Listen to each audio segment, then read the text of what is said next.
What if the gods themselves conspired against their king, plotting rebellion with whispers sharper than thunder?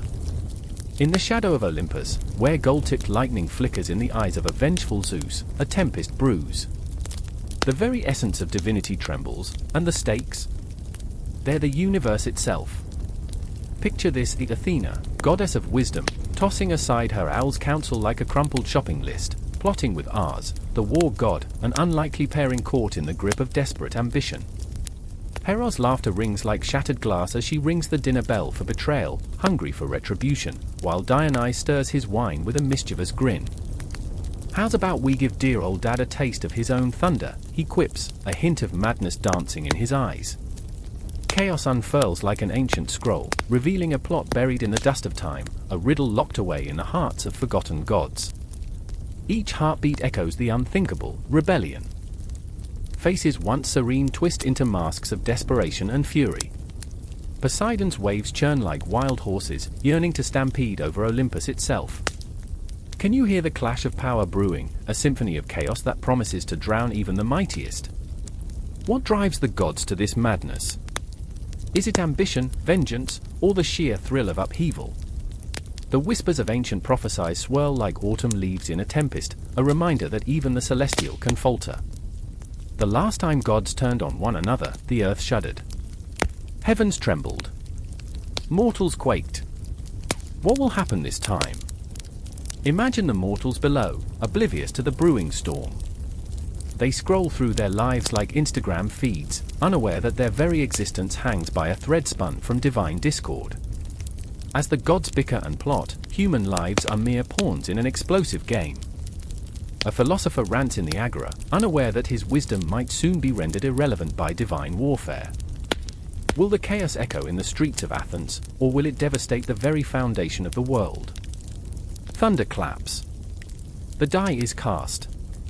Zeus, perched on his throne of clouds, senses the tide shifting. His eyes blaze with a fury that could scorch the heavens, but even a king can't snuff out the flames once they ignite. The moment of reckoning approaches, his own children and favorites conspiring against him, armed with the audacity of youth and the cunning of age. Chaos or order? Madness or power? The gods stand on the precipice, their hearts racing like the chariots of war. Will they topple their father, or will they be consumed by the fire they've kindled? With each pulse, the clock ticks louder, echoing through the halls of Olympus, every second a reminder of the impending storm. What's more terrifying? The might of Olympus or the fury of betrayal? The gods are restless, and the stage is set. Welcome to the point of no return. The wind howled like a banshee through the crumbling ruins of Olympus, where shadows danced ominously against the flickering torchlight. A storm was brewing, not just in the heavens above but within the hearts of men. I stood in the eye of chaos, my breath hitching as I clutched the cold metal of a sword, a newly forged promise, a weight that felt heavier than the world itself. Fear wrapped around me, squeezing until I could barely think, until I could barely breathe. The scent of rain mixed with the metallic tang of blood and the bitter ash of betrayal hung thick in the air. It was here, in this moment of desperation, that Zeus felt the stirrings of his destiny, a fire igniting deep within him. He had always been the underdog, the scorned child of a titan, but now fury surged through his veins, a tempest fueled by the injustices of his past. I remember the look in his eyes, fierce and unwavering, as he turned to his half-brother, the brooding Hades, whose dark brows furrowed in conflicted loyalty. "We can't just stand by, brother," Zeus rasped, his voice raw, sharp as broken glass. "If we don't act, we'll be nothing but echoes of the past, specters lost among the stones." Hades, a king of shadows, knew the weight of long-forgotten promises.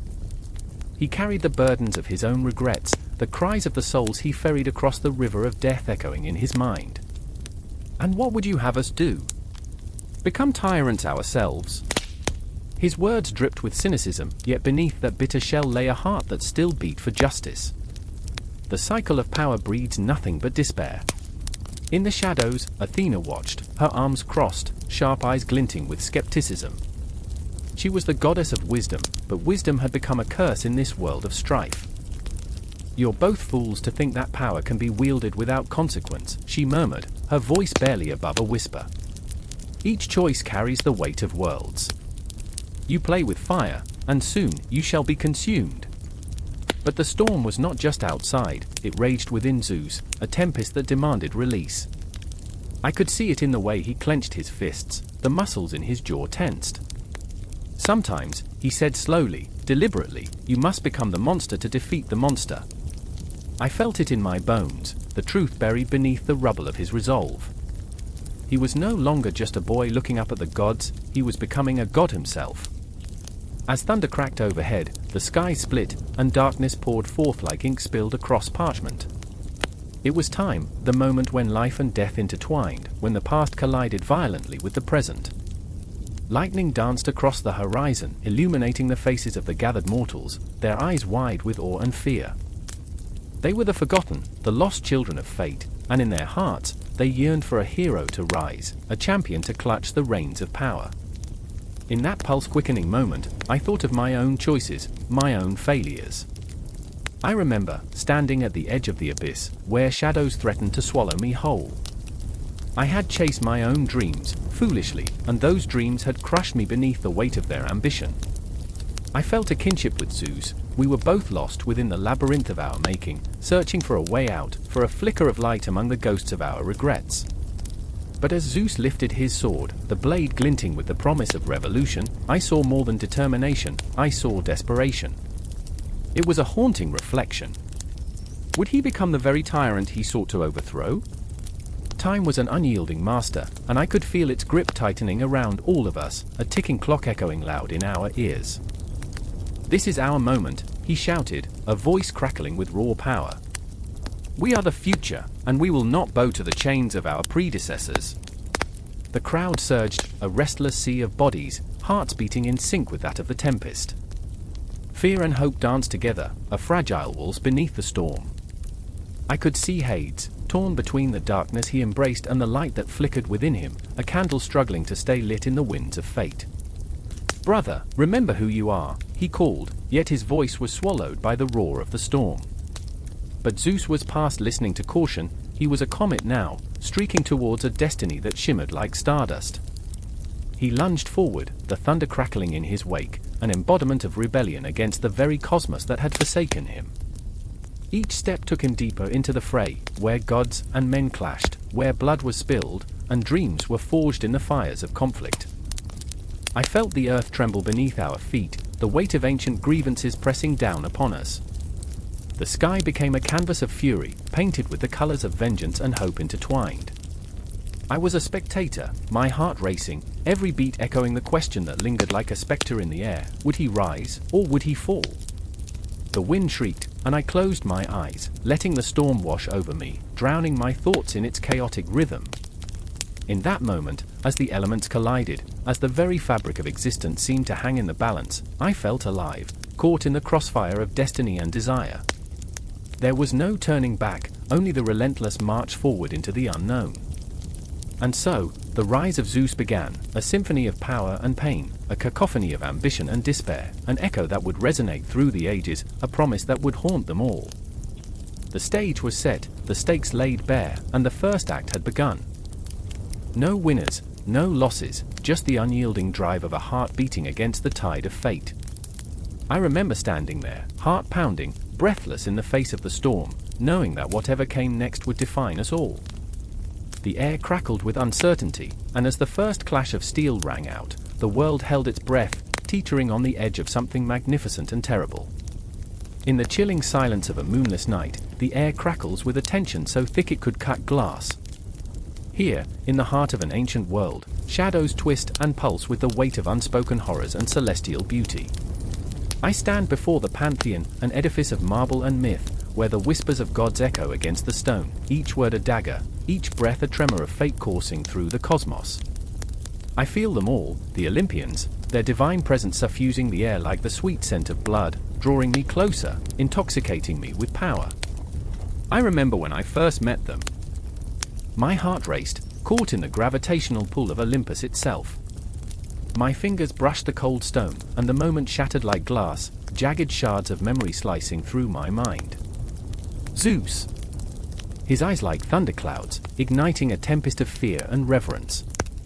I remember the way he wielded his lightning, a god made of storms, captivating yet terrifying. I felt the weight of a million prayers upon him, the desperate yearning of mortals, and beneath it, a flicker of loneliness that clawed at his chest. He could command the sky, yet craved connection, an irony that struck me deep. Then there was Hera, the queen, the embodiment of both majesty and rage, a goddess shackled by the chains of betrayal. I remember the ferocity in her gaze, as sharp as the edge of a sword. She stood in her temple, the air heavy with the scent of blooming lilies, but all I could feel was the bitterness emanating from her. Each petal was a reminder of a love gone awry, each soft whisper a promise unfulfilled. I watched her, and my heart ached. She was powerful, yes, but the weight of jealousy bore down on her like a suffocating fog, twisting her beauty into something dark, something forlorn. And then there's Athena, the warrior goddess, fierce and wise, her armor shimmering with the light of 1,000 battles won. I remember how she advised heroes, guiding them through the labyrinth of life with the wisdom of ages echoing in her words. But there was a sorrow in her eyes, a relentless ache for peace in a world marred by conflict. She stood alone on the battlefield, the cries of dying soldiers haunting her, each death a shadow creeping into her heart. I felt the enormity of her burden, the silent scream for a life away from the bloodshed, a life where she could be free of the expectations that chained her to Valor. In this fractured moment, the air thickened.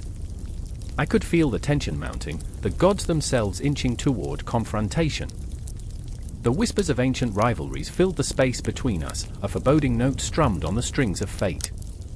A clash was imminent, brewing like a storm on the horizon. The Olympians, gods of chaos and order, stood on the precipice of a reckoning, each one wrestling with their own demons. I remember the sensation of a pulse in the air, a heartbeat that matched mine, a rhythm of ancient power, of conflict and resolution woven tightly together. It danced through me, igniting a fire in my soul. Would their collective sorrow give birth to creation or destruction? Would the thunder of Zeus drown out the cries of Hera, or would Athena's wisdom quell the storm? Panic clawed at the edges of my thoughts. I was a mere mortal in the presence of titans, a witness to their unraveling. Even the very stones beneath my feet trembled, as if the pantheon itself sensed the impending storm. I could almost hear their thoughts, a cacophony of ambition and regret swirling around me, a tempest of emotions that mirrored my own. I felt lost, fragile, a single thread in a tapestry woven from the essence of their struggles. As the shadows lengthened, I heard a voice, a whisper, soft yet demanding, weaving its way through the chaos. It was not human, yet I felt its familiarity clawing at my essence. Choose, it beckoned, a serpent's sly hiss in my ear. Will you stand with Zeus, wrapped in the thrill of power? Will you defend Hera, the goddess scorned? Or will you fight alongside Athena, the architect of strategy? My heart raced, and I could feel the weight of the decision crushing me. In that moment, I sensed the deep-rooted pain in each Olympian's heart, their flawed humanity laid bare beneath the veneer of divinity. It was raw and unpolished, yet achingly relatable. They were gods, yet they felt. They ruled, yet they suffered.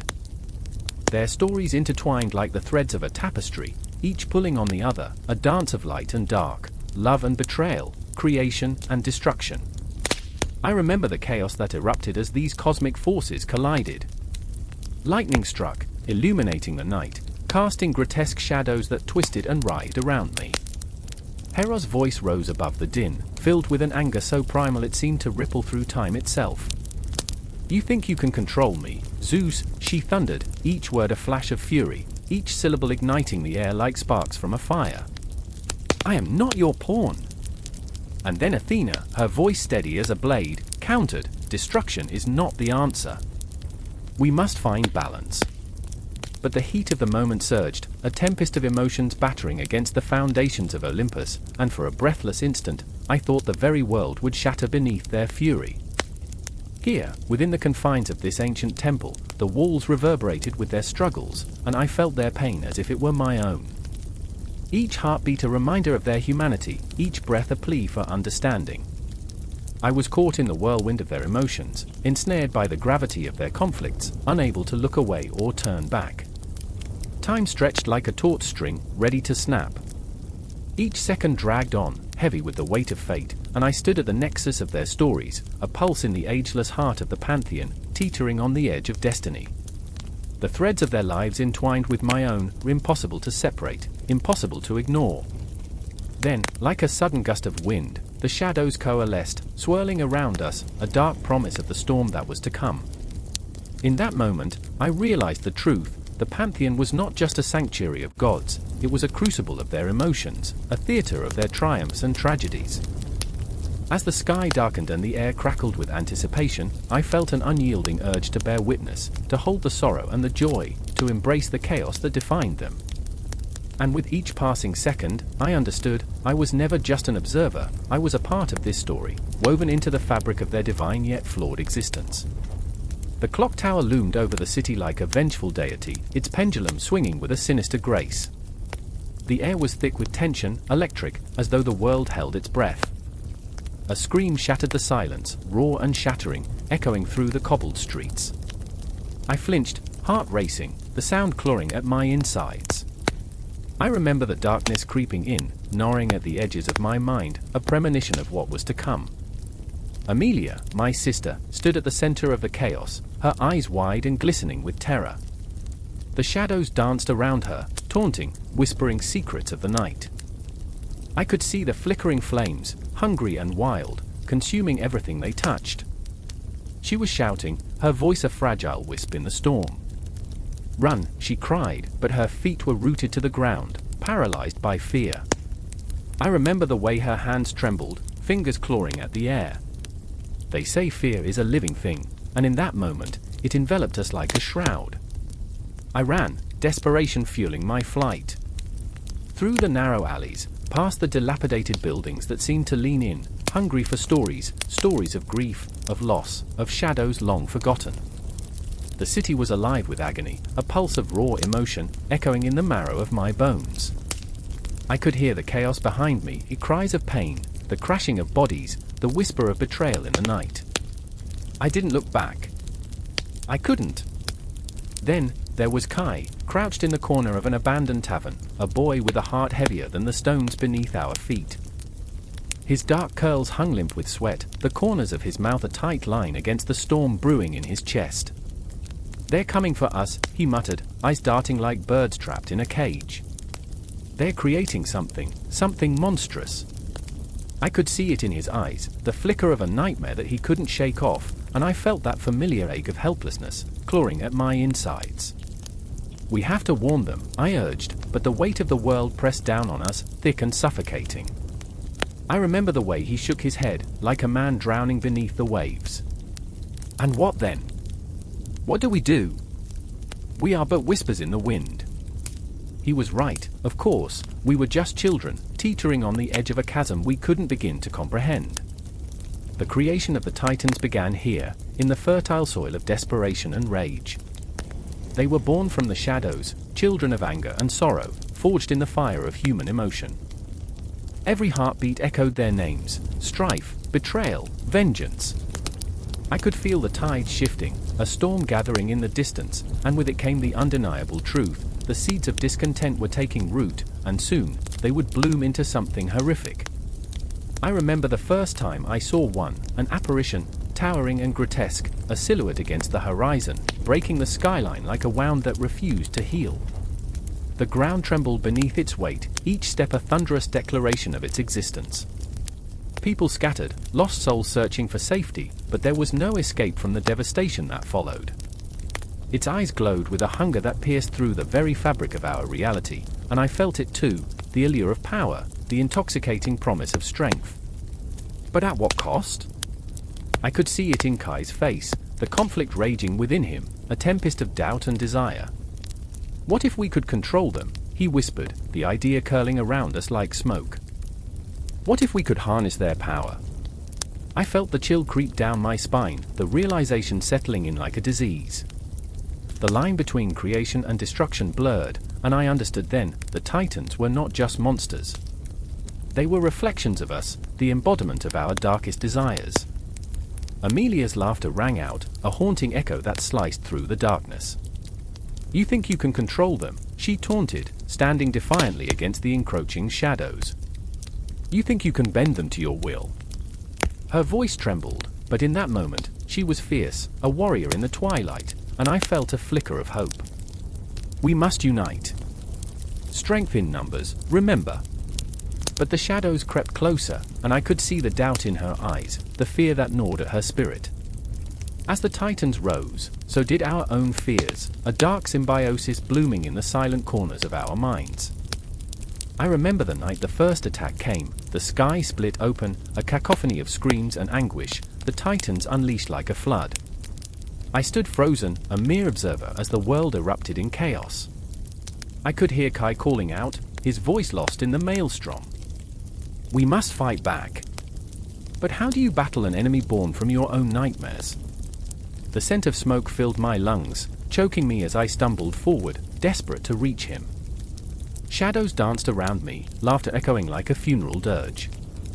I felt them tugging at my edges, whispers of doubt gnawing at my resolve. In that moment, the truth struck me with the force of 1,000 lightning bolts. I was not just witnessing the rise of the Titans, I was standing at the precipice of our own creation, the weight of our choices heavy upon us. And then, in the heart of that storm, I saw it, the flicker of a choice, a single moment where the world teetered between light and darkness. I could feel the pulse of the city beneath my feet, the heartbeat of history thrumming in time with my own. I remembered the stories that echoed in the shadows, the warnings of those who came before us. The Titans were not just monsters, they were reflections of our own hearts, and in that moment, I understood, what we created could just as easily destroy us. As the chaos swirled, the Titans closed in. Amelia's laughter rang bright against the gloom, a beacon flickering in the abyss. We have to fight. We can't let them win. But even as she shouted, the shadows loomed larger, hungry for despair. Fear wrapped its fingers around my throat, and I could feel the encroaching darkness. It tightened, squeezing the air from my lungs. And just when it felt like the world would collapse, when despair lay heavy upon our shoulders, I remembered something else, a glimmer of hope nestled deep within the rubble of our fears. If we were the architects of this chaos, could we not also be the builders of our salvation? The seeds had been sown, but the harvest was yet to come, and I could feel the stirrings of something powerful, something that could rise from the ashes. The Titans were here, yes, but so were we. And as the storm raged, the true battle had only just begun. The ground trembled beneath them, a low, ominous growl that thrummed in their chests. Clouds, thick and roiling, hung overhead, dark, foreboding, whispering prophesies of impending chaos. I stood there, heart racing, the scent of ozone prickling my senses, as if the very air was screaming for survival. The sky split with jagged bolts of lightning, illuminating faces twisted in fear, anger, and determination, all a mix of emotion swirling like a tempest. This was no ordinary day. This was the Titanomachy, the first battle against Zeus, and the weight of the world crushed down upon us. I remember my brother, Hyperion, standing firm beside me, eyes blazing with a fire that mirrored the storm. He was everything I wasn't, bold, unyielding, the sun itself. But in that moment, shadows crept into his heart, whispering doubts. What if we lose? He muttered, barely above a whisper, his voice caught in the wind. I could feel the tremor in his hands, the flicker of uncertainty that cast a pall over his fierce resolve. He was the radiant Titan, yet here he stood, teetering on the edge of despair. Stand tall, brother, I urged, my own heart a cacophony of fear and anger. We are the children of Gaia. We will not be cast aside. My voice echoed, a desperate plea wrapped in defiance, yet even I could hear the flicker of doubt within. The Titans, once mighty and revered, now faced the injustice of a younger god who claimed the heavens for himself, wielding thunder like a child with a toy.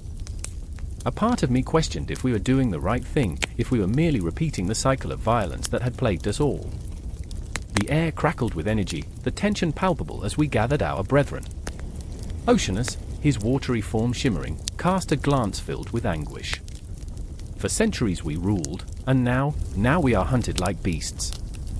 He was a giant of the deep, yet his eyes revealed a vulnerability that made him seem smaller, more human. The weight of history pressed upon us all. What had we become?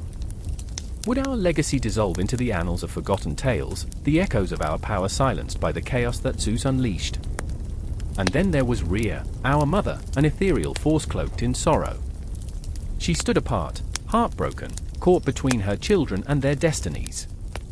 Her gaze, filled with a mix of pride and pain, tore through me. Fight, my children. Fight for what is right. Her voice quivered, and in that moment, I felt the pull of her despair. The deeper truth of this battle was not just for power, but for family, for loyalty, for love. The stakes had never felt so high, and I could sense the ghosts of the past looming around us, reminders of battles fought and lost. I could almost hear the silence that followed, a thick, suffocating blanket of uncertainty. It wrapped around us, whispering doubts, echoing fears. The Titans were strong, but so were the gods. The air shimmered with the promise of bloodshed, and I could taste the metallic tang of impending violence on my tongue. I could hardly breathe as we moved into formation, the weight of my brother's hand resting on my shoulder, grounding me in a world spiraling into chaos. Then, like a match struck in the dark, the battle erupted. The sky cracked open, releasing a torrent of lightning that illuminated the battlefield in blinding flashes. I was swept into the chaos, my senses overwhelmed by the cacophony of battle cries and the bitter scent of blood mingling with the earth. My heart raced like a wild stallion, every beat echoing my desperation to protect my brothers and sisters. I could see Hyperion, brilliant as ever, charging into the fray, his radiant light cutting through the darkness. But with every heroic charge came the crushing reality of loss. I remember the moment when it struck, when our forces faltered, and my heart plummeted into the abyss. A bolt of divine wrath struck Oceanus, his form collapsing like a shattered wave. Time slowed, a cruel joke as I watched chaos unfold, the moment stretching into eternity. The horror of seeing a beloved sibling fall to the ground, the life snuffed out like a candle, filled my soul with a chilling dread. My voice screamed without sound, an echo lost in the storm of battle. Rhea! Hyperion! I called, but my words were swallowed by the storm, the cries of the dying drowning my pleas.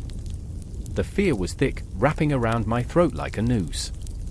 With each clash, the bond we shared splintered, the very fabric of our family unraveling. I could feel the tears burning in my eyes, but I blinked them away, the grit of survival edging out vulnerability. The sky darkened, and through the chaos, I caught a glimpse of Zeus, resplendent and terrifying, a god of thunder unleashed. His laughter was a cold, cruel melody, a sound that struck through the heart like a blade. You dare challenge me? Bow to the inevitable. In his eyes was the reflection of a consuming ambition, a hunger for power that transcended morality, a reminder that even in the face of righteousness, darkness could claim the throne. In that moment, I felt it, the shattering of hope, the moment when the heart of a titan begins to break. The tide of battle turned, and the ground beneath us trembled not with the strength of titans, but with the weight of despair. I could feel myself slipping, caught in the riptide of history. Then a flicker of resolve ignited within me, a spark against the darkness. We will not bow. I roared with every ounce of strength I could muster. The words burst from my lips, a talisman against defeat, and for a fleeting moment, hope flickered back to life. I could see my siblings rallying, the fight igniting in their eyes, the fire of family reborn amidst the ashes of despair. But as the battle raged on, I realized, somewhere in the depths of my soul, that this fight was not just for survival, it was a reckoning with our very existence. I felt the burden of the past pressing down, the crushing weight of our lineage pushing against our resolve.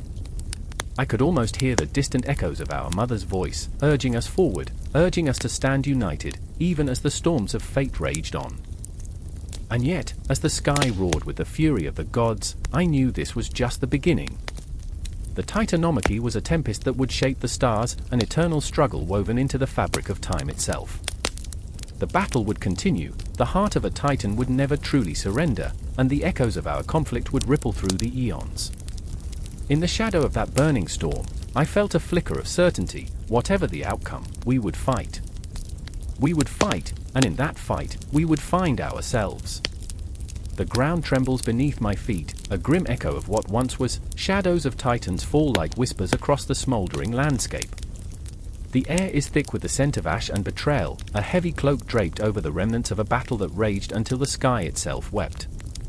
I stand at the edge of a crumbling city, its walls bleeding with memories, each brick a witness to the horrors that unfolded.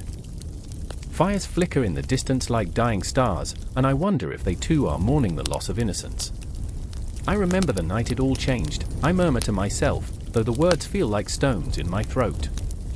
The city had been alive then, pulsating with dreams and laughter, a vibrant tapestry now reduced to grey threads. I catch sight of Lyra, her hair a wild halo of despair, eyes hollow yet fierce.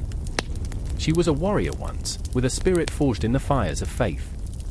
But now, she is a ghost among ruins, her laughter silenced, buried beneath the weight of what she's lost. Lyra! I call, my voice breaking against the desolation. She turns, and for a moment, I see the flicker of the woman she used to be, the one who faced giants on the battlefield, the one who inspired hope in the hearts of those who followed her. But it dims, like a candle snuffed by a cruel wind. Did you hear them? Her voice trembles, barely above a whisper. The cries of the fallen? They linger, haunting. Her eyes dart, searching the shadows, as if expecting the dead to rise from the ashes, to reclaim their final words. I want to reach out, to comfort her, but my own heart is a tumult of grief and anger, a storm that blurs the line between past and present. In the distance, a figure emerges, a silhouette painted against the embers of twilight. It's Soellen, his shoulders heavy with a burden only he can carry. Once a beacon of light, now he is the embodiment of shadows, a man split in two by the scars of war. We can't stay long, he says, his voice grating like gravel. The Titans, they know we're here. A shiver courses through me. They were once our allies, Titans of strength and valor, but now they are imprisoned by their own might, shackled by the consequences of their choices. I remember the stories whispered in hushed tones, tales of them rising against their own kin, their power turned to poison. We had all believed we could save them, rescue them from their hubris, yet here we are, lost souls in a battlefield of regret. Every hour spent here is a curse, Soellen continues, his eyes flickering to the horizon, as if the sun could still set on a future we no longer possess. We've lost ourselves, Lyra. Can't you see? The Titans are not the only ones imprisoned. I want to scream, to shake him until he understands. But we are alive. We have a chance to change this. But the truth is, I feel it, a creeping dread, a realization that perhaps we are all locked in our own cages, our pasts wrapping around us like a suffocating vine. Lyra's hand trembles as she places it on my shoulder, grounding me, yet I can feel her unease gnawing at the edges of our fragile hope. Can't you hear them? She insists, her voice rising, breaking through the fog of despair. The Titans, trapped in their own memories, reliving the moments they wish to forget. They are our reflection, our fears made flesh. Her words hang in the air, each syllable a haunting reminder of the choices we made that brought us here. And then the ground shakes again, more violently this time. I stumble, my heart racing as dark shapes emerge from the shadows, massive forms, bound by chains of ancient iron and sorrow. I meet their gaze, and in their eyes I see a flicker of recognition. They were once our protectors, now they are a symbol of our failures. Each Titan is a living embodiment of the pain we've endured, and the sorrow we cannot escape. We have to help them, I say, my voice barely a whisper. If we can free them, maybe we can free ourselves. But even as I say it, doubt twists in my gut, a serpent of uncertainty coiling tighter. Lyra and Soellen exchange glances, a silent conversation steeped in fear and longing. I see the flicker of hope in Lyra's eyes, the spark of belief mixed with the weight of our reality. A Titan's roar echoes in the distance, a sound that could shatter mountains and drown worlds. It is a cry of desperation, a plea for liberation. Each note resonates within me, reverberating through the marrow of my bones.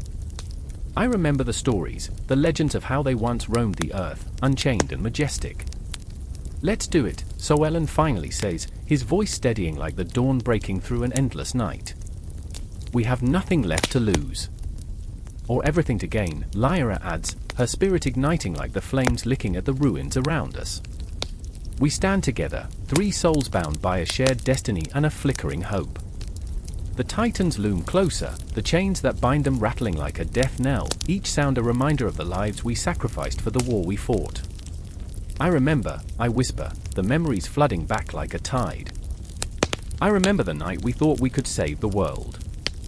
As we step closer to the Titans, the air thickens, an electric pulse of anticipation swirling around us. The shadows deepen, engulfing us in their cold embrace, but I feel the warmth of camaraderie tie us together like vines of light breaking through the darkness.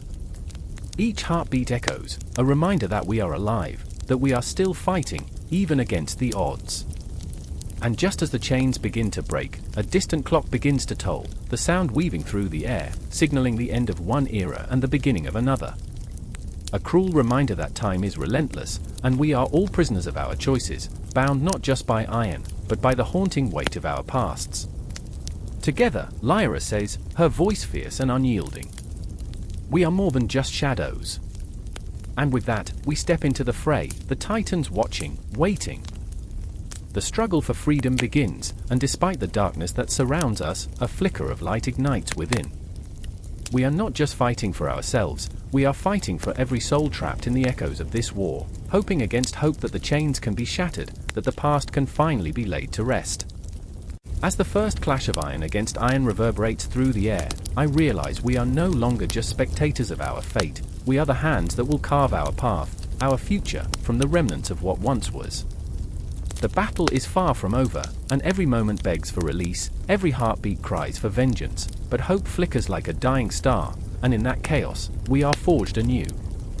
The air crackled with tension, a living thing that surged through the narrow alleyways of the city like a caged beast. Shadows flickered against the crumbling brick, breathing life into the stillness of the night. I stood there, heart pounding, surrounded by a chorus of whispers, the kind that made the hair on the back of my neck stand straight. The gods were restless. I could feel it in the marrow of my bones, a primal unease that settled like a lead weight in my gut. Do you hear them? Salon's voice trembled next to me, eyes wide and gleaming with a mix of fear and frenzy. They're speaking to each other, plotting. His fingers twitched, as if desperate to grasp something, anything, solid in this swirling chaos.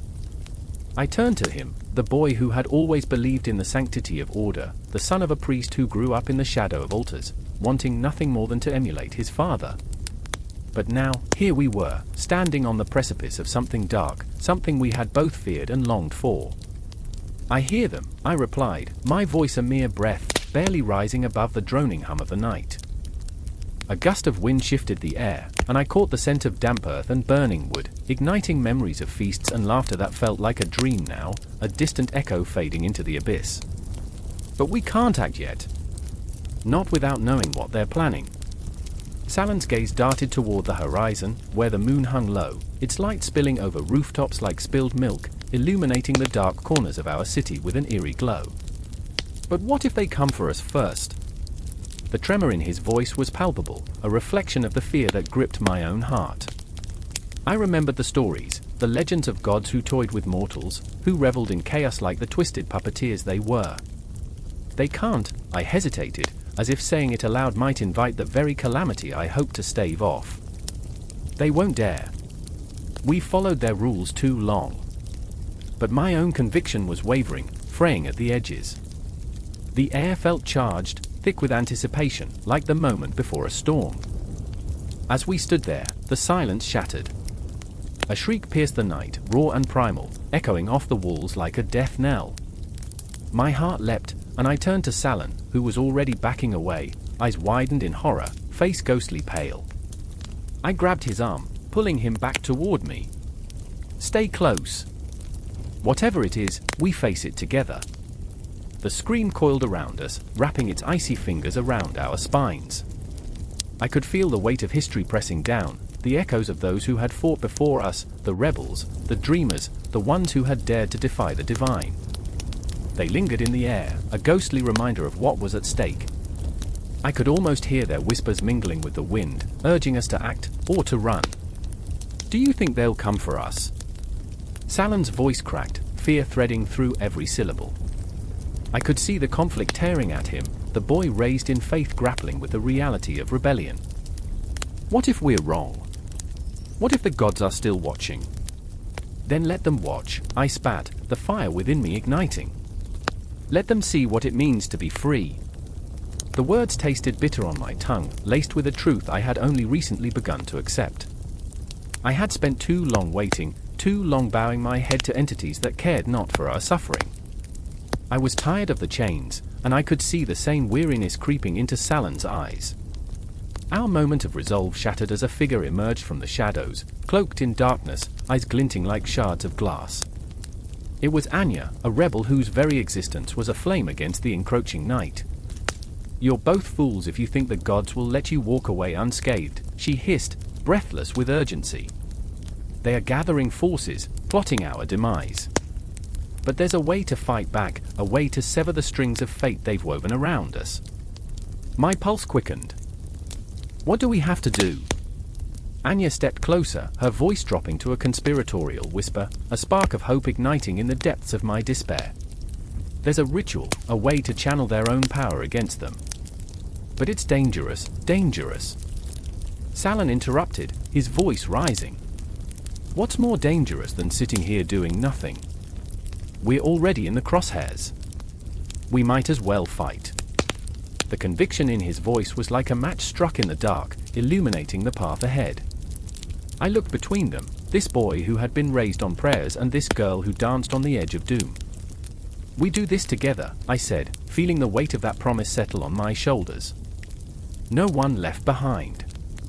As we made our way deeper into the shadows, the city around us seemed to breathe, alive and aware of the turmoil festering within.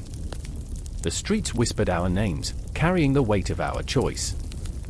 We would become the sparks that ignited the fire of rebellion, a rebellion born not from hatred but from the raw, unyielding desire for freedom. But the signs were there, creeping in the corners of my mind. The suffocating silence of the gods, the way the shadows seemed to twist and writhe, hungry for the chaos they were so desperate to unleash. I could almost feel their cold breath on my skin, urging me to reconsider, to step back from the precipice.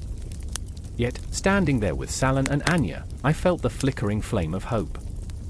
Hope that we could rewrite the narrative, that we could seize our fate from the hands of the divine. The gods had played with us long enough, and now, the stage was set for a reckoning. The clock was ticking, and time was no longer our ally. As we approached the heart of the chaos, I felt the ground tremble beneath our feet, a warning rumble reverberating through the very fabric of existence. The signs were everywhere, whispers among the gods that promised both doom and possibility.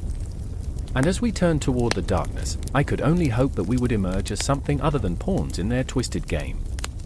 And the night, thick with the taste of rebellion, wrapped around us like a shroud, swallowing us whole, dragging us into the depths of the unknown.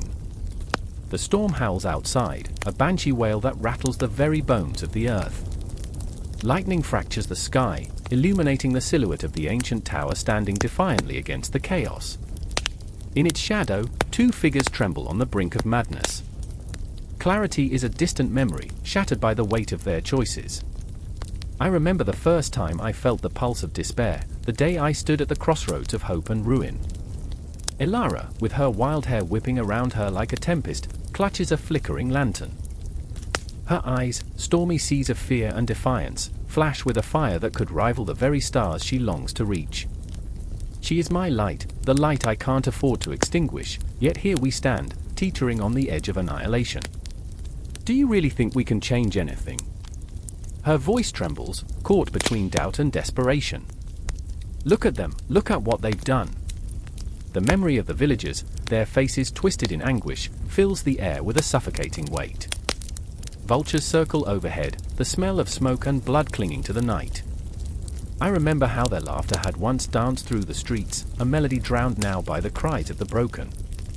A flicker of anger flares within me. "We have to try, Elara. If we don't ignite the spark, what's left?" But she shakes her head, each motion a slow dancer of defeat. "You're trying to be Prometheus, but there's no fire left. Only ashes." I feel the sting of her words, a dagger twisting in my heart. I am a thief, yes, a purloiner of light, yet every act of rebellion gnaws at my soul. The risk rises, an ocean wave threatening to swallow us whole. I want to scream, to shake her until she realizes what's at stake. We're bound by a promise to save what remains, but how do we save ourselves in the process? From the shadows, a low growl reverberates, deep and menacing. Arlen appears, eyes glinting like shards of glass. He's a force of nature, a storm wrapped in flesh, and he believes in nothing but the chaos he creates. You won't succeed, you know, he says, voice dripping with disdain. You're neither gods nor heroes. You're merely ants scuttling in the dirt. The tension crackles like the air before lightning strikes, and I feel the urge to lash out. I remember how the weight of the world has pressed upon us, how we've bled for each inch of progress. Arlen, ever the cynic, has no patience for our dreams, yet in his eyes, those deep, bottomless wells, I see a flicker of something that could burn bright if only he dared to let it. Why do you care, Arlen? I challenge, stepping forward. You thrive in the dark. Why not let us light the way? He laughs, bitter and hollow. Light? Light is a trickster. It reveals and then blinds. You think you can bear that burden? You'll choke on it. Ilara stands between us, a fragile bridge in a world spiraling into chaos. Stop! The world is already drowning, we don't need to add to the darkness. If we do nothing, it's over. Her voice rises, a desperate plea against the storm. But as I look at her, the flickering lantern casting shadows that dance like mocking spirits, I wonder if she can truly see the abyss that yawns before us. I remember how we once dreamed of light, of change, but now we teeter on the precipice, every heartbeat a countdown to destruction. Fire isn't just a tool for creation, I murmur, almost to myself. It's a curse. It consumes. It destroys. The air thickens with unspoken fears, memories swirling like the wind outside.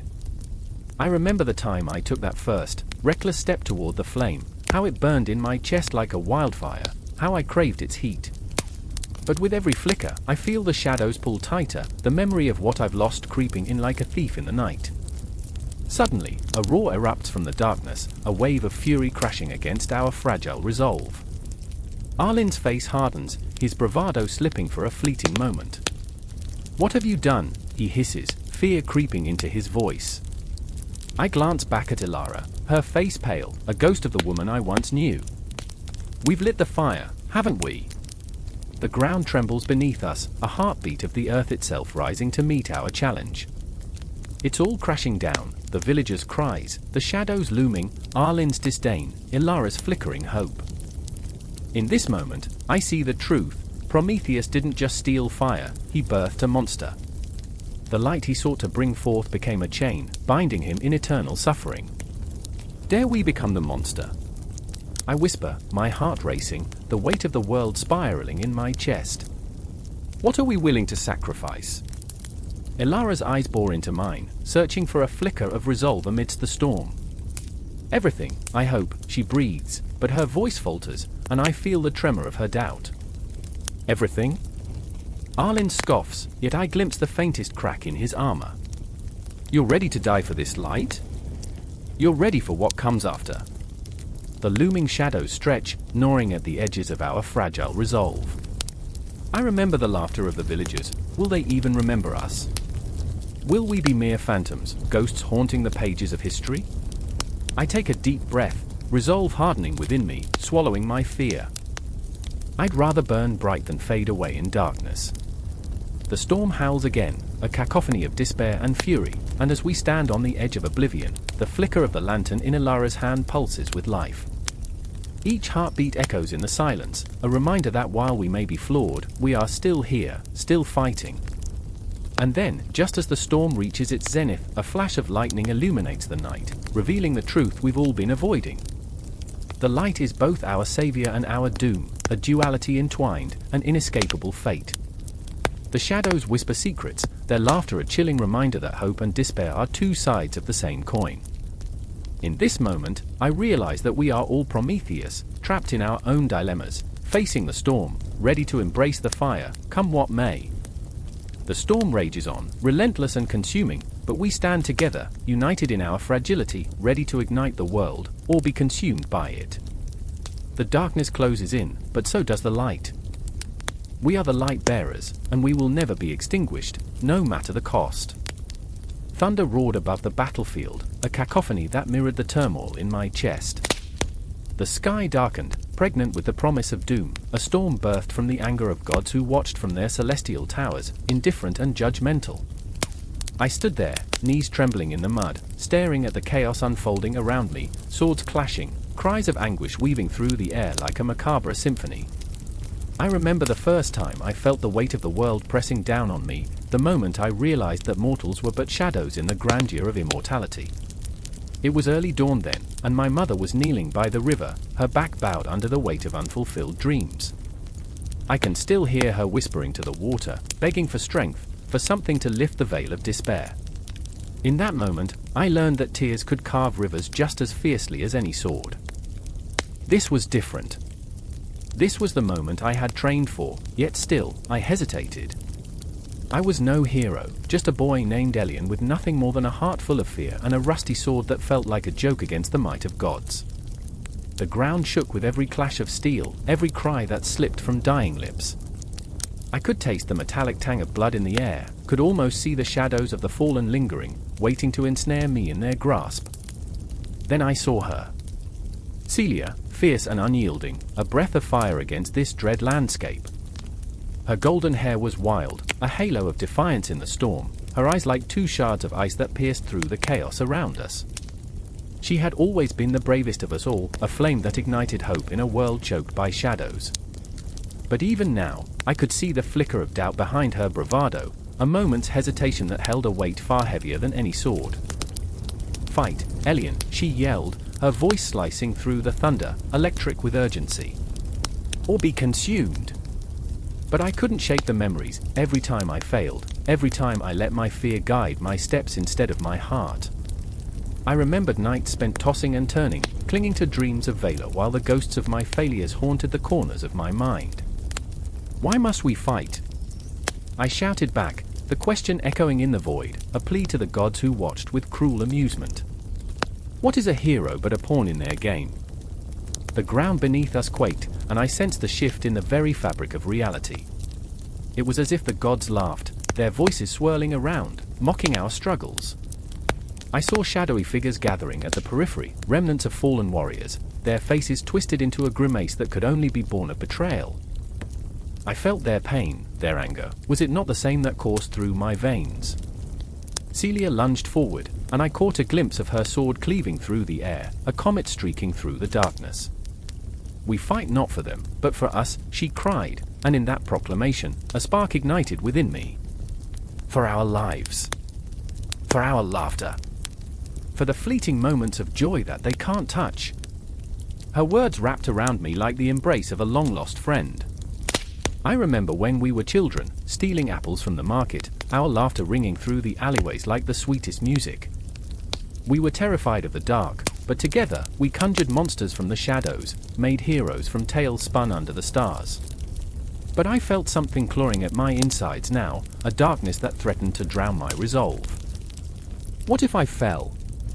What if I became just another shadow in this grim tale? I wanted to scream, to run, but my feet were planted, roots growing deeper into the sodden earth. The clashing swords grew louder, a tempest of fury that demanded action.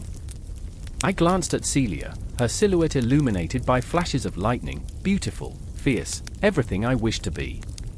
"I'm scared," I admitted, my voice barely a whisper. She turned, fierce and unyielding, and for a brief moment, the world around us stilled, as if even the gods paused to hear our exchange. "Fear is just a shadow, Elian. Embrace it, use it. Let it fuel you." In that heartbeat, clarity struck. I was not just a spectator, I was part of this tapestry, woven into the very fabric of mortality and divinity. The ground shook again, a reminder that the battle was not just against an enemy, but against the very expectations of what a hero should be. With a resolve that felt like a thunderclap, I drew my sword, its familiar weight in my hand both comforting and terrifying.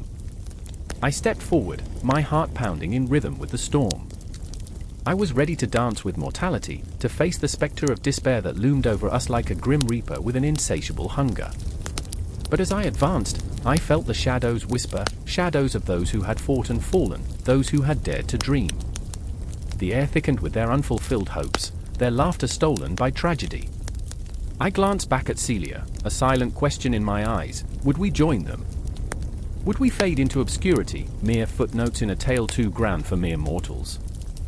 And yet, in the midst of chaos, I saw the glint of light in her eyes, a beacon piercing through the storm. She charged forward, and though fear twisted my insides, I followed. We would carve our own path, a tale that echoed through the ages, not as pawns, but as the architects of our fate. In this moment, we were more than just mortals, we were the gossamer threads of destiny, fighting back against the shadow of the gods. The clashing of steel and cries of battle faded into the background. It was just us now, two souls entwined in defiance, standing tall against the tempest of the cosmos, screaming our existence into the void. For in the birth of heroes, shadows would always linger, but it was the fight against them that defined the light. The rhythm of battle thrummed in my chest, an anthem of raw humanity in the face of divine indifference.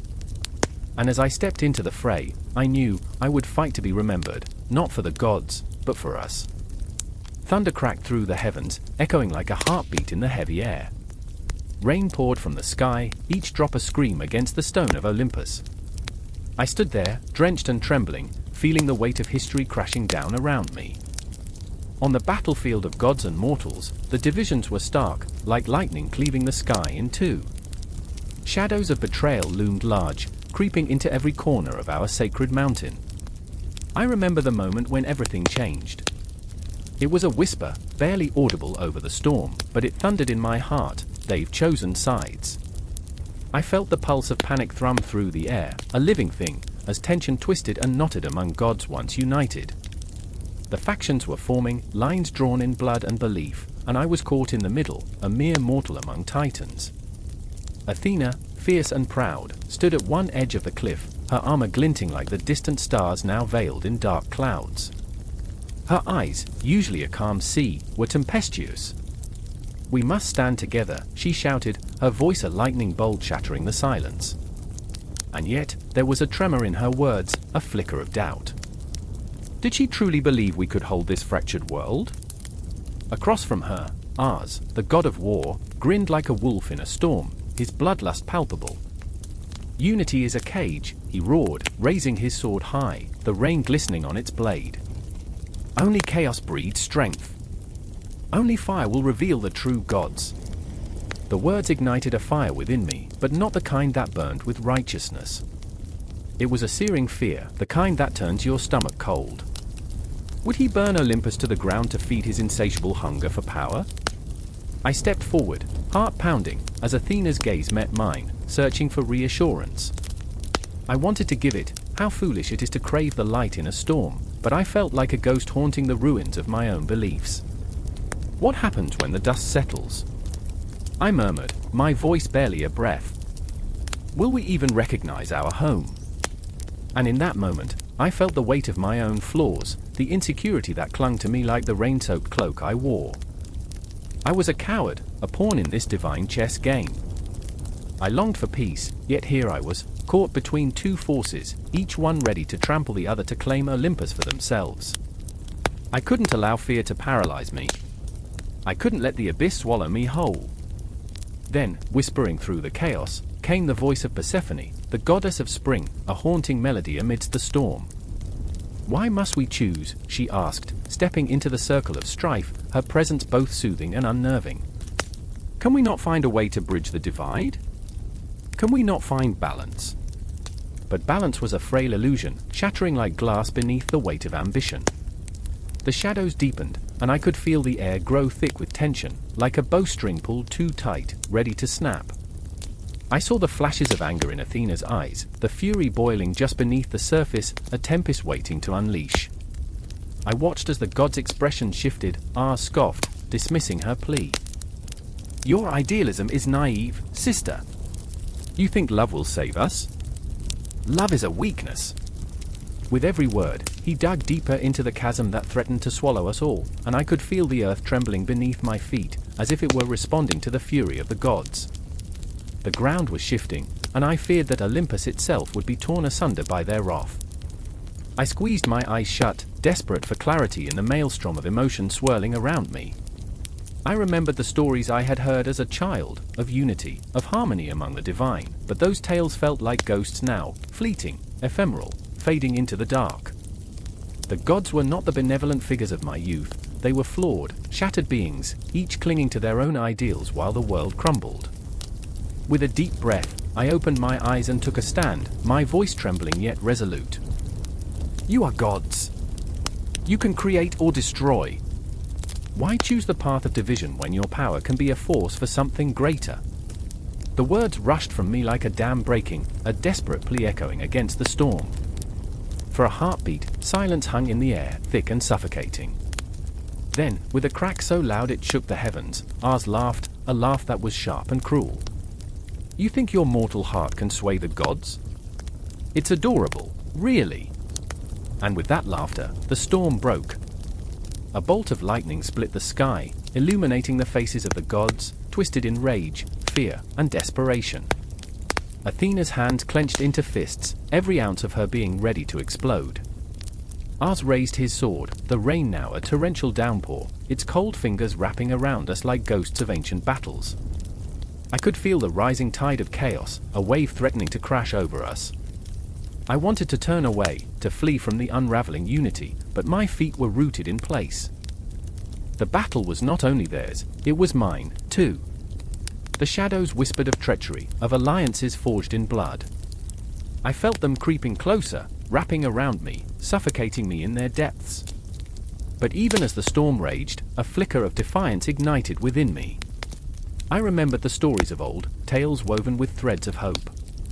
I had to believe that even in the darkest hour, light could seep through the cracks. Then let the storm rage, I screamed into the tempest, my heart pounding like a war drum. But I will not stand silent while Olympus crumbles.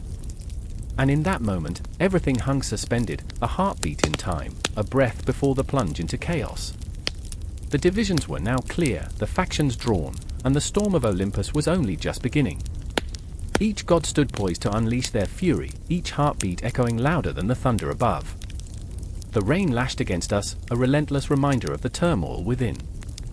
I felt the shadows creeping in, but I would not let them consume me. I would fight. I would love. And in that fractured unity, perhaps we could find a way, perhaps we could survive this great divide. The air crackled with tension, sharp as the edge of a drawn sword, a stillness that pressed against the senses like an unyielding weight. Shadows danced in the flickering light of a single oil lamp, casting grotesque shapes around the dank stone walls of the chamber. I stood there, heart racing, pulse pounding like a war drum in my ears. The prophecy clung to my mind, sticky and suffocating, a warning I didn't know how to interpret. Across the room, Aletheia trembled, her breath shallow, eyes wide, reflecting the flicker of the flame, a mix of fear and defiance. I remember the tales, she whispered, voice wavering. Athena, wise and just, warned us of this moment. But what if it's too late?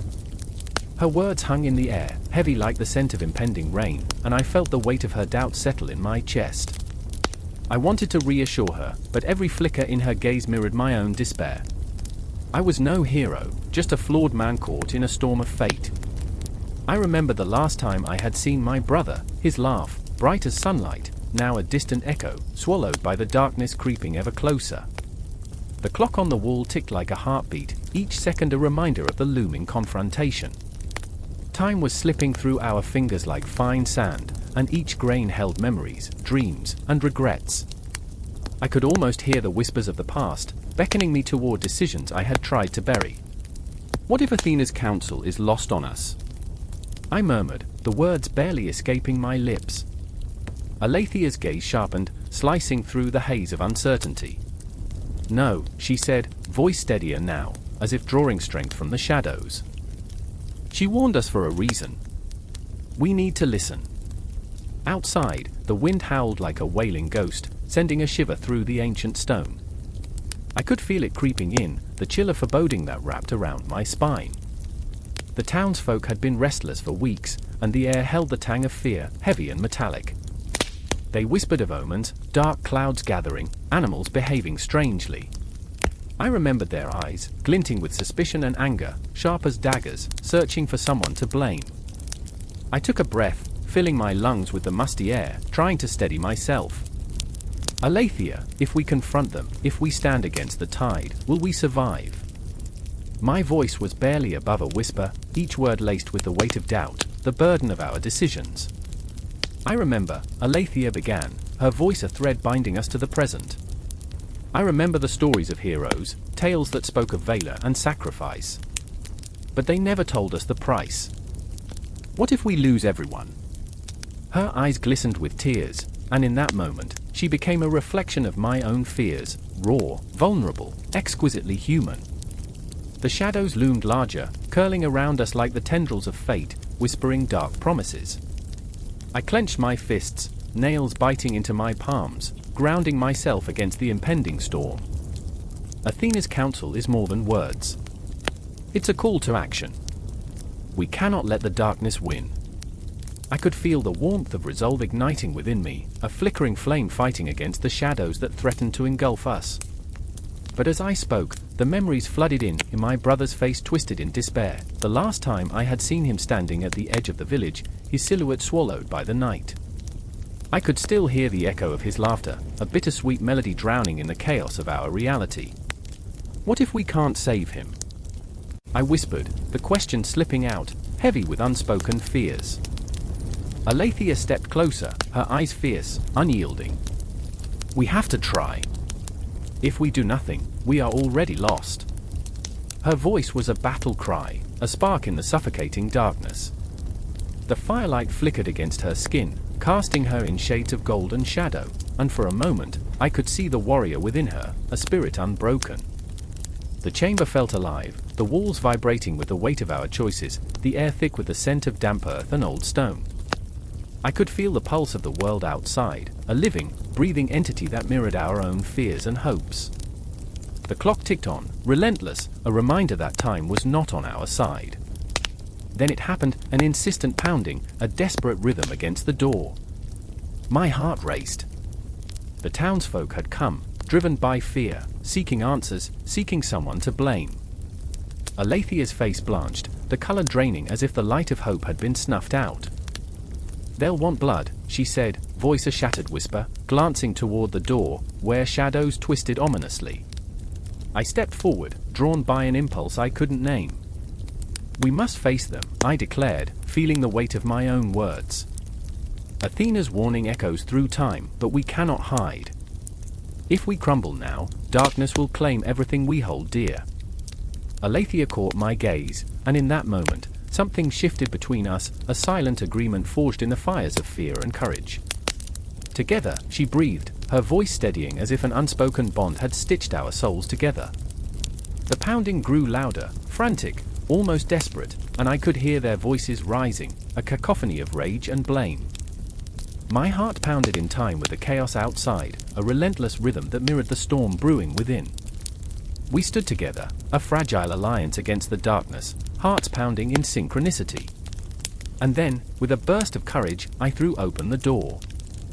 The night swallowed us whole, an abyss of uncertainty. But Aletheia stood by my side, a beacon of strength in the darkness, ready to face whatever awaited us. I knew then, that even amidst the chaos, even in the face of despair, we would fight. Because Athena's counsel echoed in every heartbeat, every breath we took, a warning, a call, a lifeline. And as the shadows loomed, we stepped forward, ready to meet fate head-on, knowing that the fight had just begun. The moon hung low, a silver eye peering through the jagged outlines of the castle walls. Its light dripped into the courtyard like a slow, treacherous poison. I stood there, heart pounding in my chest, each thud echoing the dread that wrapped around my throat like a noose. The air was thick with something unnameable, an electric charge that sent shivers down my spine. I remember the whispers, the shadows darting at the corners of my vision, tendrils of fear curling around my thoughts. It was a night for betrayals, and I was caught in the web. Hera was always the queen of secrets.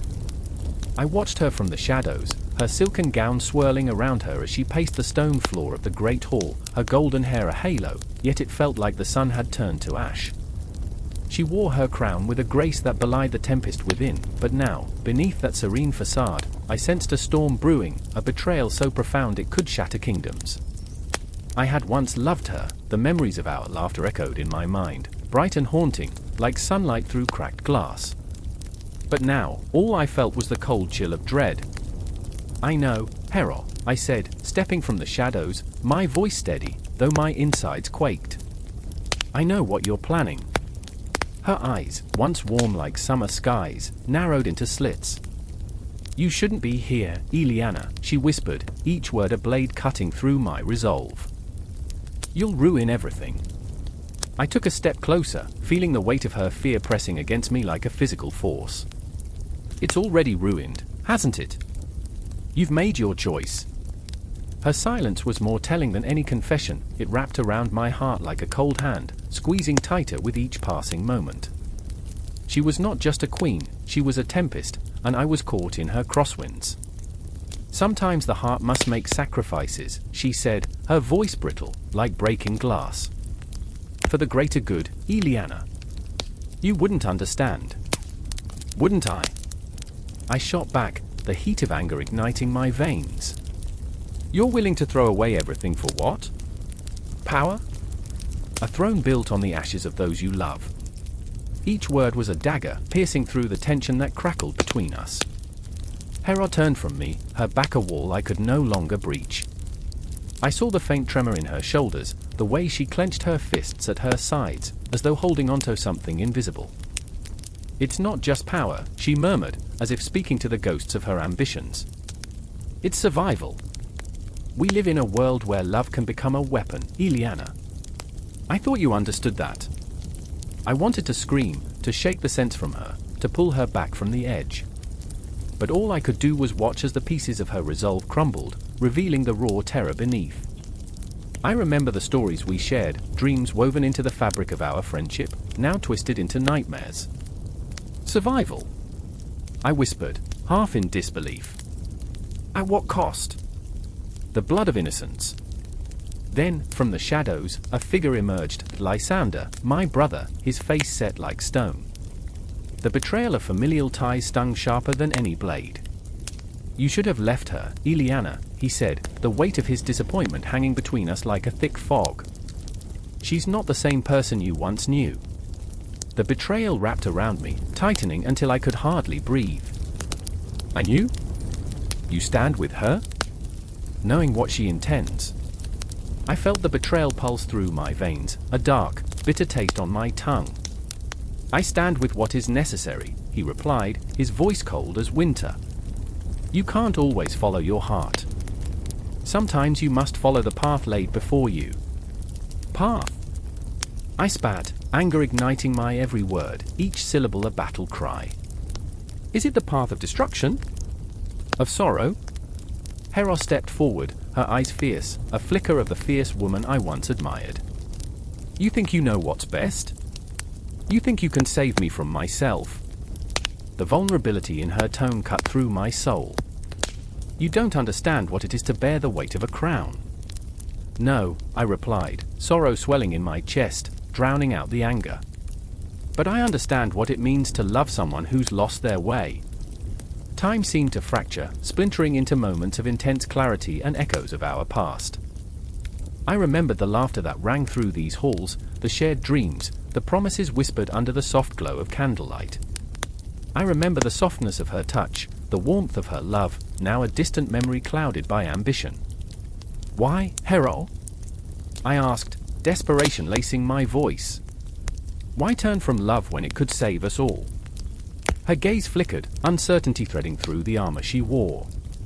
"Love can't save a kingdom," she said, but the tremor in her voice betrayed a crack in her facade. "You think I want this? You think I'm not afraid?" And in that moment, I saw the truth, the monster beneath the crown, the reflection of a woman torn between duty and desire. It was a haunting image, a ghost of her former self fighting against the tides of fate. Lysander stepped forward, shadow falling over me, his resolve hardening. "You must choose, Iliana," he said, his voice a resonant drumbeat against the backdrop of chaos. "Love or loyalty? Her or us?" The air hung thick, pregnant with the weight of choices that could alter the course of our lives forever. Betrayal danced around us, flickering like candle flames in the darkness, taunting us with its presence. "Don't make me choose," I whispered, my heart breaking at the thought of losing either. But the truth was unraveling, threads of loyalty and love tangling into a tapestry of despair. I could feel every heartbeat, every breath, heavy with anticipation, echoing like footsteps leading toward an uncertain future, a future shrouded in shadows of betrayal and ambition. In that moment, the world outside faded, and all that remained was the three of us, poised on the precipice of a decision that would reverberate through time. The silence was thick, but inside, chaos reigned, torn between loyalty and love, fear and hope, betrayal and trust. It was a storm brewing, and the winds of change were about to sweep us all away. The thunder cracked open the sky like an egg, spilling shadows across the streets, and I felt the electricity in the air claw at my skin. Rain fell, heavy, as if the heavens were weeping for sins unconfessed, but there was no time to ponder what the storm might bring. I stood in the alley, heart pounding, the stench of damp earth and old refuse swirling around me, and I could hear her voice, the voice of my sister, a whisper lost in the chaos. "Jorah, hurry!" The urgency spilled from her lips like blood from a wound. I could see her, just a flash of white in the gloom, a spectre caught between worlds, and I felt the pull of familial bonds, that tether that never truly frays. She was always the light to my dark, the dream to my nightmare. But now, that light was flickering, dimming in the tempest around us. I remember the last time I'd seen her smile, bright and unyielding, before the world had turned upside down. We lay in the grass under a twilight sky, counting stars, imagining futures. But here, under this storm, all those dreams felt like wisps of smoke, vanishing, dissipating.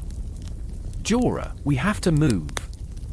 Her voice again, urgent, an arrow shot through the shadows, striking my heart. I nodded, though dread curled in my gut like a tight fist, and we turned to face the streets, our refuge and our prison. The city was alive with whispers and shadows, figures darting beneath the awnings, their faces obscured, their intentions unclear. Fear draped over the buildings like a shroud, and in that moment, I could feel it, the weight of every secret, every lie that had stitched the fabric of our lives together. "Where's Eli?" I asked, breathless. I couldn't shake the worry. He had been our anchor, our guide. "He's gathering the others," she said, her voice trembling. "They're scared, Jorah. They don't know what's coming." A chill ran down my spine, prickling my skin with the sensation of 1,000 eyes upon us, hidden in the shadows. But it was not just fear I felt, it was a rising tide of anger. We had stood too long as silent witnesses to the decay of our world. The rulers, fat and bloated on power, cared little for the people beyond their gilded walls. They would cut us down without a second thought, and each thud of rain against cobblestones felt like a countdown to oblivion. I murmured, the memories flooding back like the storm itself. I remember the first time I saw them, the nobles in their finery, sipping wine while children starved. I was just a girl, and I stood there in rags, too ashamed to speak. A flicker of anger sparked in her eyes, fierce and unwavering. "We can change this, Jorah. We can make them listen." But the storm raged on, drowning her words in a deluge of doubt. I wanted to believe, but each time I had tried to stand against the tide, I felt the walls close in, the very air thick with despair. I wanted to scream at the universe, at the injustices that gnawed at our souls. "Jorah!" Eli's voice broke through the clamor, his silhouette cutting through the downpour like a beacon. "We've got to go, now." His eyes were wild, a storm of fear and determination, and I couldn't help but see the boy I had grown up with, the child who had always believed in heroes, who wore his heart on his sleeve like a badge of honor. But those days were gone, buried under layers of betrayal and broken dreams. "Where's everyone?" I asked, scanning the shadows for signs of life. "Scattered. Some are hiding, some too afraid. But we need to rally them, now. Before the storm breaks," he insisted, urgency lacing his every word. And there it was, that flicker of hope, however fragile. I could feel it swell inside me, a fire battling against the cold dread. We'll fight, won't we? Eli's gaze pierced me, a silent promise that danced like lightning across the darkened sky. We'll fight. Together.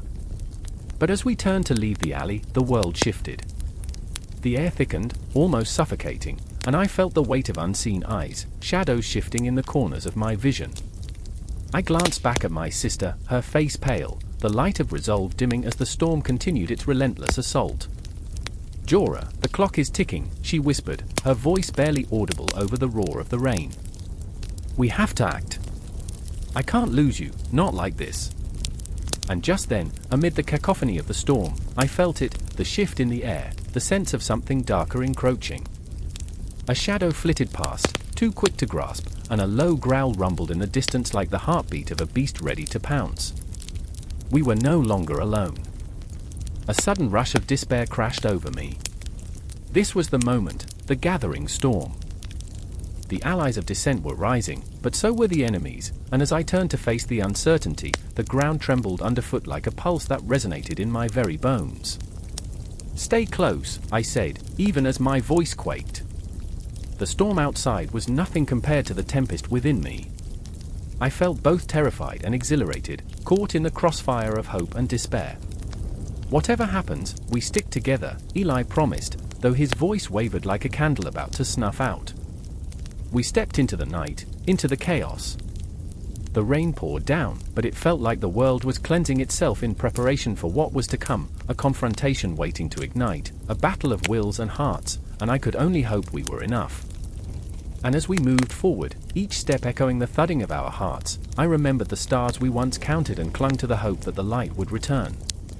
The storm was gathering, yes, but so were we. The air crackled with tension as shadows danced in the flickering candlelight, the heavy scent of damp earth and something metallic filling the cramped chamber. I could feel it, an electric charge, vibrating through my very bones, whispering of fate and foreboding. The oracles had spoken, but their words were a storm of chaos. They soared above reason like crows against a bruised sky, pouring prophecies that clawed at my sanity. Rhea, listen! My brother's voice cut through the murmur of the candles, his face illuminated in an eerie glow. Fear etched every line of his young features, drawing a stark contrast to the serene, almost ethereal calmness that had settled over me. What if they're right? What if we're too late? The clock on the wall ticked with an ominous, steady beat, each second a reminder of our impending doom. I could almost hear the heartbeat of the universe, a low, persistent thrum that echoed in my chest, drowning out the panic that threatened to consume us both. I glanced at the large, cracked mirror across the room, its surface rippling and shifting like a pond disturbed by unseen hands. I didn't recognize the face staring back at me, those wide eyes that spoke of desperation and dread. Too late, I whispered, my voice trembling as I fought against the weight of his words. Too late for what, Theo? To stop the darkness from swallowing us whole. He stepped closer, desperation flaring in his voice. The oracle said the ones who seek the truth will pay a price. They warned us. What if the price is our lives? A chill radiated from the stone walls, wrapping around us like a ghostly embrace. Memories of laughter danced in my mind, memories of running through the fields at dusk, the golden sun dipping low, and the simple joys of childhood. But laughter felt like a distant echo now, drowned out by the impending storm of fate. I squeezed my eyes shut, willing the memories to return. Instead, all that surfaced was the sound of shattering glass and screams. I remember, I said, forcing the words past the constricting knot in my throat. I remember the night Father went missing. The night the shadows swallowed our world. My heart raced as fragmented images flickered through my mind, a kaleidoscope of color and fear, the shadows stretching long and thin, like fingers reaching for a prize, only to retreat into the darkness. We can't let that happen again, Theo! The urgency in his eyes mirrored my own turmoil, and for a moment, the weight of our reality threatened to pull us under. The oracles could be wrong, or they could be right. Their prophecies had always been riddles wrapped in veils of uncertainty, but one thing remained clear, we were at the precipice of something unfathomable.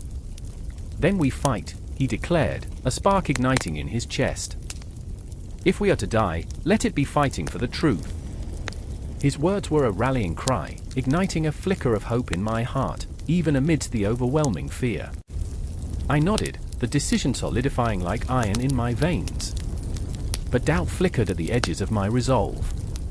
What truth could we grasp when the oracles had woven their web of shadows around us? The door creaked open, an intruder in our sanctum of despair. A figure cloaked in darkness slipped into the room, its presence chilling the air even further. I felt my breath hitch, the weight of fate settling heavily upon us. The figure raised a hand, and in that moment, time stuttered, the world spinning as if caught in the throes of a nightmare. "Your search ends here," the figure rasped, its voice a haunting melody that echoed through the chamber, each word dripping with malice. "You cannot escape the threads of destiny." Theo stepped forward, defiance etched into every line of his young face, but uncertainty clouded his eyes. "You've brought this upon us," he shouted, voice trembling. "You think we'll bow to your will?" The shadows shifted, swirling around the figure like a storm about to unleash its fury. "You think your defiance will change your fate?" It leaned closer, and I felt a chill creep through my skin, as if a winter's breath had brushed against my heart. "You are but pawns in a game far larger than you can comprehend." I stepped back, the weight of its words crashing down on me like a tidal wave. What if we were merely echoes of a greater design, helpless against the forces that moved unseen? The thought spiraled in my mind, a gnawing doubt that twisted my stomach into knots. I could feel the walls closing in, the candles flickering wildly, shadows stretching longer as if to mock us. "No!" I screamed, the word tearing itself from my throat, raw and desperate. "We are not pawns. We will carve our own path, or we will fight until the very end." My heart thundered in my chest, and I felt the truth of my words settle like a stone in my gut, heavy but resolute. The figure chuckled, a sound that sent shivers racing down my spine. "So be it. But remember this, Rhea and Theo, every choice you make will draw you closer to the truth. And sometimes, the truth is a blade that cuts deeper than any knife." As it spoke, the shadows surged, merging together in a vortex of darkness that spiraled around us. I reached for Theo, our hands intertwined, the warmth grounding me against the encroaching cold. The clock ticked louder, each second a countdown to an unknown fate, the air thick with electric tension. In that moment, as the shadows closed in, I understood the weight of our choice. We could fight, or we could perish in silence. But I wouldn't let fear seal our fate. I would embrace the chaos, the uncertainty, the truth, regardless of the price it demanded. Together, I whispered, the word a promise that intertwined with the beat of my heart. "We will face whatever comes." The shadows swallowed us whole, but as darkness enveloped the room, I felt a spark of defiance ignite within. In the depths of the unknown, we would find our truth. And nothing could extinguish that fire. The moon hung low in the sky, a silver coin tossed into the dark abyss, illuminating the chaos below. The streets of the ancient city thrummed with an electric tension, thick as the perfume of fear wafting from the shadows. In the midst of it, a figure darted, a spectre of mischief and dread, his footsteps silent but echoing in the hearts of the onlookers. Hermes, the trickster, cloaked in midnight's embrace, danced on the edges of sanity, his presence both magnetic and terrifying. I remember the night it all began, the night I caught a glimpse of his smirk, that smirk that whispered promises of joy and veiled threats of discord. My heart raced, a wild stallion pounding against its cage, as I watched my friends, Elena and Marcus, caught in the web of his elaborate games. They were my anchors in a world spinning out of control. Now, they stood on the precipice of a dark abyss, blind to the lurking danger. Elena, with her fierce spirit and unyielding loyalty, was the first to feel the tremors of discord. She had always been the fire, the beacon in the relentless night. But now, her fierce gaze flickered as she confronted Marcus, her voice a cacophony of hurt and confusion. "You think it's easy to trust you," she spat, words laced with venom and betrayal. I could feel the waves of her pain crashing against the shore of my own heart. I wanted to scream at them both, to shake them from the stupor that Hermes had cast upon them. But instead, I stood paralyzed, a voyeur to their unraveling. The air thickened, suffocating, as Hermes drifted closer, a dark shadow slipping through the cracks of their strained bond. His laughter, a haunting melody, wrapped around us, curling like smoke. He thrived on their discord, feeding on their insecurities like a ravenous beast. I could see it in his eyes, the glint of glee at their unraveling. Marcus, ever the joker, tried to deflect, to light a spark of laughter amidst the chaos, but I could hear the tremor in his voice. "Come on, Elena, don't you remember the festival last summer?" His words faltered, lost in the tempest of her fury. Every attempt to bridge the chasm between them only widened it, each word a stone thrown into a raging river. I remember the moment when the tension snapped, a tightrope fraying under the weight of unspoken truths. Elena's finger was pointed, a sword of accusation ready to strike. "You've been lying, Marcus. I can't believe I trusted you." Her voice rose, echoing off the cobblestones, bouncing back with the weight of history, of every moment they had shared. And there it was, the crack, the fracture in their world. The streets seemed to hold their breath, alive with specters of past joys turned sour, memories morphing into ghosts that whispered of betrayal. I could hardly breathe, the thick air clogging my lungs. I wanted to reach out, to shake some sense into them, but Hermes was there, an unseen puppeteer pulling their strings, his laughter a sinister undertone in the night. Suddenly, the sky split with a low rumble, the distant thunder a harbinger of storms yet to come. The weather, like their hearts, was shifting, clouds swirling ominously, mirroring the chaos below. I caught a glimpse of the tension in Marcus' jaw, the flicker of doubt that danced in his eyes. "I didn't mean to," he tried to explain, but the words choked him, heavy with the weight of guilt. And then, in that fractured moment, I saw what Hermes had sown, seeds of distrust, watered by anguish and nurtured by fear. It was a garden of chaos, blooming with every sharp word and festering glance. I felt my heart splinter in my chest, the shards digging deep, reminding me of the fragility of their bond. Elena's breathing quickened, her anger boiling over, erupting like a volcano long dormant. "You think it's just a game," she shouted, her fury a tempest sweeping through the streets. "You've turned us into your playthings." I could see the fire in her eyes, the raw intensity that meant to scorch the earth beneath them.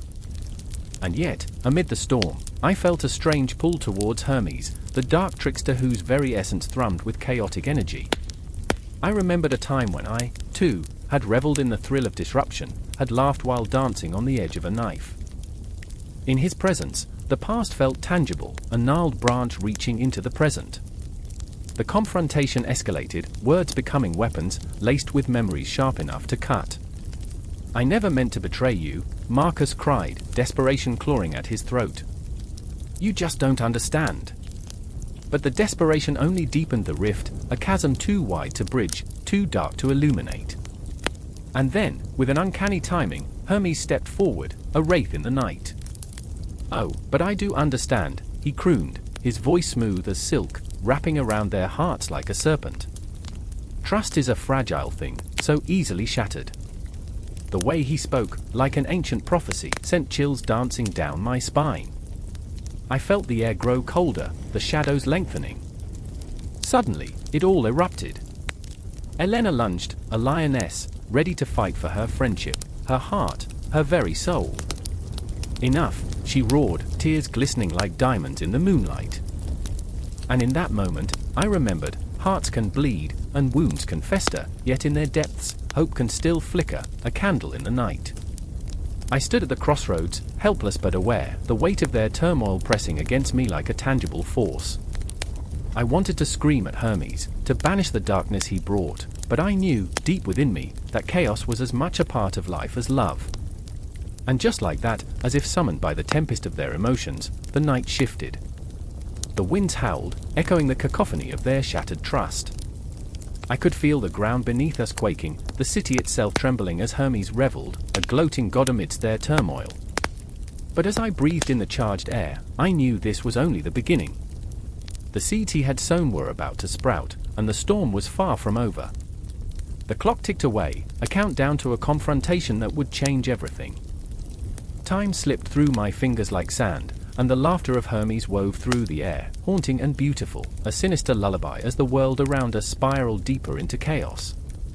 The forge blazed with the heat of 1,000 suns, each spark a whisper of rebellion in the damp air, crackling with urgency. The clang of metal resonated like a heartbeat, steady yet chaotic, as Hephaestus shaped his destiny with every strike of the hammer. I stood there, the heat kissing my skin, sweat mingling with the fear that gripped my chest. This was no ordinary day. This was a day when silence would shatter, when shadows would rise, and the ghosts of the past would howl with fury. I remember the first time I saw him, strong arms moving rhythmically, forging weapons not just of iron but of hope, desperation, and fury.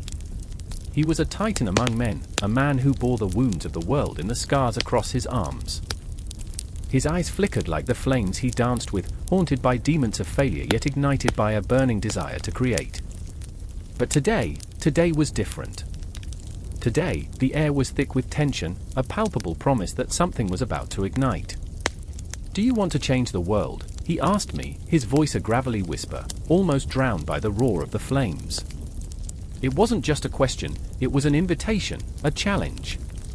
I could feel the weight of it, like a chain wrapped around my heart, squeezing tighter with each passing moment. Could I? Should I? The rebellion was a fevered dream, a distant echo in the chaos of my life. But as I watched him hammer the glowing metal, the answer became visceral: I needed to. The clang of steel against steel reverberated through the forge, a symphony of chaos and creation.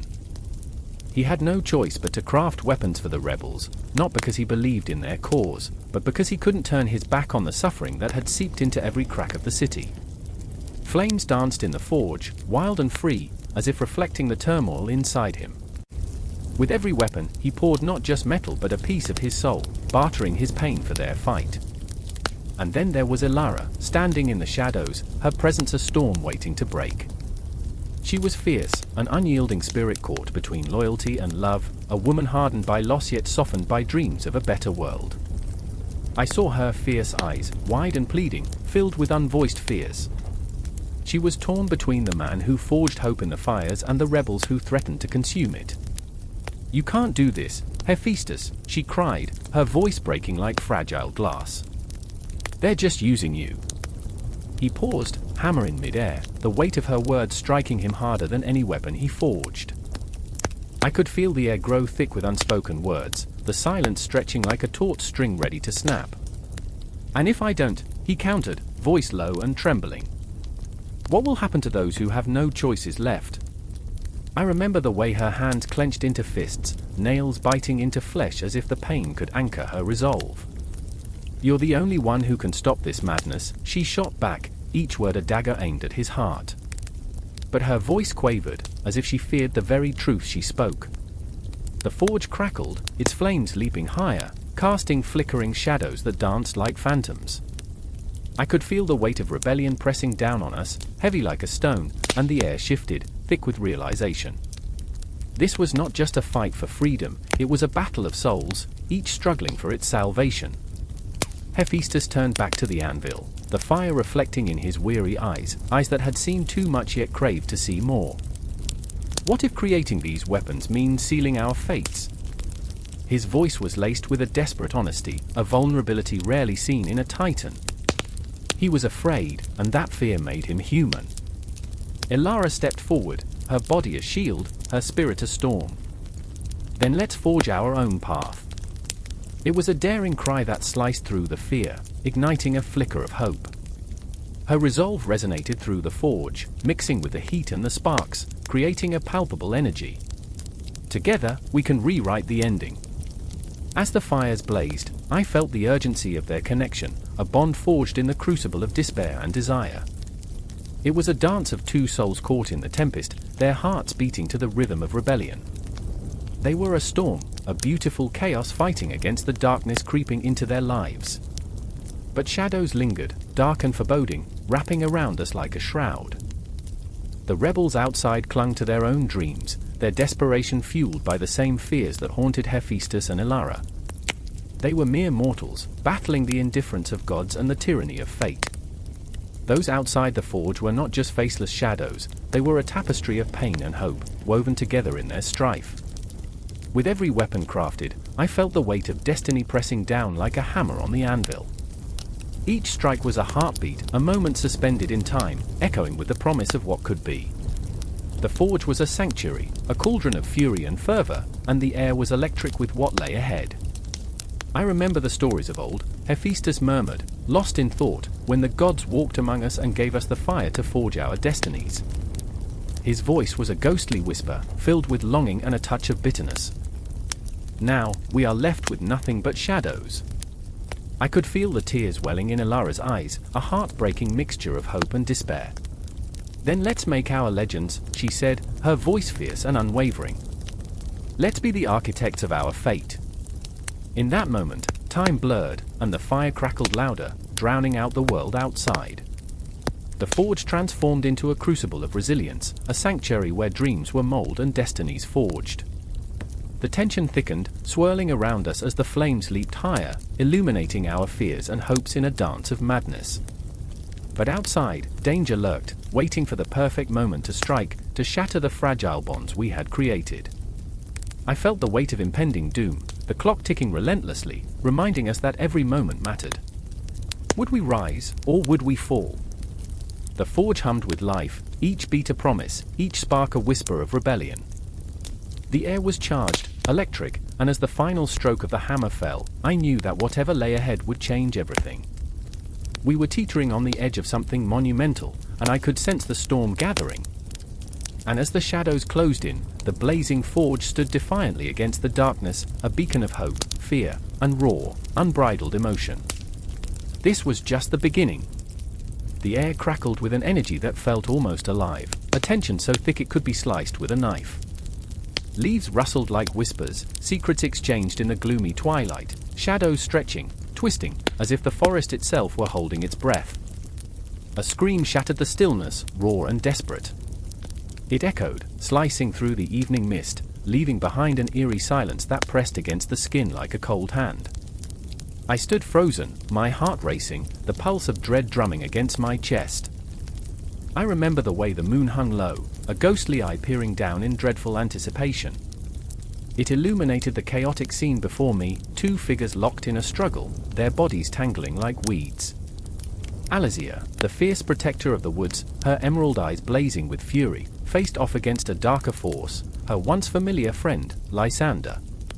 Betrayal etched itself into every line of his face, twisted by desperation and a hunger for power that seemed to pulse with the very darkness of the night. Why? Alizia's voice cracked like brittle branches, tears mingling with the dirt on her cheeks. How could you do this?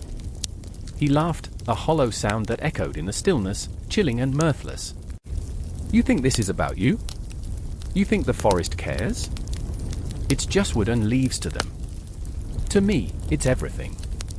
I felt the weight of his words settle over us, a curse, a promise, a declaration of war. Nature was not just a backdrop, it was a living, breathing entity, and it hungered for something more than mere survival. The tree swayed, their branches reaching out like desperate fingers, grasping at a fleeting hope, at the very essence of life that radiated from Alizia. And at that moment, I understood. The forest was ready to join the fray.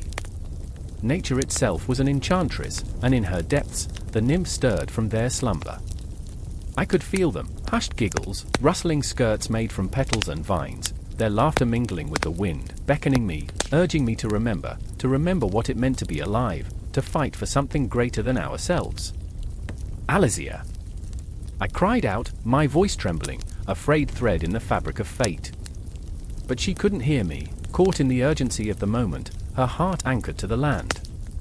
She was no longer just a protector, she was a warrior, fierce and unyielding, a tempest in human form. I knew, in the marrow of my bones, that she would fight, that she would harness the very essence of the forest around her. But the shadows were hungry, creeping closer, curling around Lysander like a dark shroud, whispering promises of power. I could see it in his eyes, the glimmer of something lost, something that had turned to ash, and it filled me with a hollowness that intertwined with rage. How could he betray us? How could he turn against the very roots he once cherished? Listen to them, Lysander sneered, gesturing toward the rustling leaves, the murmurs of discontent rising with the wind. They're tired of being mere decorations in our little fables. They want to be free. And in that moment, I glimpsed the truth. Nature was restless. The tree swayed with a pulse, an ancient heartbeat that echoed within my own. The creatures of the night rose from their slumber, eyes gleaming with unspoken desires. The nymphs, spirits of the wild, danced in the shadows, their laughter weaving through the air like silk, intoxicating and treacherous. "Join me, Alazia," Lysander pleaded, desperation cracking through his bravado. "We can awaken them, command them. Together, we can reshape this world." Alazia's face twisted in anguish. "No. You're not a savior, you're a fool. You think they'll follow you? They'll consume you." A gust of wind howled, as if nature itself were wailing at the folly before it. I could feel the earth trembling beneath us, a warning, a cry for help. The trees leaned in closer, branches bending, leaves whispering tales of ancient battles fought and lost. And yet, there was an undercurrent of something electric, a feverish promise that ignited my blood. "Alazia," I breathed, stepping forward, desperation clawing at my insides. "We can't lose him. We can't lose anyone." Her eyes met mine, filled with fear and determination, as if she were standing on the edge of a precipice, ready to leap into the unknown. "Sometimes, the only way to save someone is to let them go," she whispered, the words wrapping around me like a shroud. The ground beneath us trembled again, a warning rumble. The air shifted, charged with a new energy as the nymphs finally revealed themselves, cloaked in the shadows, ethereal and beautiful. They glided through the trees, their laughter a haunting melody that resonated deep within. Their presence ignited something primal, a connection that transcended words. "Awaken," they sang, their voices rising into the night, wrapping around us like vines. "Awaken and join the dance of the forest." The world around us erupted into chaos, the boundaries between man and nature blurring as the nymphs twirled and leaped, inviting the fury of the earth to join them. The trees groaned, their roots stretching into the soil, yearning to break free from the constraints that bound them. Lysander's laughter faded, replaced by an uncertainty that shimmered in the air. The forest was no longer a mere backdrop, it was a living force, a symphony of voices rising in defiance. Alazia stood unyielding, an embodiment of nature's wrath and beauty, her heart a beacon calling the spirits to her side. But as the confrontation intensified, the night fell heavy around us. I could feel the weight of time pressing down, each second stretching into eternity. The nymphs' laughter became a cacophony of urgency, pushing us toward a climax that felt inevitable, forcing us into a dance with fate. I remember the chill of fear creeping in, the shadows whispering truths we were not ready to face. But through it all, there was a flicker of hope, a promise that echoed through the trees, a gentle reminder that even in darkness, nature would persist, would unite, would enchant those brave enough to join the cause. And as the battle brewed within the heart of the forest, I felt it, the pulse of life coursing through me, igniting a fire that demanded to be unleashed. The enchantment of the nymphs was upon us, and there was no turning back. The storm's howl pierced the stillness of the night, a mournful wail rising from the depths of the ocean, wrapping around the world like a shroud. Waves crashed against the cliffs, sending sprays of salty mist into the air, mingling with the cries of a woman on the shore. I stood there, breath caught in my throat, heart pounding like a war drum, as the tumultuous sea churned, reflecting Poseidon's fury. The god of the sea was restless, and I could feel the tremors of his rage in every fiber of my being. Myra knelt on the rocky beach, her fingers clawing at the earth, desperately searching for solace in the sand, in the very ground that felt alive beneath her trembling hands. "Why?" she screamed into the void, voice cracking like thunder. "Why did you take him?"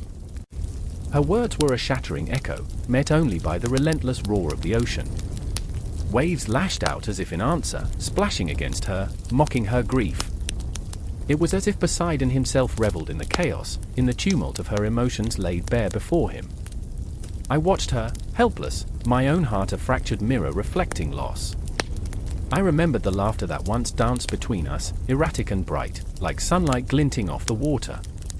I remembered those moments of joy, and how they had been consumed by the sea, swallowed whole by the depths of Poseidon's wrath. "I can't lose you too," I whispered, though she couldn't hear me over the crash of the waves. And then, there was Jonah. He stood a few paces back, fists clenched, jaw tight. He was a man forged from sorrow, eyes dark like the storm clouds above. "We have to go," he said, his voice low and urgent, a desperate plea that felt like a knife twisting in the air. "If we stay here, we'll drown in this grief." "Drown?" Myra spat, her eyes wild, almost feral. "You think I care about drowning? I'd gladly sink beneath the waves if it meant bringing him back."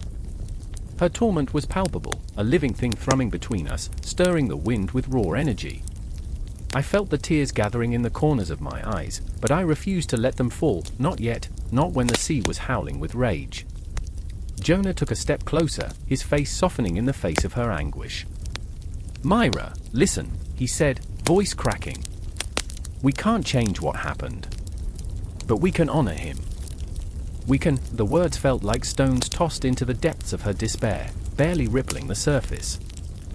"Honor," she spat, the venom in her voice cutting deeper than the waves crashing against the rocks. "How do you honor a life taken? How do you honor the dead when the sea is their grave?" Each word was a dagger, sharp and merciless, aimed at the heart of a man who felt the weight of responsibility, who had once promised to protect them both. I felt the tension crackling in the air, a storm building not just in the heavens above, but within the hearts of those on the shore. Myra's anguish, Jonah's resolve, it was a delicate fabric, threatening to unravel. I could see the shadows of past decisions lurking just beyond the edge of memory, whispering reminders of the choices we could never take back. "Stop!" I found myself shouting, my own voice lost in the cacophony of the storm. "Stop, please! We're tearing ourselves apart." The wind whipped through my hair, carrying my words far out into the abyss, where Poseidon's spirit roamed freely, unrepentant and vengeful. The waves surged higher, and I felt the salty mist sting my cheeks, a bitter reminder of everything we had lost. Memories flooded back, dancing in the moonlight, laughter echoing as we splashed in the shallows, a boy who'd once promised to shield us from the darkness. Now, he was just a whisper in the wind, a ghost beneath the waves. Myra's gaze turned to me, and in that moment, I could see the reflection of Poseidon's fury in her eyes, wild, chaotic, and filled with despair. "What do you want from me?" she cried, her voice raw, the ocean's rage echoing her own. "You want me to move on? To forget? You want me to live when my heart is in the depths of that cursed sea?" Jonah stepped closer still, his voice trembling, filled with a softness that felt almost foreign in the storm. "I want you to fight, Myra. To fight for the memories, yes, but also for the life we have left. Don't let him take everything from you. Don't let Poseidon claim your spirit as he claimed." The words hung in the air, suspended in the tension, heavy like stones. "Claimed what?" she asked, her voice breaking, the fight within her flickering like a candle in a tempest. "He took my brother. He took my hope. What's left for me to fight for?" It was a question that hung in the storm, a haunting echo that pierced the heart deeper than any blade. And then, as if in answer, the sea swelled, a monstrous wave rising, dark and foreboding, reflecting the storm inside her heart. "No!" I shouted, but the words were swallowed by the roar. The wave crashed down, and I saw it then, a silhouette beneath the water, a glimmer of something lost, a shadow that summoned the weight of nostalgia and grief. "Poseidon!" I screamed into the void, daring the god to answer, daring him to show himself. The sea rolled back, and for a brief moment, silence fell. Time felt suspended, the world holding its breath, teetering on the edge of something unfathomable. The wave receded, but the tension remained, a palpable force binding us together in this moment of uncertainty, of heartbreak. Myra's face twisted in pain, and in that moment, I understood that this was more than just a battle against the sea. This was a fight against despair, against the darkness creeping into our souls, against the inevitable grip of sadness that threatened to drown us all. I felt the weight of the ocean's rage, a force beyond comprehension, and yet here we were, three souls caught in Poseidon's discontent, spiraling towards an emotional climax that felt both terrifying and inevitable. The wind howled again, and the shadows deepened, waiting, watching, as we stood on the precipice of the storm, hearts pounding, souls entwined, suspended in the haunting embrace of loss and fury. The air crackled with tension, electric and alive, as shadows stretched across the marble floor of Olympus. The moon hung low, a silver sentinel, casting an eerie glow on the assembly before the throne of Zeus. The gods, once vibrant with laughter, now stood silent, their hearts beating in discordant rhythms, a symphony of fear and fury. I could feel it in my bones, that unease swirling like a storm brewing in the distance. Enough! Zeus thundered, the sound reverberating through the very marrow of the earth. But his command was met with an unsettling stillness, a silence so thick you could slice it with a blade. I could sense the shift, the tremor in the air, the way hearts turned against him, the king of the gods, as if they were all puppets suddenly aware of the strings controlling them. Aphrodite stood there, her beauty more radiant than the sunlight, yet her eyes blazed with a fierce intensity. But it was not a warmth that drew people in, it was the chill of icy resolve. She was the embodiment of love, yet in that moment, she was a warrior, a cyclone of passion and pain. Love had its own brand of fury, and she bore it like a battle standard. Her heart, so tender, was now a fortress, her laughter, once a melody, was now an echo of betrayal. And then there was Hephaestus, her husband, concealed beneath the weight of his own sorrow.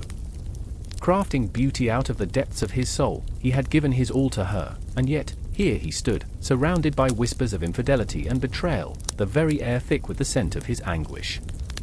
His heart was a blacksmith's forge, hot and throbbing, each beat a reminder of the love that seared and burned, both for Aphrodite and against Zeus.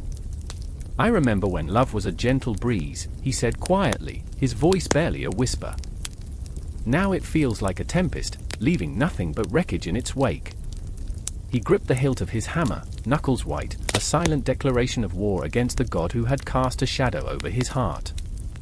Aphrodite stepped forward, her voice cutting through the silence, sharp and relentless. Zeus, you have taken from me what is mine. Your games, your whims, have turned our hearts into battlegrounds. I will not bow to your tyranny any longer. The words hung in the air, charged like a live wire, igniting a rage that pulsed through the assembly. And there it was, the moment where the universe held its breath. I could feel the gravity of her words, the weight of their implications. This goddess of love, now an avenger, had turned her back on the very force that held their world together. The gods began to murmur among themselves, unease blooming like dark flowers in the pit of their stomachs. Love is fickle, Zeus spat, anger twisting his features. You think it can stand against me? You think hearts can defy the will of the heavens? His voice boomed, but deep down, a tremor of doubt lurked, a whisper of fear. I remember the day you shattered trust, Aphrodite replied, her voice rising like the tide, relentless. You played with hearts like they were mere trinkets, but I am not a jewel to be won or lost. I am love incarnate, and love does not bow to tyranny. Every eye turned, hearts leaning in, each breath a collective gasp of anticipation. I could feel the pulse of the assembly, a living, breathing entity, caught in the tempest of their emotions. Would they support her? Would they stand against Zeus? Hephaestus stepped beside her, channeling his own pain into strength. Together, he said, the word rolling from his lips like a vow. Together, we will rise against this oppression. No longer shall we let fear dictate our fate. The whispers grew louder, the gods shifting, fidgeting, caught between loyalty and the intoxicating pull of rebellion. Tension hung thick in the air, an invisible thread binding them all to this moment, this fragile, electrifying moment. And then, as if the cosmos itself had taken a breath, a single voice rose above the rest. We are more than pawns in a game, it declared, and I felt the weight of 1,000 hearts echoing that sentiment. Resolve, like a tide, washed over the assembly, and suddenly the air tasted different, sweeter and yet more dangerous. In that silence, I could hear the heartbeat of Olympus, a thunderous pulse that drowned out all fear. I could feel it reverberate through me, each beat a reminder of the stakes, of the love that burned within them, both unyielding and fragile. Then came a crack, a thunderous sound that shattered the moment, sending shocks through the assembly. It was the sound of Zeus's fury, a lightning bolt of despair shot into the heart of the gathering. You dare defy me, he roared, rage pouring from him like molten gold, intoxicating yet destructive. Aphrodite stood her ground, a warrior in her own right. I dare because love dares. Love is defiance. Love is rebellion. Each word sliced through the air, charged with an energy that felt like it could ignite the very heavens. As the gods began to rally behind her, I felt an overwhelming sense of hope blossom amidst the chaos. But shadows loomed, dark and ominous, whispering ancient tales of discord and devastation. Love has always been a double-edged sword, I thought, feeling the pulse of inevitability, the fear of heartbreak coiling tightly around my heart. Would love triumph over tyranny? Or would it be severed, torn apart by the very hands that shaped it? With the weight of the world pressing down on them, the confrontation between love and power loomed ever closer, a battle that felt both inevitable and painfully poignant. I could only wonder, as I watched the raw emotion unfold, how the hearts of the gods would fare against the tempest of Zeus's wrath. In the flickering candlelight, I could see the glimmer of determination in Aphrodite's eyes, and the fierce loyalty in Hephaestus's stance. Hope, like a fragile flame, flickered between them, casting shadows that danced on the wall. But the storm was brewing, and I felt the impending clash of hearts and titans looming like an approaching tidal wave, ready to engulf us all. The room was thick with tension, the air heavy with unspoken fears and unrelenting urgency. A flickering candle cast wild shadows on the stone walls, grotesque shapes clawing at the edges of a world teetering on the brink. I could hear the stifled breaths of my comrades, sharp intakes of air that sliced through the suffocating silence like knives.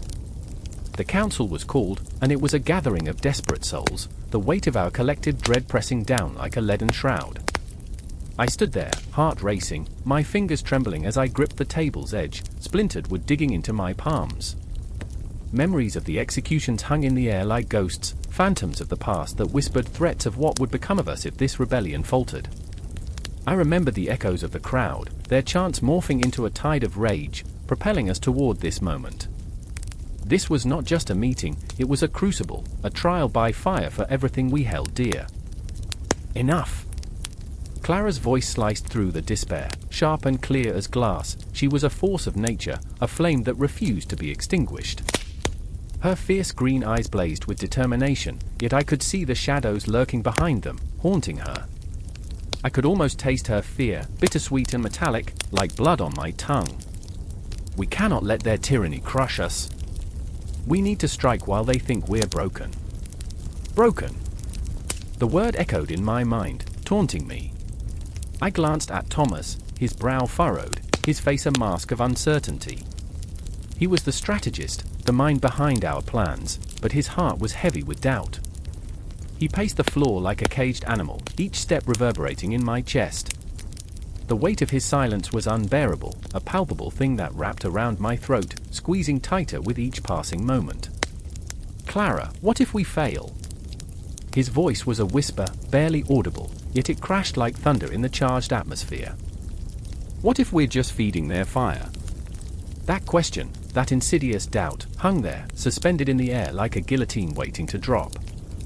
I could see the tremor in Thomas's hands as he clenched and unclenched his fists, as if trying to contain the storm swirling inside him. His love for Clara was a delicate thread, frayed and stretched thin by the weight of our shared despair. I remembered the stolen moments, the laughter that felt like sunlight breaking through the clouds, a fleeting joy that seemed worlds away now. Failure is not an option, Clara shot back, her voice rising, igniting a flicker of hope within me. We will rally those who still believe, those who dare to dream of a world free from this madness. We will become the storm they never saw coming. They bathe in opulence while we suffer in shadows. Let that drive us. Her passion was intoxicating, a cocktail of defiance and fear that mingled in the air, wrapping around us like a warm embrace, albeit one that threatened to smother. But I felt the weight of history pressing down on us, each uprising that had come before us an echo of tragedy, a reminder that dreams often drown beneath the relentless tide of power. Clara, I started, but the words caught in my throat. I wanted to warn her, to tell her that hope could be a double-edged sword, that it could cut as deep as despair. But there was something in her eyes, a fierce glimmer that mirrored my own flickering resolve. Do you remember the stories our parents told us? I blurted out, desperate for connection, for a shared moment of clarity in this chaotic maelstrom. They spoke of heroes, of brave souls who rose against tyranny. But those stories always ended in blood. I could feel my heart hammering against my ribcage, the truth spilling out like spilled ink, messy and dark. Yes, and do you remember what they taught us about the power of the people?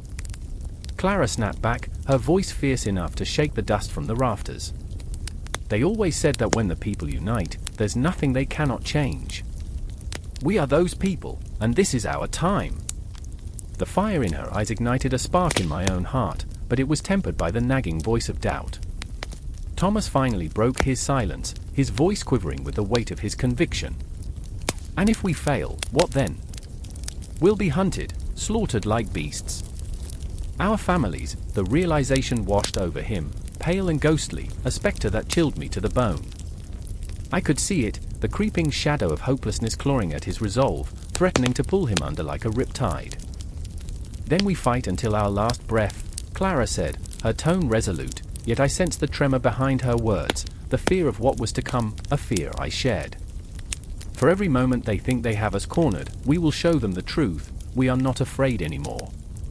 A silence wrapped around us then, heavy and suffocating, each heartbeat a drum echoing our fears and hopes. I looked around the room, the flickering candlelight revealed faces etched with uncertainty and determination, a tapestry of emotions intertwining, the fear of loss, the yearning for freedom, the burden of sacrifice. We were a choir of broken warriors, each note fraught with the tension of our reality.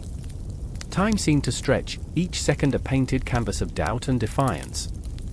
I could feel the world outside moving, the city throbbing with life, blissfully unaware of the storm brewing within these walls. The clock ticked ominously, a reminder that we were running out of time. Let's not waste it, Clara said, her voice breaking through the haze, pulling us back from the precipice.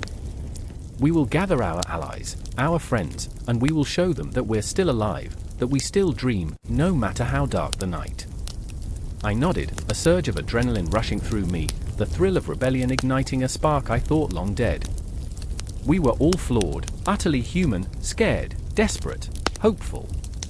But in this moment, we were united, and in our unity, we found strength.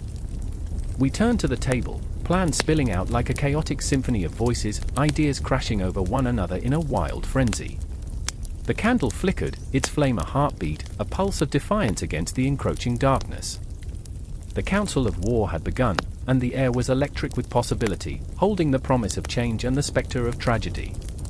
And as the shadows danced around us, I knew one thing, we would fight. We would burn bright against the dark. The rebellion was no longer a whisper, it roared to life, a wildfire threatening to consume everything in its path. And in that moment, I felt it, the truth that we were alive, that our dreams had not been extinguished, but rather transformed into a battle cry that would echo through the ages. The ground trembled beneath my feet, a low growl like the belly of some ancient beast awakening. I stood there, heart racing, eyes wide, as shadows flickered around me. How had it come to this? A forest once vibrant now lay silent, a graveyard of fallen leaves and broken branches, the air thick with the scent of damp earth and something far more sinister. I could feel it, the tension, the crackling energy, like a storm poised to unleash its fury. I remember the moment the sky darkened, the once friendly sun swallowed by roiling clouds bruised with foreboding. And there, amidst the chaos, stood Elara, her emerald eyes fierce, yet betraying a flicker of doubt. Would she follow me into this abyss? Would she face the wrath that roared at the edges of our world? She had always been the light to my shadows, but today, her flame flickered, and I feared I might be the cause. Stay close, I murmured, though my voice trembled as if the very air around us could hear. I couldn't afford to show her my fear, but it clawed at my insides, a ravenous beast demanding to be freed. I could feel the whispers of the past, shrouded in memories that echoed like the tolling of a distant bell, ghosts of laughter, of dreams unfulfilled. Regret wrapped around me like a shroud, heavy and suffocating. And then, the silence shattered. A shriek ripped through the air, raw and primal, emanating not from the forest but from deep within the earth itself. The ground split open, a chasm yawning wide, revealing a darkness that pulsed like a heartbeat, the heart of something ancient, something malevolent. I wanted to look away, to turn and run, but something rooted me to the spot, a gravity born of terror and an inexplicable allure. Riven!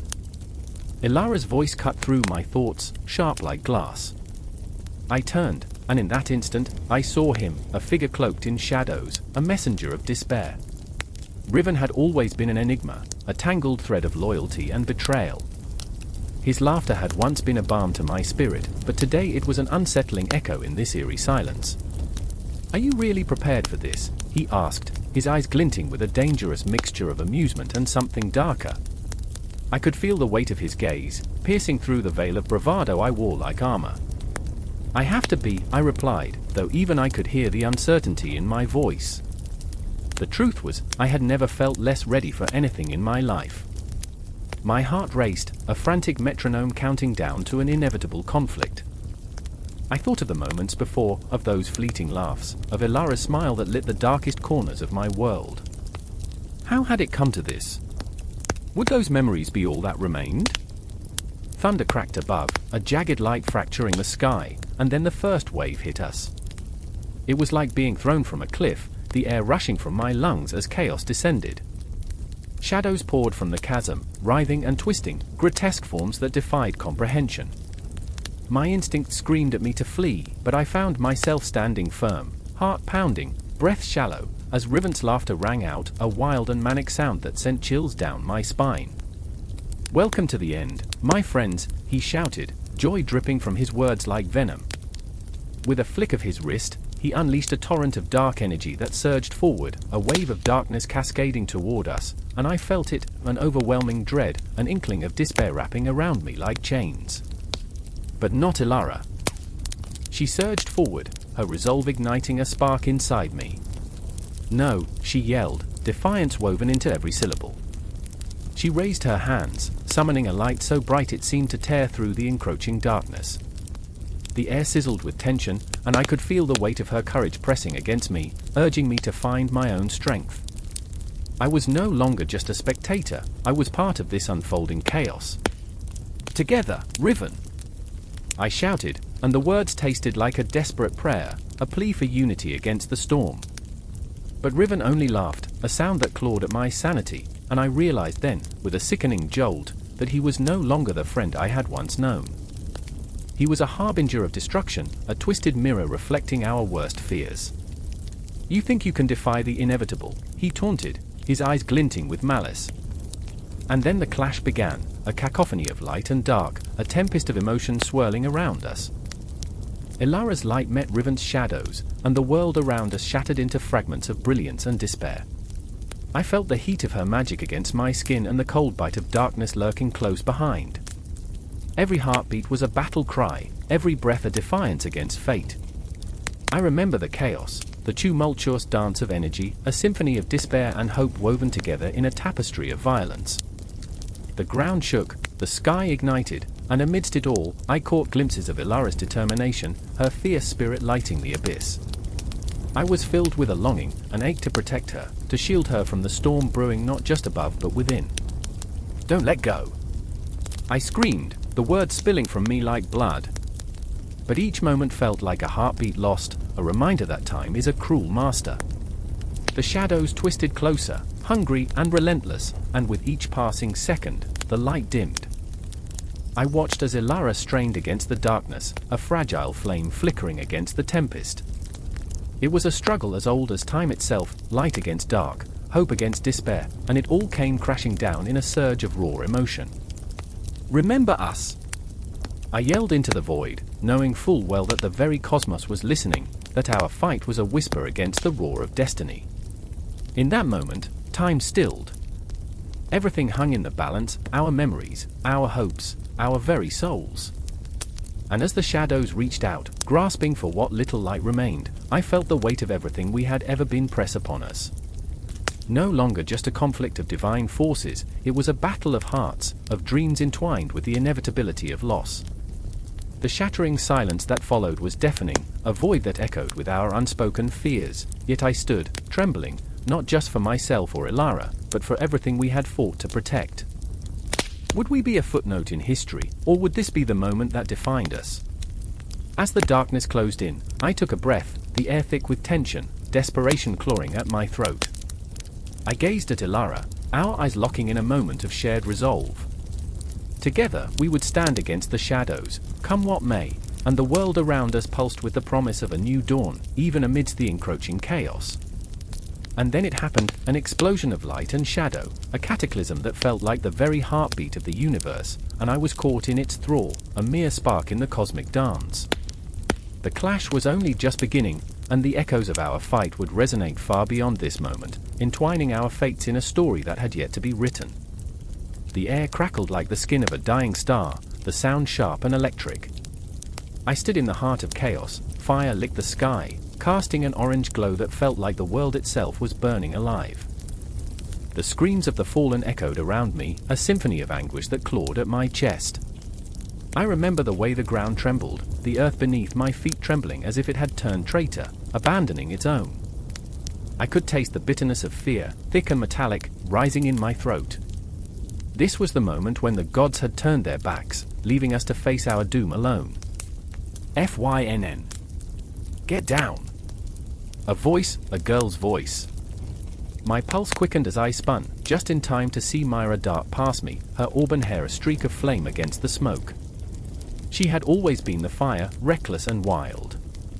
But today, that fire shone with desperation. Every breath she took felt like a prayer, every stride a defiance against the chaos. I remember how she had looked at me, those piercing green eyes filled with a blend of hope and despair. "We can't let them win," she had said just hours before, her grip on my arm a lifeline in a sea of madness. But hope felt like a thread fraying at the edges, one tug, and it would unravel completely. And then there was Ellen, a shadow lurking in the backdrop, her presence a heavy weight. She stood still, the embodiment of calm in the storm. I could see it in her face, her dark features set in stone, the dark curls framing her expressionless eyes. She was the anchor, the voice of reason amid the chaos, but today even she wavered. "We need to strike back," she murmured, the words barely breaking through the chaos. A sudden roar erupted behind us, a monstrous sound that sent a tremor through my bones. Instinct kicked in. "Move!" I shouted, pulling Myra toward the crumbling archway of what had once been a grand temple. The stone walls, once a testament to our gods, now felt like a prison ready to collapse. FYNN, what are we doing? Myra's voice trembled, and I could see the flicker of doubt in her eyes. Fear gnawed at her heart, but she would follow me, she always had. "We can't just run." "But where to?" The gods had abandoned us, their laughter echoed in the distance, mocking our plight. I felt the weight of their indifference pressed against my shoulders, like a cloak that suffocated instead of protected. "We fight," I said, though my own voice quivered, uncertainty coiling around my words. "We fight because it's all we have left." A flash of something, was it hope, ignited in Myra's gaze. She squared her shoulders, a defiant fire igniting in her core. "Then let's make them pay." The moment hung in the air, thick with tension. I could feel my heart pounding like a war drum, and in that heartbeat, I saw the flickers of our memories, the laughter shared over cracked bread, the gains in the fields where we thought we could outrun time, the secrets whispered beneath the stars. And now, here we were, bound by the weight of fate and a desire to defy the gods. Ellen stepped forward, her voice low yet steely. "We can't fight like fools. There's strategy in defiance." She had always been the strategist, the planner. With each encounter, she had studied the gods like they were pieces on a chessboard, but today? Today felt like a game of chance, and I could see the uncertainty gnawing at her resolve. Strategy. I spat, anger surging through me like wildfire. What use is strategy when they're raining hellfire down upon us? Her expression didn't flinch, but I could see the flicker of hurt behind her eyes. Without a plan, we're just throwing ourselves to the wolves. I understood her intention, but rage clawed at my insides. The gods had made fools of us for far too long. But I also remembered what it felt like to hope. I remembered the day Myra first smiled at me, her laughter ringing like a bell, bright and unfettered. I remembered Ellen, urging us to think beyond our immediate fears, to consider the future beyond the flames. Suddenly, a flash of light tore across the sky, illuminating the chaos. Shadows danced among the ruins, clawing at the edges of hope. I felt the weight of destiny settle over us, wrapping us in its cold embrace. This was it, the moment we would either rise or fall. Myra took a step forward, a lioness ready to defend her pride. We can turn the tide, FYNN. Together. There was a strength in her voice, a rallying cry that cut through the noise. Ellen nodded, her eyes narrowing with determination. A distraction. We'll draw their attention, then strike from the shadows. With a swift motion, I grabbed a piece of rubble, the jagged stone rough against my palm. Then let's give them a show they won't forget. The adrenaline raced through my veins, fusing with the fear that had been choking me moments ago. We formed a line, 3 souls against a storm of divine punishment. The gods might have abandoned us, but we were still alive, still breathing. The fire around us roared, but within that inferno, a flicker of defiance ignited. As we charged into the fray, each heartbeat was a drumroll of destiny.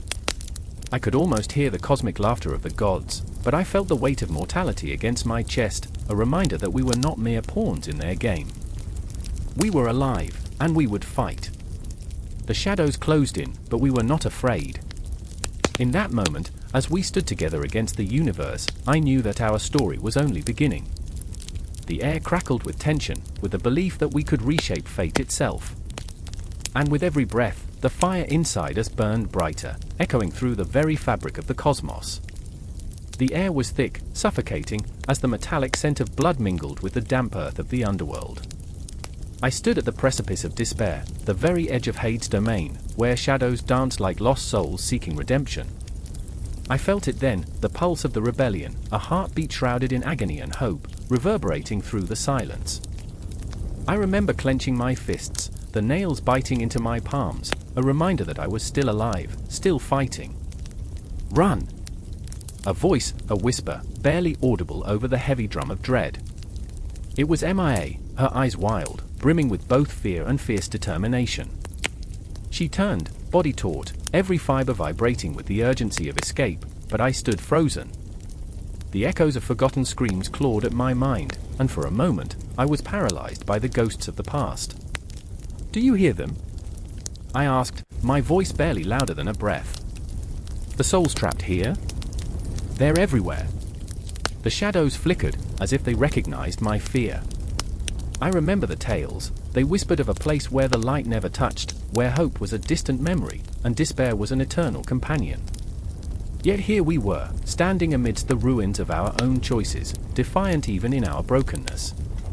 MIA shot me a look, fierce and unyielding. We can't let them win. Not again. Her words struck me like a blade, sharp and unyielding. She had lost too much. Her brother's laughter still echoed painfully in her mind, a haunting melody that lingered long after the music had stopped.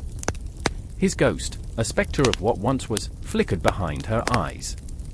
I could see it, the weight of her memories, heavy as stone, but her spirit was an unquenchable fire.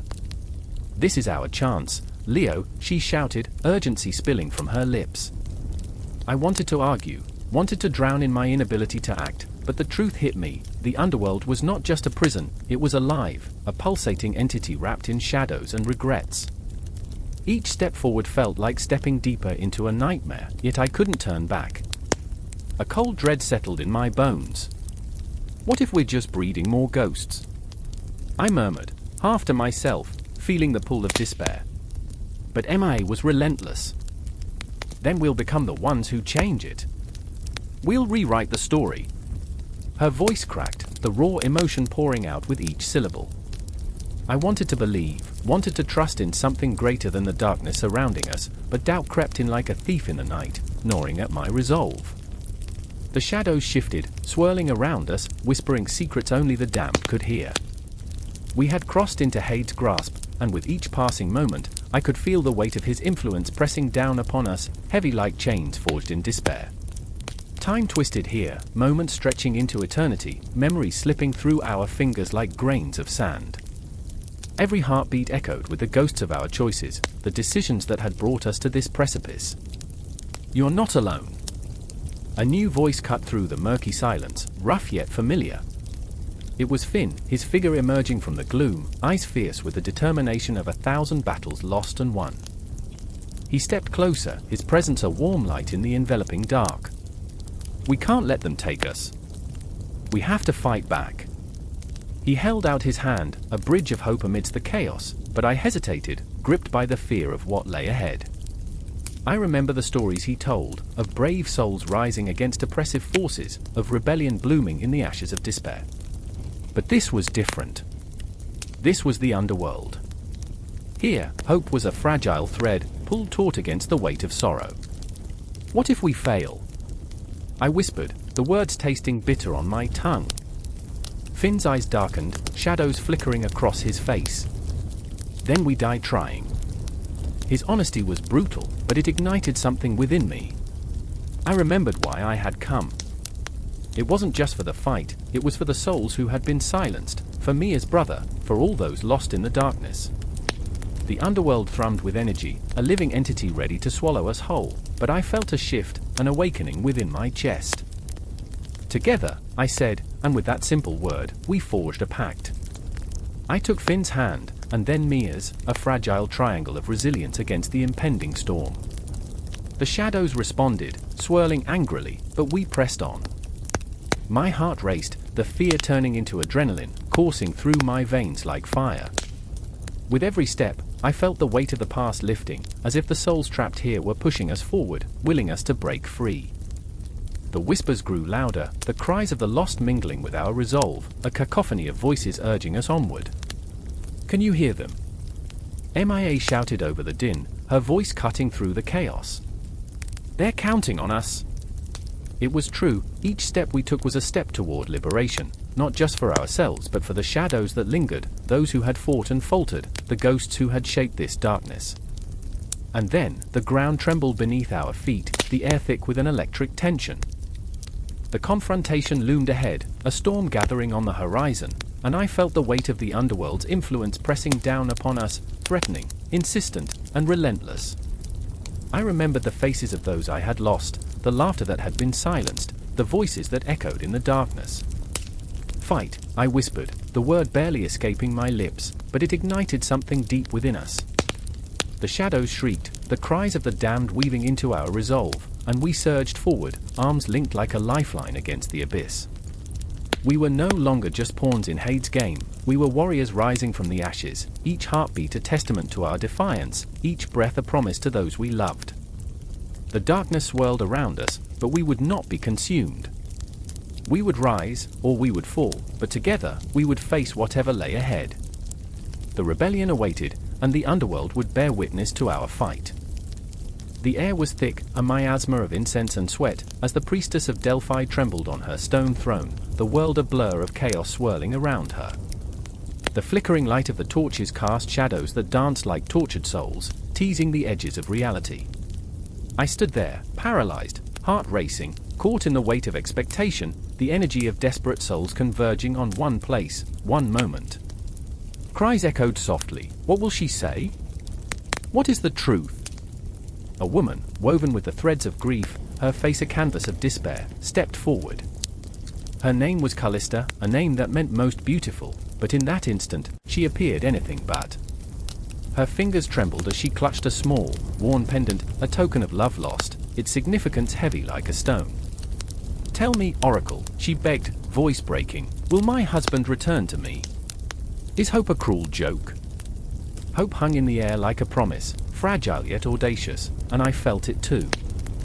My chest tightened, as if the very cosmos was watching, waiting for the moment when truth would either shatter our hearts or lift our spirits. The priestess inhaled sharply, her eyes rolling back, her body convulsing, the energy swirling around her like a tempest. There was something electric, terrifying in the air, the whispers of the gods swirled around us, beckoning. Will you listen? Will you dare? And then she spoke, voice raspy, raw, drenched in an echo of ancient wisdom. He wanders the ether, lost to the shadows. Seek him in the echoes of the night. The words hung heavy, like the weight of 1,000 stars crumbling into a black void. Callista gasped, her heart spilling into the abyss of despair. I felt her pain claw at my throat, and I wanted to scream, to tear the very fabric of reality. How was this guidance? How could this be anything but a cruel trick? Then there was Orestes, lurking in the shadows, a man stitched together with threads of anger and regret. His eyes, dark pools of yearning, fixed on Callista. I remember the night he had lost her to the hands of fate, how he had chased her through the moonlit streets, how he had swallowed his pride, only to find her shattered in the arms of another. What of my fate? He roared, voice a thunderclap, drowning out the murmurs of the crowd. Will vengeance serve me? Will the ghosts of my past grant me peace? The oracle's gaze pierced through the air, haunting and hypnotic. Vengeance is a fire that consumes the heart, she intoned, her voice layered with the gravity of ages. It will guide you, but it will not save you. I could feel the tension in Orestes, a tempest of fury battling against a flicker of hope. He wanted to believe there was a chance, a possibility of redemption, but the words twisted like knives in the air. What if the ghosts don't let you go? I trembled under the weight of their emotions, the air thickening, each heartbeat resonating with the silent cries of anguish. The crowd shuffled, an ocean of faces blurred together, each reflecting their own desperation. Was this the truth of the oracle? A thin veil of guidance or a carefully woven tapestry of deception? Each word, a thread that could either bind us or strangle us. Callista staggered back, grief and anger colliding in a war within her. What more can I do? She gasped, the world shattering around her. I traded my soul for love, and yet it was never enough. The tears glistened like shattered glass, each drop a reminder of her brokenness. I felt her pain seep into my bones, the haunting realization that sometimes the universe plays cruel games, blurring the line between fate and folly. And Orestes, caught in a web of his own making, eyes burning with a ferocity that could ignite the heavens, stepped closer, the shadows clinging to him like a second skin. If I cannot have vengeance, then what is left for me? His voice cracked, a thunderous echo of despair. I wanted to scream at him, to pull him back from the edge of darkness, but I was powerless, trapped in this kaleidoscope of human frailty. The oracle trembled, words spilling like blood from her lips. You must choose, Orestes. Love or revenge? The gods do not favor the bitter heart. The choice loomed like a specter before him, a ghostly reminder that he could either rise from the ashes or become a shadow of his former self. The weight of possibility hung in the air, thick and suffocating. And then, as if the universe conspired to shatter the moment further, a low rumble echoed through the temple. The earth shook beneath us, raw and primal, as if the gods themselves were howling in laughter at our plight. The torch flames flickered wildly, casting grotesque shadows that twisted and turned, mocking our every desire. Had we angered the deities? Were we mere puppets, dancing on the strings of fate with every desperate plea? The chaos enveloped us, the tension coiling tighter, and in that moment, I felt the weight of time itself, echoes of ancient prophecies and dreams lost to oblivion. Each heartbeat pulsated through the air, a reminder of our fragility. The oracle's voice rose above the cacophony, a haunting melody echoing like the whispers of the cosmos. Be wary of the path you choose, for every decision is a doorway, and some lead to darkness. I stood there, a mere witness to the agony of choice, the weight of dreams and regrets, caught in a moment that felt infinite. The air crackled with possibilities, each breath a soft reminder of the chaos that awaited. The oracle's words, each a thread woven into the fabric of our destinies, held the power to either bind us together or tear us apart. As the tremor subsided, a silence fell over the crowd, a collective breath held in anticipation.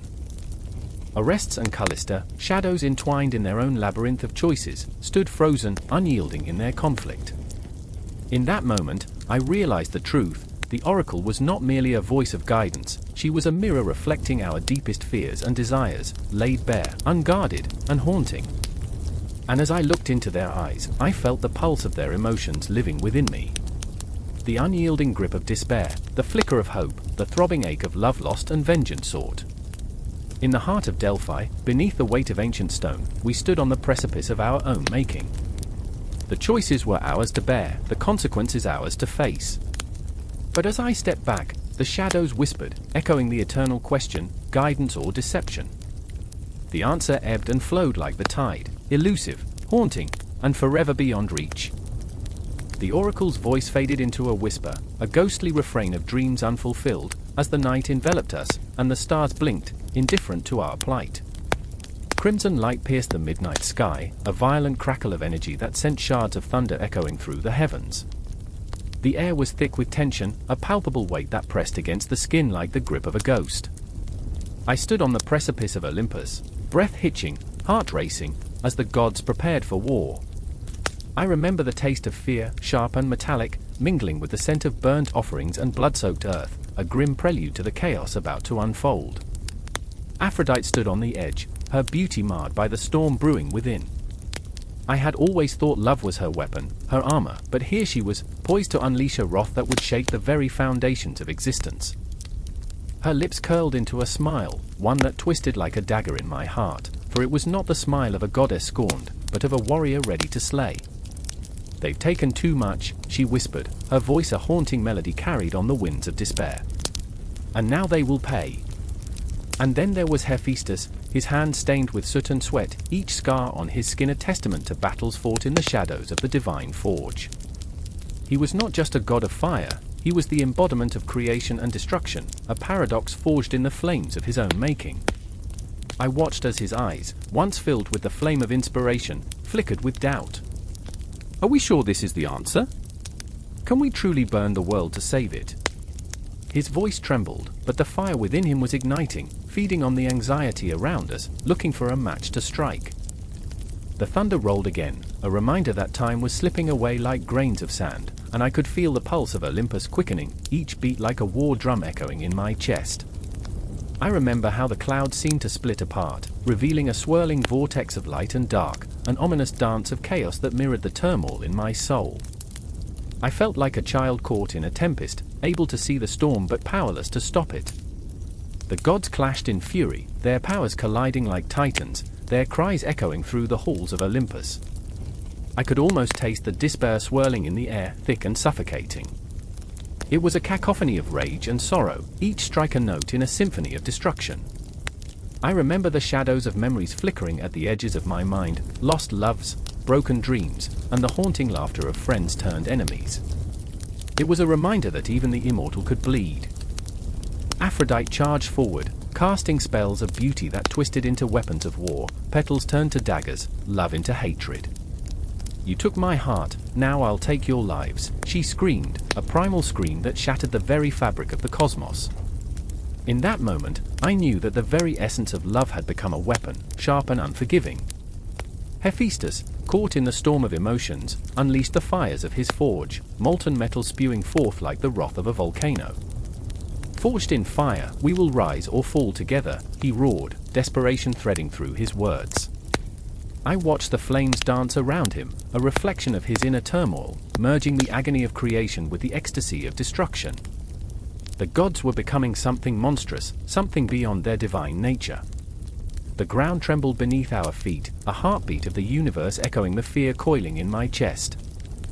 I remember looking into the faces of my companions, each one a mirror of my own turmoil. We were all flawed, all searching for purpose in chaos, yet here we stood, standing against the tide of our own making. I felt the weight of their despair, their anger seeping into my bones, a relentless tide threatening to pull me under. Crouched in the shadows, I could see Hades, the god of the underworld, watching with an amused detachment. He was the harbinger of endings, the keeper of secrets. His laughter was a chilling wind that swept across the battlefield, leaving a trail of icy dread. "You fight for what? Love?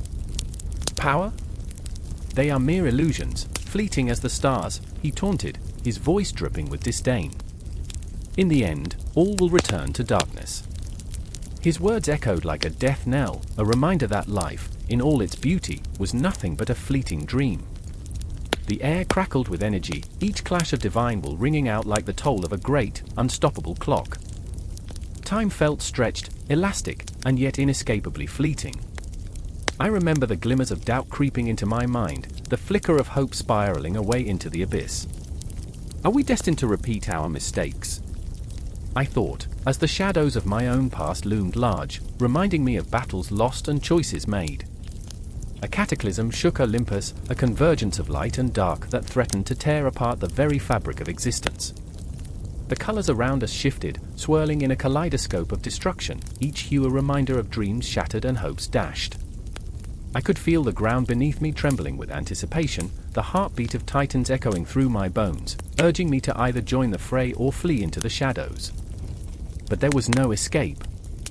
I stood there, frozen in the eye of the storm, watching as the gods unleashed their fury, the battlefield a tapestry woven from dreams and nightmares.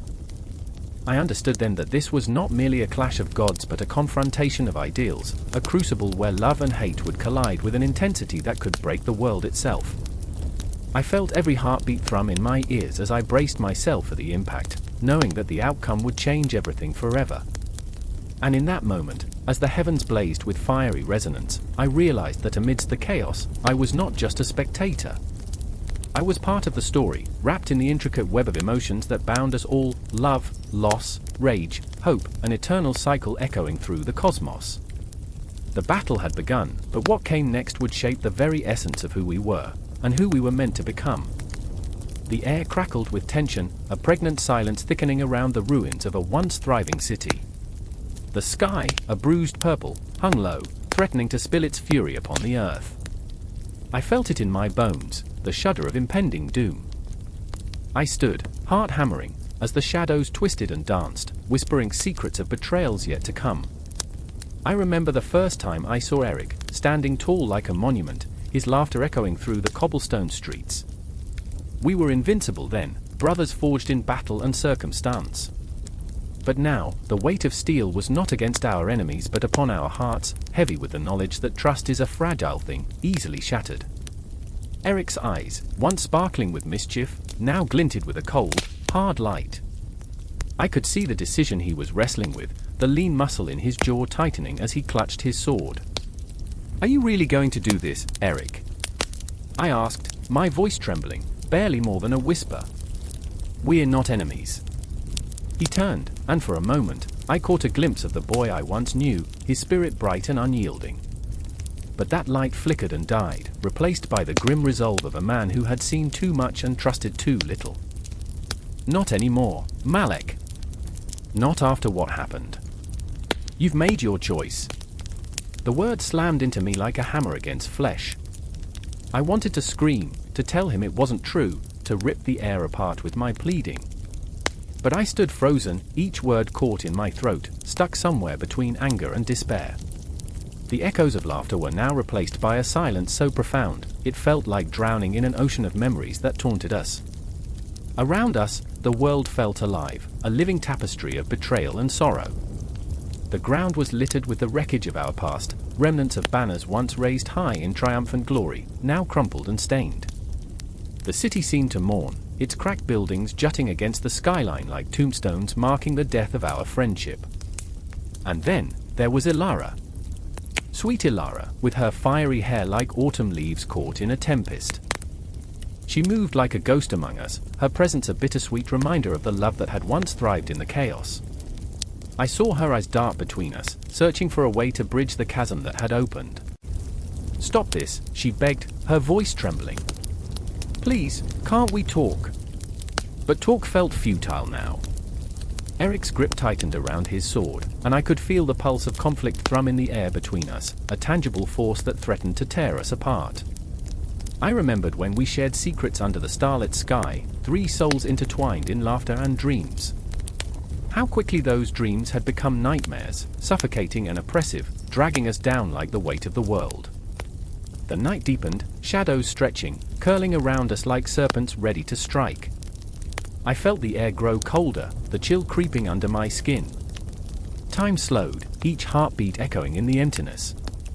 I glanced at Ilara, her face pale, fear etched into the delicate lines around her mouth. Her hands trembled, fingers brushing against her sides as if searching for a weapon that wasn't there. I wanted to reach out, to pull her close, but my heart was heavy with the knowledge that the three of us were entwined in an unsolvable riddle, each of us holding a piece that no longer fit. Eric's frustration exploded, a tempest of anger fueled by betrayal. "You betrayed us, Malek. You've chosen them over us, over me." His voice cracked, the anguish spilling forth like venom. My chest tightened, the accusation a dagger twisting deep. I hadn't chosen, I was running from the ghosts that haunted me. "I never wanted this," I shouted, my voice raw and desperate, echoing through the stillness. "I fought for us, for you. But can't you see?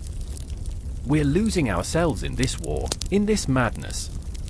He took a step closer, the distance between us shrinking, and I could see it, the pain, the love, the hatred coiled into a single moment, bursting with unresolved emotions.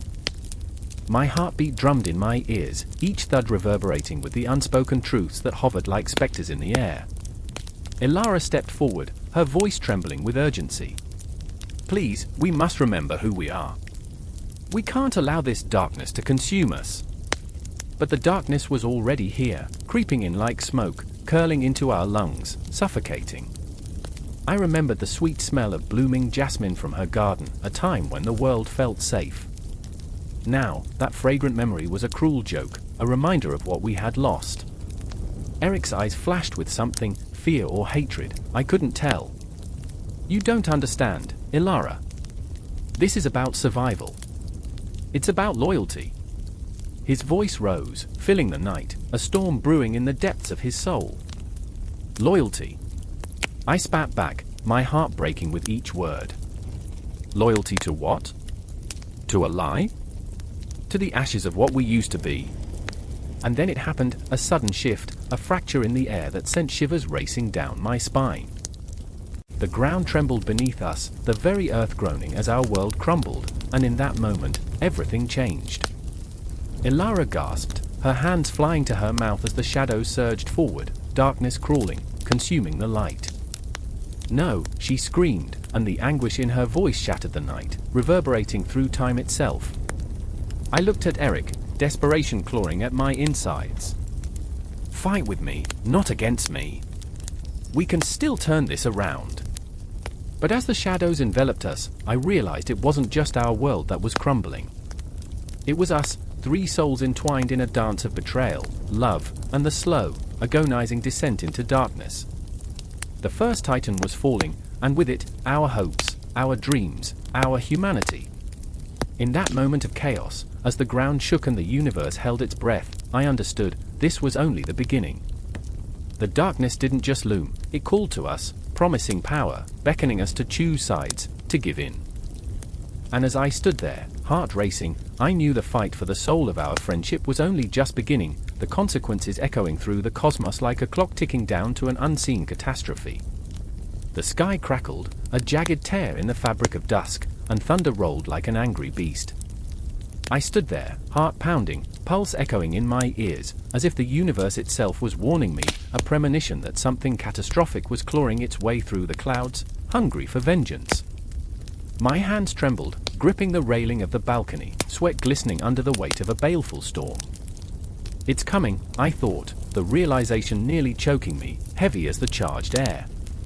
The city below was a canvas of flickering shadows, flickering like dying stars, and I could feel the anger building in my chest, a mirror to the brewing tempest.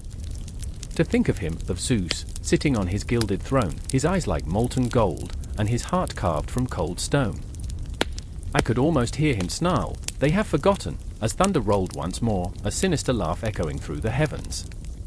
The people, oblivious in their blissful ignorance, had turned away, had dismissed the old tales, the warnings whispered on the lips of the wise. But not me. Oh, no. I remembered. the stories of thunderbolts that fell like rain, of punishment swift and merciless, of the gods' wrath that descended upon those who dared to forget their place.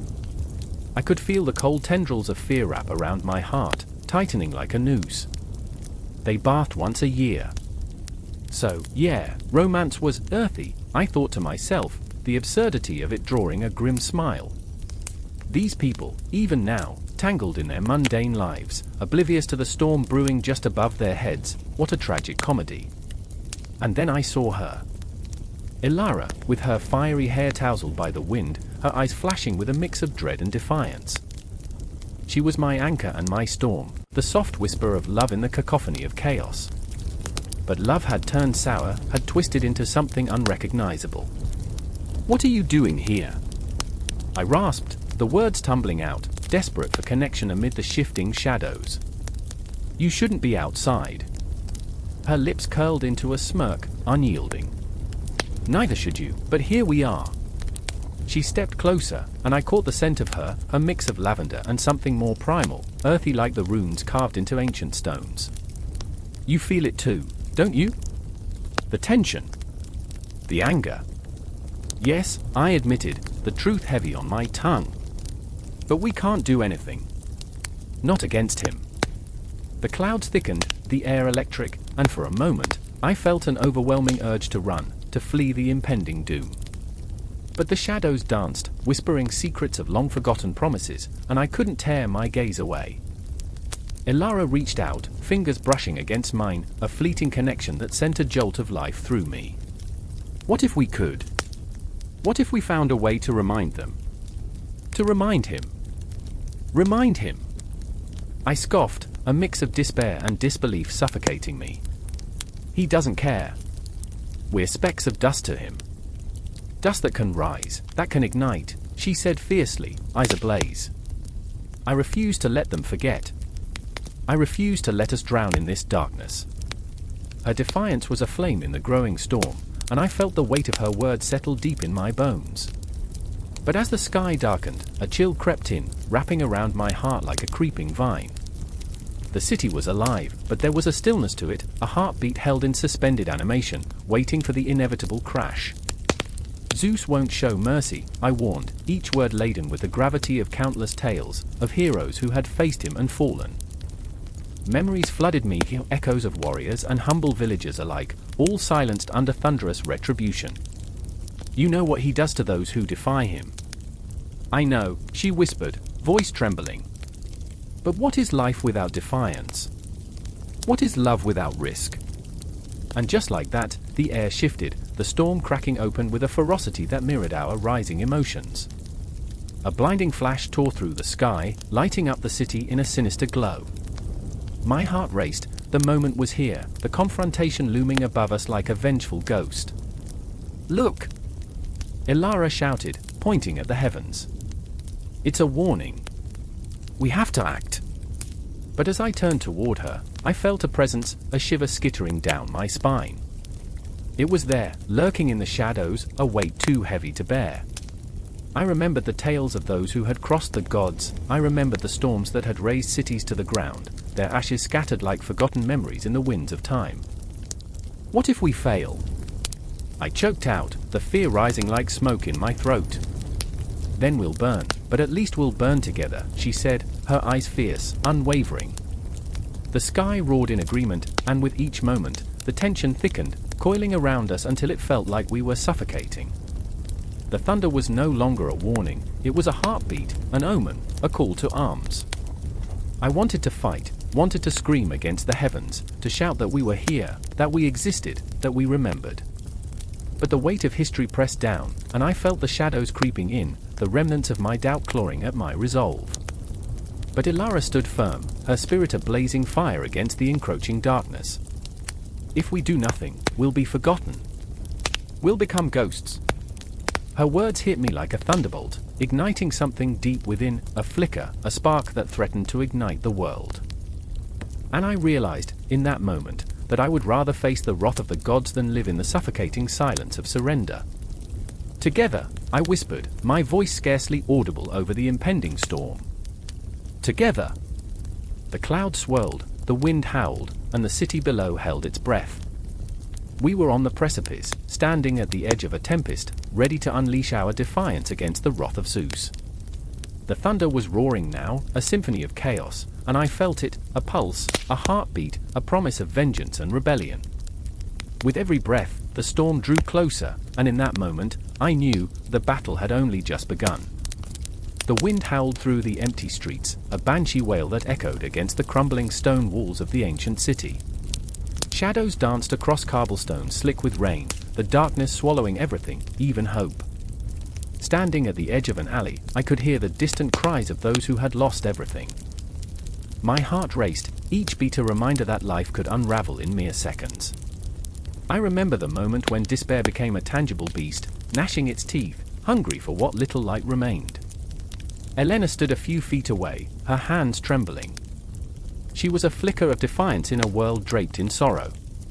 I watched her, the way the rain-soaked strands of hair clung to her face, the way her dark eyes sparked with something fierce, a stubborn flame against the encroaching dark. We can't just wait for it to come for us, she said, her voice barely above a whisper, yet it carried the weight of mountains. I felt the urgency in her words, a ripple of fear that danced along my spine. She was right, time was a clock ticking down to the moment our lives would spiral beyond return. And then there was Jonah, his silhouette a haunting shadow in the doorway of a dilapidated tavern. The stench of damp wood and spilled ale clung to him like a second skin, but it was the look in his eyes that struck me. A mixture of regret and determination that seemed impossible to reconcile. He was a soldier who had lost his way, a man haunted by decisions made under the weight of chaos. "We can't fight them," he said, his voice low, thick with despair. "It's futile." I wanted to shake him, to breathe courage into his lungs. But I remembered the scars etched across his skin, each one a reminder of battles fought and lost, dreams turned to ashes. Futile. Elena snapped, her voice rising like a storm. "What choice do we have? We can't let them take everything. We have to stand." She stepped closer to Jonah, the space between them crackling with unspoken tension, a battle of wills, a fight not just against the encroaching darkness, but against their own fears. I felt my breath hitch, the air charged with desperation, longing for something more than survival. Around us, the darkness thickened, the shadows shifting as if they had a life of their own. The city felt alive, though its heart was beating slower, fading. I could see the ghosts of memories flash in my mind, laughter shared under the sun, dances in the square, the warmth of hands held tightly against the chill of night. I remembered the faces of those I loved, their smiles lighting the path through despair. But they were gone now, swallowed by the shadows that lurked in every corner, waiting, watching. "Jonah, I remember everything," I whispered, my voice cracking as the memory surged like a tidal wave. I remember the way the sun felt on my skin, the way laughter echoed through these streets. It's still here, underneath all this darkness. We can find it again. Each word was a plea, a desperate attempt to break through the weight of his sorrow, to ignite the spark of hope within him. Elena's eyes glistened, a reflection of my own heart. "We fight for those memories," she said, stepping back, gathering her resolve like a shield. "We fight because they can't anymore. We owe it to them." Her words hung in the air, fragile yet powerful, wrapping around us like armor against despair. But Jonah shook his head, a bitter smile twisting his lips. "You think memories will save you? They're nothing but shadows." His voice dripped with sarcasm, a defense mechanism against the truth that clawed at him. "Life isn't a fairy tale. It's all pain and loss." In that moment, I saw the truth of his scars, the weight of his past. I felt the pulse of fear and heartbreak in his trembling hands. Would he ever believe he could rise from the ashes of his own despair? Then the sound hit us, footsteps, heavy and deliberate. I turned, adrenaline flooding my veins as the dark figures moved closer. My heart thundered in my chest, each beat a drum roll heralding catastrophe. Shadows morphed into shapes, cloaked figures stepping into the dim light, their intentions clear as they brandished weapons that glinted like teeth. "Run!" I screamed, adrenaline igniting every nerve as we backed into the alley. Elena's hand found mine, gripping tightly, her strength pouring into me. Jonah hesitated, the battle raging within him, but in that moment, I saw it, the flicker of resolve igniting behind the fear. He turned and joined us, the three of us weaving through the alleyways like ghosts fleeing the inevitable. We ran as if the very essence of life depended on it, because it did. I could feel the darkness licking at our heels, the cold breath of despair whispering promises of doom. But with every step, I felt a shift, the weight of our fears transforming into something else, a force of nature, unyielding, raw, and filled with purpose. Elena led the way, her instinct guiding us through the maze of the city, while Jonah's breath came in ragged gasps beside me. The echoes of our footsteps bounced off the walls, a chaotic symphony of survival. I remembered fleeting thoughts of what was left behind, the memories of laughter, of sunlight, and the promise of tomorrow. And there we were, three mortals rising to meet the challenge, our hearts entwined with fear and defiance, yearning for something beyond mere survival. We were not just fighting for our lives, we were fighting for every memory, for every fleeting moment that had shaped us, for every glimmer of hope that dared to crack the darkness. The confrontation awaited, inevitable as the stars that hung above us, distant yet ever watchful. The city, alive with secrets, wrapped its arms around us, a tapestry of past and present, shadows and light, fear and courage. In this moment, we were alive, and together, we would face what was to come. The clock ticks, a sound as ominous as a funeral dirge, echoing in the dimly lit room. Each tick is a heartbeat, each talk a reminder that time is not a friend. There, in the corner, shadows coil like serpents, whispering secrets only death can know. I stand, paralyzed, watching as they dance in the flickering candlelight, two lives tangled in threads spun by the Moirai themselves. Fate, that relentless weaver, is at work, and she is not gentle. Mila grips the old wooden table, her knuckles white, face flushed with panic. Her breath comes in ragged gasps, every inhalation a plea for mercy. "I can't let it happen," she murmurs, voice trembling like a fragile leaf caught in a storm. The urgency in her tone sends shivers down my spine. She's not just afraid, she's haunted. Memories of a life stolen flash in her eyes, ghosts of what could have been. I remember the laughter we shared, the carefree days of youth. But now, darkness looms, and the laughter feels like a cruel joke. On the other side of the room, Jacob paces, the soles of his shoes whispering against the cold stone floor. He is a storm, rage and sorrow swirling within him. "We don't get to choose, do we?" he snaps, voice laced with bitterness. His shoulders are slumped, but his spirit roars against the injustice, a caged lion desperate for freedom. I see it in his clenched fists, the way he fights against the invisible chains that bind him. They decide. The fates. And we're just puppets. He laughs harshly, a sound devoid of joy, and I feel the weight of his despair pressing against my chest. The air thickens with tension, a suffocating fog that wraps around us. I remember the stories, the ancient tales of the Moirai, three sisters who spin the threads of fate, who measure and cut, who weave destinies with cruel precision. Clotho, the spinner, Lachesis, the Allotter, Atropos, the inflexible. They see all, know all, and their fingers are stained with the color of blood. I wonder if they laugh as we squabble, powerless against the loom of existence. Don't you see where this leads? Mila's voice pierces through my thoughts, raw and urgent. They've already decided. Jacob, they've decided for us. The tears glisten in her eyes, and I want to reach out, to comfort her, but I feel frozen, a mere observer in this tragic play. The world outside is oblivious, the sun rising and setting, people walking their daily lives unaware of the storm brewing within these walls. Then we fight, Jacob declares, his voice rising, igniting a fire in my chest. We challenge them. His defiance sends ripples through the fabric of the air, a moment suspended in time, where hope sparks like flint against steel. But I see the doubt flicker in his eyes, the understanding that we are but ants beneath the boot of fate, powerless against the cosmic forces that govern our lives. Fight! Mila scoffs, desperation clawing at her throat. You think they care about our rebellion? We're nothing but threads in their tapestry. And yet, her words hold a glimmer of longing, a wish that maybe, just maybe, we can reclaim what is ours. The struggle plays out in silence, a battle fought in the stillness of the room, the air thick with unvoiced thoughts. I glance at the clock again, its hands moving with cruel precision. Each tick is a countdown to an inescapable end. The shadows creep closer, their whispers growing louder, more insistent. I can feel their breath on my neck, icy and foreboding. Time is slipping away, and with it, our choices. I look back at my friends, their faces twisted in fear and longing, and I know we're on the precipice. One misstep, and all is lost. Maybe my voice is barely a whisper, fragile as glass. Maybe we can change the thread. The words hang in the air, heavy with possibility and dread. Jacob's eyes widen, a flicker of hope igniting within him.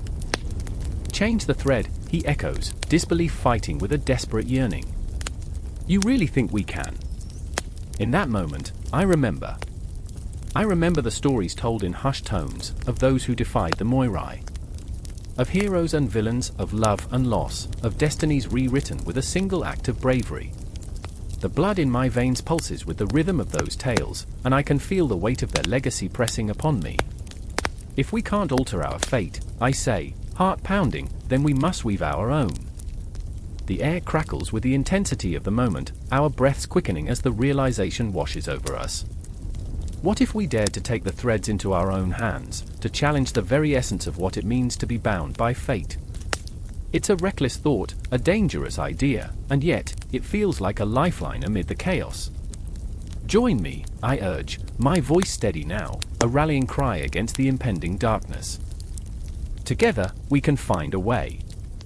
And as I speak, the shadows recede slightly, as if caught off guard by our defiance. But the clock continues its relentless march, and with it, the pressure mounts, a palpable force pulling us towards an unknown climax. Mila's eyes shine with unshed tears, and Jacob's fists unclench slightly, hope flickering like a candle in the wind. Together, we stand on the brink of something monumental, a confrontation with fate itself. I can feel the energy crackling between us, a shared understanding that we are not just pawns in a game played by unseen hands. We are more than that. We are the breath of rebellion, the heartbeat of defiance. And as the clock ticks on, we prepare to embrace the unknown, to challenge the very essence of fate. The Moirai may weave their tapestry, but we are the weavers of our own story, and it is far from over. The tension hangs thick in the air, electric and alive, a prelude to the storm that is about to break. The shadows swirl, and the world outside continues its indifferent dance, unaware of the battle raging within. And so, we take a step forward, a small act of courage that echoes through the corridors of time. The loom spins on, but our threads will intertwine, breaking free from the bindings of fate. We are not mere spectators in this dark tale, we are the architects of our own destiny, and the Moirai will not have the final word. The weaving has only just begun. The ground shook beneath us, a low rumble of dread as if the earth itself was waking from a long slumber, gasping for breath. I stood there, heart racing, a pulse synchronized with the distant echoes of war drums. Smoke hung heavy in the air, thickening the shadows, twisting them like dark ribbons dancing through the twilight. In that moment, time ceased to exist, the ticking clock forgotten as I stared into the maw of chaos. It was the reckoning, my reckoning. I remember the way Camilla's hands trembled as she clutched the hilt of her sword, knuckles white against the leather grip. Her eyes, fierce yet haunted, darted across the battlefield where friends and foes alike were mere silhouettes in an abyss of violence. She was never meant to be here. A farmer's daughter, her laughter once echoed through sun-kissed fields, but laughter was a ghost now, evaporated beneath the weight of loss and desperation. "We fight for freedom," she whispered, but those words hung in the air like a prayer, uncertain and fragile. I wanted to believe her. I wanted to grab her hand and run, but the tide of destiny surged, pulling us back toward the fray. And then there was Elias, striding through the chaos like a tempest unleashed. He was a warrior forged from pain, his scowl a mask for the heartbreak that roiled beneath. I could see it in the way he swung his sword, each strike a cathartic release, a desperate attempt to drown out the voices that haunted him. I remember the day they came for my family, he spat, rage coloring his words. They took everything. His fight wasn't just for glory, it was for revenge, a bitter balm for wounds that would never heal. In his eyes, I saw the flicker of something unquenchable, a flame fueled by anguish, a storm waiting to break. The clash of steel rang out like a funeral bell, a mournful chorus of despair and defiance. In that cacophony, I felt the fear crawl beneath my skin, a gnawing dread that threatened to swallow me whole. My breath hitched, the acrid scent of sweat and blood stinging my nostrils. This was not just a battle, it was a reckoning, an odyssey into the heart of darkness where souls were laid bare, raw and bleeding. I could feel the pulse of the rebellion, thrumming through the ranks like a heartbeat, each thud a reminder of the price of freedom. But in the chaos, there were moments of quiet, sharp, piercing stillness that struck like lightning. I remember crouching behind a crumbling wall, the sound of my own heartbeat drowning out the screams.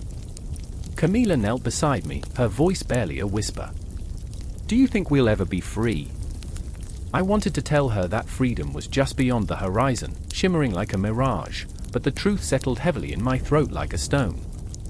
"I don't know," I admitted, the honesty stinging. The shadows wrapped around us, a cloak of uncertainty that felt almost suffocating. Then, amidst the chaos, the tide began to turn. A rallying cry erupted, a wave of voices rising like a phoenix from the ashes. For our homes. For our families. It was a surge of raw emotion, a surge that ignited something within me. I remember feeling the heat of hope flicker to life, igniting my resolve. I wanted to leap into the fray, to become a part of something larger than myself, to feel the wind of destiny at my back. Elias was at the forefront, his sword gleaming like a beacon of defiance, and in that moment, I found my courage. "Follow me," he roared, his voice a clarion call slicing through the fog of despair. I felt the electricity of his passion electrifying the air around us, urging us forth as if we were all connected by an invisible thread woven from dreams and desperation. Camilla grabbed my arm, her grip fierce, and together, we surged forward into the storm. The ground beneath us trembled with every step, the battlefield erupting into a whirlwind of chaos. I could see the faces, some twisted with rage, others marked by fear, but all caught in the ballet of survival. I remember the way the sun dipped below the horizon, casting long shadows that danced like ghosts across the blood-soaked earth. It felt like a cruel joke, the beauty of twilight juxtaposed against the horror unfolding before us. And then, it happened, a moment that will forever be etched into the fabric of my memory. I watched as Elias faced off against a towering figure, a man cloaked in the arrogance of power, a relic of the oppressive regime that had sought to crush us. Their swords clashed with a thunderous roar, and I knew in that instant that this was not just a fight, it was a clash of ideologies, a battle for the very soul of our existence. Time slowed, each heartbeat a drumroll of anticipation. I could see the fury in Elias' eyes, a tempest unleashed, and I held my breath, the world narrowing to that singular moment. The blow came like a bolt from the blue, a sickening crunch that echoed through the air. I gasped, the primal instinct to shield myself rising within me. But it wasn't Elias who fell, it was his adversary, collapsing to the ground like a marionette severed from its strings. The crowd erupted into a roar, a swell of triumph surging through the ranks. I felt the exhilaration ripple through me, it was intoxicating, almost dizzying. But even as victory danced on the horizon, a dark shadow loomed, a reminder that this battle was far from over. Fear coiled tightly in my chest, a serpent whispering of the sacrifices yet to come. I turned to Camilla, our eyes locking in a shared understanding of the path ahead. "We fight together," I whispered, the weight of that promise settling between us, a fragile thread woven with hope and heartbreak. The tide had turned, yes, but the night was long, and the battle still loomed ahead like specters in the dark. As the dust settled and the echoes of victory faded, I realized that this was only the beginning. The fight for our freedom had ignited a fire within us, a relentless yearning for something that felt as vast as the cosmos itself. And in that moment, standing amidst the remnants of conflict, I understood that our hearts, though battered and bruised, would continue to beat in unison, pulsing with the promise of change. And as I looked out over the battlefield, shadows swirling like phantoms, I felt the weight of the moment settle deep within me, our promise whispered into the night, a commitment etched into the very fabric of our souls. The turning tide was ours to seize, but with it came the echoes of sacrifice, a haunting reminder that the journey was only just beginning. The air was thick with the smell of smoke and betrayal, each breath a struggle as the flames roared like a hungry beast, consuming everything in its path. I could hear the crackling of wood, the anguished cries of voices carried away by the wind. I stood there, frozen in a moment that felt both infinite and excruciatingly brief, my heart pounding like a war drum inside my chest. The world was on fire, and I was trapped in the eye of the storm. "Do you see them?" A voice, trembling yet fierce, cut through the chaos. Mara stood beside me, her eyes wide, reflecting the fiery glow that engulfed our home. The castle we'd spent years defending now lay in ruins, and the flickering shadows whispered secrets of a betrayal that ran deeper than the flames. "They're here. They've come for us." I remembered how once, not so long ago, loyalty had been a shield, a promise made with the warmth of friendship. I remembered laughter echoing through the stone halls, the clinking of goblets, the camaraderie of brothers and sisters forged in battles fought together. But now, betrayal was a ghost that hovered, cold and implacable, taunting us. "We need to get to the tower," I said, my voice a low growl, edged with desperation. The tower had always been a sanctuary, a place where we could regroup, where we'd once plotted against the encroaching darkness. but now it felt like a tomb. Why? What's left in the tower? Mara's gaze darted between the shadows, the flickering light dancing across her face. I could see the doubt etched in her features, the uncertainty battling with her instinct to follow. What if they're already there? Because they can't win, I replied, though even I felt the doubt creeping in. Not while we're alive. Every heartbeat echoed like a drum, and every second stretched painfully as we moved, inching through the chaos. I could see them in the distance, dark figures cloaked in shadow, their intentions as murky as the night sky. They moved with a predatory grace, and in their eyes burned a fire born not of loyalty but of treachery. Do you remember the day we took the oath? I asked, my voice a mere whisper. I could still hear the wind rustling through the trees, the rustle like pages of a forgotten book, our hands clasped tight, our hearts full of fire. We were invincible then, weren't we? I remember, Mara replied, her voice breaking. But we were fools. We thought we could change the world. In that moment, I felt the weight of her words, the stark reality of our naivety crashing down on me like a tidal wave. Our idealism had been a fragile bubble, so easily pierced by the sharp thorns of betrayal. We had loved too much, trusted too freely. And now, as I faced the shadows creeping closer, I understood that our greatest enemy was not just the foes gathering at our doorstep, but the ghosts of our own miscalculations, the echoes of friendships shattered by deceit. We reached the tower, the ancient stones whispering memories of warmth and safety. But as we climbed, the air became thick with dread. The creaking of the wood beneath our feet sounded like the sighs of the fallen. I pushed open the door to the room where we had shared plans, laughter, and dreams. Something's wrong, I said, the hairs on the back of my neck prickling. The room was dark, shadows pooling in the corners like spilled ink. The chill in the air felt alive, crawling under my skin. I stepped inside, the floorboards groaning as if warning me to turn back. Then I saw it, a figure draped in darkness, standing before the window, staring out at the chaos below. So predictable, the figure purred, the voice oozing with mockery. You really thought you could escape? I felt my heart drop, recognition dawning like the first light of dawn on a stormy sea. Lysander, I breathed, the name tasting bitter on my tongue. He had been our ally, our confidant. The one who had sworn to protect us, to stand with us against the darkness. Surprised to see me? His smile was a blade, cutting through the hope I had clung to. Did you think I'd remain a loyal hound while you basked in glory? You were always so blind. Mara stepped beside me, her fists clenched, the fire in her eyes igniting. You sold us out. For what? Power? Money? Do you really think it's that simple? He laughed, a sound that echoed off the stone walls like a haunting melody. This is the world we live in, dear friends. Loyalty means nothing. It's a currency that's lost its value. His words hung heavy, suffocating, each syllable a nail driving deeper into the coffin of our shared ideals. I could feel the walls closing in, the weight of recognition pressing down like a leaden sky.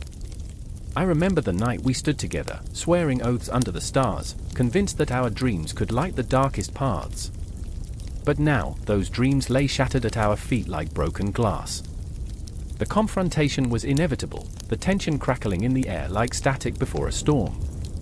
I felt the fire of fury rise within me, a tide of emotion threatening to drown me.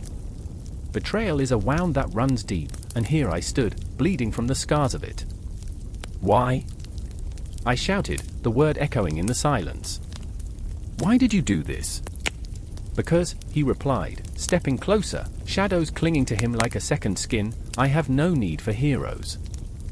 Heroes are merely stepping stones on the path to power. The fight that followed was as chaotic as the flames outside, a dance of shadows and echoes. Heart-pounding, I fought not only against a man but against the ghosts of trust that once guided me. And in the midst of it all, I realized that betrayal isn't just an act, it's a choice made in darkness, a choice that reshapes destinies. We were not just fighting for survival, we were fighting to reclaim the pieces of ourselves that had been lost to the shadows. The world outside continued to burn, a bittersweet reminder of what once was and what could never be. And as the clash echoed through the tower, hope flickered like a candle in the wind, fragile, beautiful, and impossibly persistent. In that moment, time stretched, and the universe seemed to hold its breath. We were caught in the web of our choices, a reality woven with threads of trust and betrayal, and even as the night deepened, we fought, driven by the desperate need to reclaim our stories and rewrite the endings we had never chosen. And even as I swung my sword, I felt the weight of the cosmos pressing down, as if the stars themselves bore witness to our struggle, a battle not just for survival, but for the very essence of who we were. In the end, it wasn't just a fight against a traitor, it was a fight for redemption, for truth, for the lives we had yet to live. The air crackled with tension, a storm brewing not in the sky but within the hearts of the gods. Lightning flashed across the horizon, illuminating the ruins of Olympus. I stood at the edge of the precipice, breath caught in my throat, heart pounding as if it were trying to escape the chaos that swirled around me. The familiar scent of burnt offerings mixed with the bitterness of betrayal, and I could taste it, a metallic tang, like blood on my tongue. "Why did you do it?" The words tore from my lips, raw and desperate. I looked at Hades, his face a mask of shadows and flickering light, a dark mirror of my own despair. His eyes, two black holes, sucked in the firelight, swallowing hope. "Why?" he echoed, voice low, trembling with a mixture of rage and sorrow. "Because trust is a fragile thing, and even the mightiest can shatter." He clenched his fists, knuckles white as marble, and I could see the cracks forming in his resolve, the fissures of his heart laid bare. The world around us was in disarray. The once powerful deities roamed like lost souls, their powers waning, their loyalty fraying. I remembered a time when Olympus stood strong, a beacon of light, yet here we were, myth crumbling, echoing through the halls that had known only grandeur. I felt the weight of our legacy pressing down, a heavy shroud draped over our shoulders, suffocating us. And then there was Athena, her brow furrowed with worry, a warrior caught in the throes of an existential crisis. "We need to act," she insisted, urgency lacing her voice. "This isn't just about us anymore. The balance is tipping, and if we don't intervene. I laughed, a bitter sound that echoed off the crumbling stone. "We've spent eons wielding power like toys, and now we're left with ashes. What good is intervention when we've lost ourselves?" "Those are the words of a coward," Athena shot back, her steel gaze piercing through my turmoil, but I felt the truth of my own cowardice gnawing at my insides. "You think you can just walk away from this? The world needs us." But the world was already unraveling. Outside Olympus, the mortal realm writhed in chaos, plague sweeping through cities, wars igniting over petty grievances, and the very sky turned a sickly shade of grey. I could almost hear their screams, feel their desperation clawing through the ether, a reminder that we were supposed to protect them, not cower in our ivory tower. "Protect them," I whispered, the word tasting bitter on my tongue. "We've been too busy protecting ourselves." Hades stepped closer, his presence a cold shadow that wrapped around me like a noose. "But it's not too late. We can mend what's broken. We can we?" I interrupted, my voice rising, echoing off the ancient stone like a battle cry. "Can we really? Look around. Olympus is on fire. We are nothing but ghosts of our former selves." A flicker of doubt crossed Hades' face, and for a moment, I saw a glimpse of the boy he once was, before the underworld claimed him, before darkness became his cradle. His shoulders drooped, burdened with the weight of his own failures. "We can't let fear win," he murmured, almost to himself, haunted by the spectre of despair.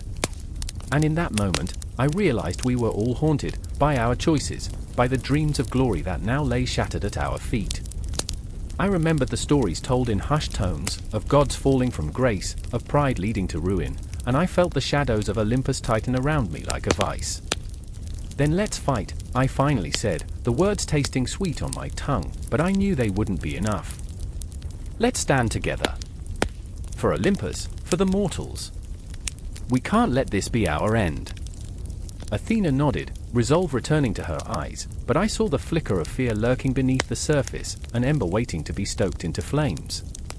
Together, she breathed, though I sensed the weight of doubt still tethered to her spirit, unshakable and heavy. Hades turned to the horizon, where darkness loomed like a storm cloud, and I knew we were teetering on the brink of something monumental, something terrible. Together, he echoed, but the promise felt like a fragile thread stretched too thin, ready to snap at the slightest tug. As we stood there, the night closing in around us, the echoes of our emotions collided, creating a cacophony of fear, anger, and a desperate hope. I felt the ground tremble beneath our feet, a reminder that chaos was not just outside, but within each of us. And I remembered, painfully, the dreams that had once filled us with purpose. Dreams that were now scattered like leaves in a tempest. Would we reclaim them? Or would we be swept away, lost in the chaos we had created? In the distance, the first screams rang out, a haunting melody that pierced the night air, a harbinger of the chaos to come. My heart raced, each beat a countdown, a signal that time was slipping away. We were standing at the edge of a chasm, and as the abyss beckoned, I realized this was not just a fight for Olympus. It was a fight for our very souls. "Step back," Hades growled, a fierce intensity igniting within him as he squared his shoulders, ready to confront the darkness head-on.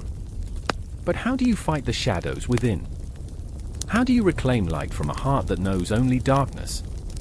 I took a breath, steadying myself against the tempest of emotion swirling in my chest. "We fight together," I said, clenching my fists, heart thundering in my ears, daring to hope that perhaps, just perhaps, we could face the chaos and emerge on the other side. And so, the descent into chaos began, with Olympus caught in the grip of turmoil, our fates entwined in the throes of a tempest, powerless yet defiant, struggling against the shadows that threatened to consume us all. The sky crackled above, a roiling cauldron of thunder and darkness, the air thick with the scent of impending rain. A lone figure stood at the edge of the precipice, heart pounding like a war drum, an insatiable urge to flee battling with the weight of history that anchored him in place. Marcus felt it in his bones, the pulse of rebellion thrumming beneath his skin. He stared into the abyss, the storm swirling like a tempestuous god, and he remembered. "I remember the day we first plotted against the tyrant," he whispered, his voice lost in the wind, drowning in the chaos. "We thought we were brave. We thought we were invincible. But now, standing in the shadows of Olympus, the truth loomed before him, monstrous and undeniable. Zeus, the omnipotent ruler, watched from his throne, a figure carved from the night itself, eyes glimmering like shards of ice. His presence was suffocating, it clawed at Marcus's throat, threatening to choke him with the weight of despair. Every rebellion begins with hope, but hope was a fickle ghost, flitting through their lives, daring to vanish at the first sign of despair. Beside him, Helena clenched her fists until her knuckles turned white, the anguish etched on her face a haunting picture of conflict. "They're waiting for us, Marcus," she breathed, a tremor in her voice. "They believe in us." If we fail, she let the thought hang, a dark cloud. If we fail, their dream dies with us. A fierce love for her, a bond forged in hardship, surged through Marcus. But it was tainted with a fear so deep it felt like drowning. "What if we're not strong enough?" he asked, the words tasting of bile. The city below, a sprawling canvas of flickering lights, seemed so distant and fragile. They were ready to wage war against a god. And gods, as history had taught them, were not merely formidable, they were merciless. The earth rumbled, a low growl echoing from the sky, and Marcus felt the ground tremble beneath his feet, an ominous prelude to the storm of wrath that was about to unfold. Clouds boiled overhead, swirling like the very emotions roiling inside him, fear, anger, desperation. He thought of his younger brother, lost to the brutality of Zeus's edicts, crushed under the weight of the heavens. For every soul lost, for every dream shattered, the rebellion ignited brighter, burning with the fury of the damned. "I remember the screams," Marcus said, his voice barely above a whisper, each syllable a stab to his heart. "They haunt me. Every night, I see their faces." He could almost hear them, the echoes of the past, the cries for justice, for mercy. "We can't let their sacrifices be in vain."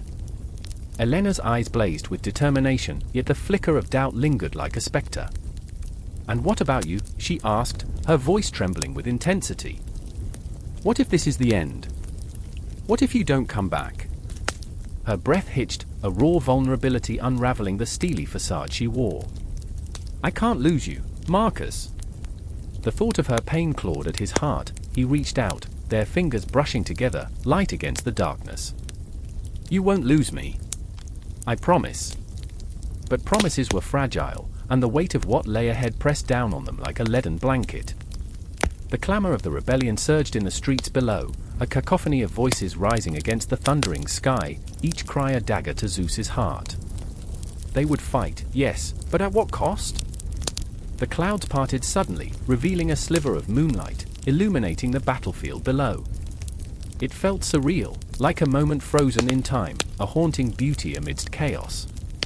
The rebels marched, faces painted with defiance, hearts blazing with the fire of hope. A jolt of pride surged through Marcus, intermingled with the dread of looming annihilation. Then it came, a crack of thunder, louder than the roar of the rebellion, a sound that reverberated through the soul. Zeus descended, his form shrouded in shadows, eyes like storms ready to unleash their fury. "You dare challenge the gods?" His voice rolled over them, a chilling echo that sent shivers down Marcus's spine. "You will pay the price for your insolence." The storm was alive, a breathing entity that clashed against the fervor of the rebels. Lightning streaked through the sky, illuminating the faces of the frightened and the brave alike. Marcus could feel their collective heartbeat, a rhythm thrumming in sync with his own, a fierce, unyielding pulse that screamed for freedom. "I am not afraid," Marcus shouted, his voice cutting through the chaos like a sword, cleaving apart the doubt and despair. "We stand together. We will not bend or break." With that declaration, the air shifted. Helena stepped forward, her spirit igniting like a wildfire, her voice rising to sync with his. "We are not pawns in your game, Zeus. We are the storm you've underestimated. Our dreams are louder than your threats." He could see it then, their strength combined, the unity that surged through the crowd, a raw energy that crackled like electricity.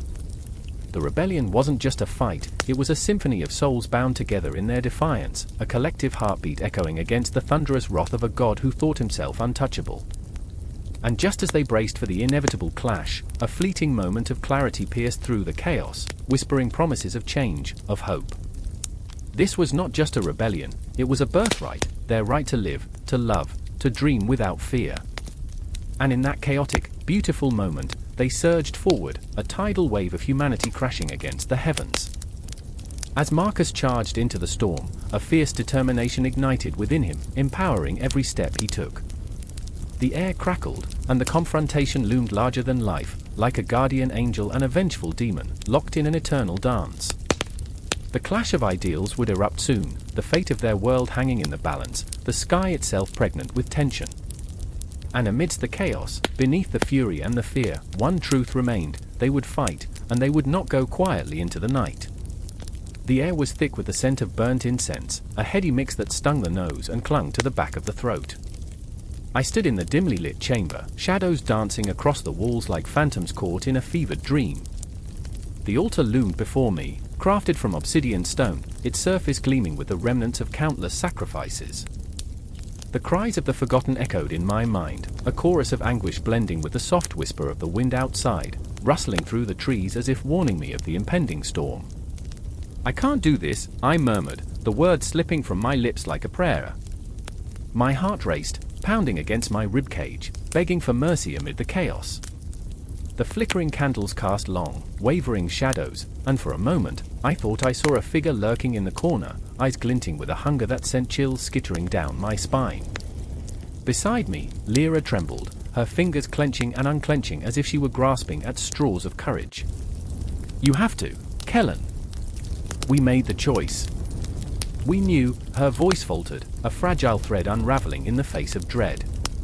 She was a tempest of emotions, torn between loyalty and the gnawing doubt that gnawed at her insides like a ravenous beast. Hera, strong yet fragile, the embodiment of fire and ice, the one who dared to dream of freedom in a world shackled by despair. And then there was Malachi, the enigmatic figure cloaked in shadows. He stood apart, his presence a storm cloud threatening to suffocate the room. His eyes, dark and unfathomable, mirrored the depths of the abyss. It's too late for hesitation, he said, his voice a low rumble that reverberated through the chamber, wrapping around us like a vice. Tonight, we either claim our freedom or lose everything. His words hung in the air, heavy with finality, a noose tightening around our throats. I remembered the whispers of the elders, the warnings, the tales of gods who demanded payment. Sacrifice. The word echoed in my mind like a taunt, a bitter reminder that freedom was never free. I could almost hear the clock ticking, counting down the moments until the choice would be made, the decision sealing our fates like wax dripped onto parchment. The handle of the knife was cool against my palm, a paradoxical comfort in the chaos. We can't just offer our lives, I protested, the desperation rising in my voice. What if we give everything, and it means nothing? My breath hitched, the thought spiraling into the abyss of doubt. I could feel the gravity of their gazes, the weight of expectation sinking like lead into my chest. Lyra stepped closer, her eyes glimmering with unshed tears. What if it's the only way, she whispered, her voice a fragile butterfly caught in a tempest. Each of us carries a burden, our families, our love, our dreams. If we don't act now, we remain prisoners in this cursed world. Malachi's gaze flicked to the altar, a smirk playing on his lips. We're already half dead. This, he gestured to the knife, is merely the final act, an encore in a tragedy long written. His laughter was a haunting melody, resonating deep within me, stirring the ghosts of lost hopes and shattered dreams. I could feel the clock ticking louder now, every tick a reminder of the impending choice. The walls seemed to close in, the shadows growing heavier, suffocating. I remember the nights we dreamed of freedom, I said, each word a plea, a tether to the past. I remember the warmth of laughter, the taste of wild berries stolen from the orchard.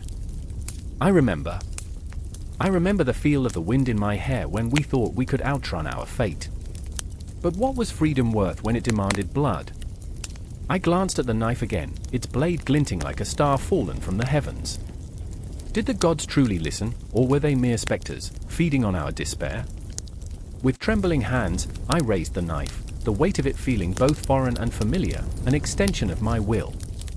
I closed my eyes, letting the memories wash over me like a tide pulling me under. I could see my sister's laughter, the way the sun kissed her cheeks, and the warmth of her hand in mine. My heart ached, a visceral pain that transcended time, a tether to the living. A soft gasp pulled me from the depths of my thoughts. I opened my eyes. Lyra's expression was one of utter despair, her mouth moving but no words escaping, as if the very concept of this sacrifice were choking her spirit. We can't lose you, Kellen, she pleaded, reaching out, her fingers brushing against mine, soft yet insistent. But I felt the pull of destiny, the weight of choice pressing on my shoulders as heavy as a mountain. I looked at Malachi, who stood waiting, a spectre with no sympathy. This is our moment, Kellen. Don't let fear bind you. It's time to become legends. Legends. The word echoed in my mind, a hollow promise. Would this act immortalize us, or would it erase us from the annals of history? Do it, Malachi's voice prodded, a dark lullaby that wrapped around my heart. The gods demand it. The shadows swirled, a tempest raging within the chamber as my resolve teetered on a knife's edge. I could feel the universe holding its breath, a cosmic moment suspended in time, waiting for the choice that would alter the course of our lives forever. In that moment, everything crystallized, the agony of sacrifice and the beauty of hope intertwined, a twisted dance of light and darkness, echoing through the corridors of fate. I could hear the distant thunder rumbling, a portent of the storm to come, as my heart sputtered and surged, racing toward an uncertain end. And then, with a deep breath, I plunged into the unknown, ready to confront the gods and the price of our freedom, echoing the heartbeat of the cosmos itself. A sacrifice was about to be made. The air crackled with tension, a suffocating mixture of fear and uncertainty hanging heavy in the room. It was as if the very walls held their breath, the flickering shadows whispered secrets that danced just beyond the edge of understanding. I stood there, heart pounding like a drum, the cold sweat trickling down my spine, watching the remnants of what once was a shattered throne room, now a mausoleum to the dreams of gods. And there was Lydia, her eyes wide, cascading with unshed tears, reflecting the chaos that swirled around us. "They're coming for us," she whispered, voice trembling as she clutched her arm tightly, fingers digging into her skin as if trying to hold onto her very essence. I could see the cracks forming in her bravado, the weight of it all crushing her like an anvil. It was a weight that threatened to buckle her resolve, her dreams of a new world, a new order of Olympus, crumbling in the wake of despair. "Lydia, listen." "We have to," I started, but she shook her head violently, cutting me off before words could anchor us. "They won't stop," she gasped, her voice breaking like glass. "They'll come for us, not just for the throne, but for our very souls." The echoes of that truth hung in the air, sharp and unyielding, piercing through the facade of hope I tried desperately to cling to. The shadows seemed to whisper back, a chorus of doubt, reminding me of all the failures that led us here. I leaned against the cold stone wall, breathing heavily, feeling the phantom weight of a crown I never wanted, yet was thrust upon me. Then there was Eli, standing apart, eyes narrowed, the storm within him brewing with intensity. He was a warrior forged from the fires of loss and regret, and now, in this moment of impending doom, he was a tempest. "We can't wait," he barked, fingers twitching, restless. "We need a plan. We need to fight." His determination was a flickering candle against the encroaching darkness, but even a candle can be snuffed out. I remembered the dreams of a better world, painted in his fervent expressions, the hope twisting in his chest like a burning ember. But hope was fragile, and reality had a way of shattering it into a million jagged pieces. "Eli, we're outnumbered," I said, the words tasting bitter on my tongue. "They have the armies of the Forsaken, of the Shadows. How do we stand against that?" He turned to me, eyes ablaze, the weight of his sorrow morphing into something dangerous. "We stand because we must. We are the last remnants of what was once divine. If we fall, they erase us from history, from existence." I knew that fire, I felt it crackling deep within my chest. But the reality gnawed at me, the ghosts of our past, of those we had lost, haunted every step. I could still hear the laughter of friends long gone, the echoes of their dreams suffocated by our failures. "But at what cost?" I murmured, the question lingering like perfume in the air, sweet yet sickening. Lydia's gaze flicked between us, awareness dawning like a dark cloud passing over the sun. "We can't afford to question. We have to believe. Eli spat, his voice rising, cracking under the strain. "Belief won't save us from death, Lydia. It won't protect us from the darkness lurking just outside these walls." Her face fell as if he had struck her. The fragile threads of her hope unraveled, and I felt my heart twist at the sight of her collapsing under the weight.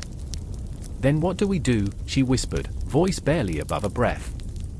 The silence pressed down, a tangible force, thick with despair. Outside, the clamor of boots echoed, a relentless march of fate closing in. I could hear their shouts, feel their anger vibrating through the stones. The remnants of Olympus would not go quietly, this I knew. Suddenly, a harrowing crash exploded through the air, splintering the door into splinters, and the shadows flooded in, monstrous and hungry. My heart seized in my chest, panic rising like bile. A horde of figures surged through, cloaked in the darkness of forgotten dreams, faces obscured. I felt the air turn icy, a chilling reminder that nothing was sacred anymore. "Fight!" Eli shouted, throwing himself into the fray, a whirlwind of chaos and fury. I stood frozen, a mere spectator to the devastation, rage spiraling within me, twisting my insides like a dagger. "Lydia!" I yelled, but she was gone, swept away in the tide of bodies, a flickering flame snuffed out in an instant. My heart raced, a dreadful rhythm beckoning me forward, but the shadows clawed at my legs, pulling me back into despair. I tore through the chaos, searching for her, desperation painting my vision red. Each face I passed was a ghost, a reminder of the past, until I caught a glimpse of her, a flash of gold hair, tangled in the grip of a figure draped in shadow. My soul screamed, the world narrowing down to that single moment, that heartbeat where everything hung in balance. "Let her go!" I roared, fury igniting my veins, and I lunged, a wild beast unleashed. In that instant, everything slowed, the shouts faded, the shadows crystallized, and all that existed was her terrified gaze meeting mine. Time stretched, twisted, and I felt the weight of the universe on my shoulders, a kaleidoscope of memories swirling around us. I would save her. I had to. But the darkness loomed ever closer, relentless in its hunger. As I reached for her, the shadows surged, swallowing us whole, and in that unbearable moment, I realized we were not just fighting for our lives, but for every dream, every hope, every breath that had led us to this precipice. And just like that, the world shattered around us, fragments of light and shadow colliding in an explosive crescendo, pulling us into an abyss, into a new order of Olympus where nothing would ever be the same again. I found myself suspended in that chaos, the echo of Lydia's scream haunting me, a reminder that the aftermath was just beginning. The howling wind pierced the air like a banshee's wail, whipping through the empty streets of the forsaken city, where shadows danced like ghosts on crumbling walls. Each gust carried with it the acrid scent of smoke and burnt offerings, a pungent reminder of promises made and broken. I stood there, heart hammering in my chest, as the moon hung low in the sky, a pale eye watching the decay unfold beneath its watchful gaze. I could hear the whispers of the past echoing around me, haunting and relentless, like a lover's voice calling out from the depths of a nightmare. "Why did you come back?" The question hung in the air, sharp and accusing, spoken by Cassia, my sister, my shadow, and the only tether I had to the life I once knew. Her eyes were wild, swirling with confusion and hurt, like a tempest threatening to consume everything in its path. The flickering lamplight cast a glow on her face, illuminating the tear-streaked skin marred by the dust of betrayal. I could see it there, the raw pain that had etched itself into her very being, a scar that would never fully heal. "I had to," I replied, my voice low, trembling under the weight of regret. The words felt inadequate, like trying to stitch together a gaping wound with nothing but flimsy thread. "They need me, Cass. This city needs me." The wind howled again, a mournful cry that echoed my own internal turmoil. She shook her head, defiance burning in her gaze. "They don't need a god who's lost his way. They need a savior, not a coward." Coward. The word wrapped around me, squeezing tight, suffocating. I could feel the truth of it pulsing through my veins, a constant reminder of my failures. I had turned my back on them, on her, on my responsibilities, lost myself in the opulence of my own fears. Now I stood at the precipice of ruin, grappling with the ghosts of my choices, desperate to find redemption in the chaos I had created. The clock tower chimed, its deep, resonant tone slicing through the air, each note a reminder that time was slipping away. I had until dawn to confront the darkness that threatened to devour us all.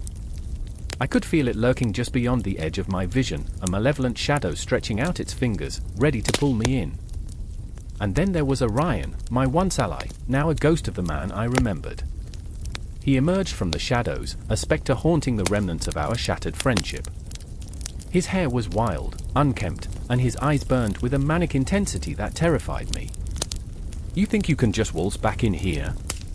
After all this time? You think you're still a god?" The bitterness dripped from his words like poison. "You're just a man, Zeus. Just flesh and bone. Nothing more." The accusation struck me like a physical blow. Flesh and bone. I felt every fiber of my being tremble at the truth buried within those words. I had once cast storms and thunder, commanded the skies, and yet here I stood, diminished, stripped of divinity in the eyes of those who once revered me. I remembered the reverence, the awe that had filled their gazes, a stark contrast to the fear and anger that now clouded their hearts. "I can change," I pleaded, though the conviction in my voice felt fragile, like glass ready to shatter. "I can make it right. I can make it right." Orion's laughter was dark, a grotesque echo under the moonlight. "You think you can just rewrite your story?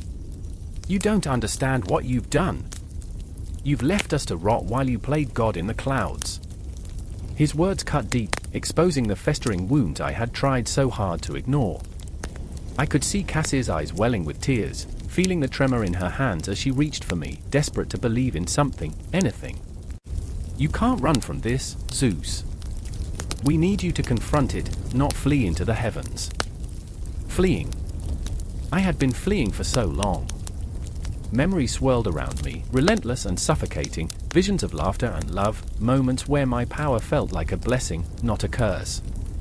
I remembered the night spent beneath the stars, whispering dreams into the universe, the taste of hope sweet on my tongue. But those dreams had turned to ash, scattered in the wind. What if I fail again? The word slipped from my lips, raw and trembling. I could feel the weight of every misstep hanging over me like a guillotine's blade, poised to drop. What if I'm not enough? Cassia stepped closer, her eyes a storm of emotion. You don't have to do it alone. We're here with you. We've always been here. But you have to let go of your fear. You have to face what you've become. The weight of her words pressed down on me, and I could feel the walls closing in, the shadows creeping ever closer, whispering doubt into my ear. But in that moment, I felt something stir within, a flicker of hope in the suffocating darkness. Then, the ground trembled beneath our feet, a violent reminder that time was a ruthless tyrant, and we were running out of it.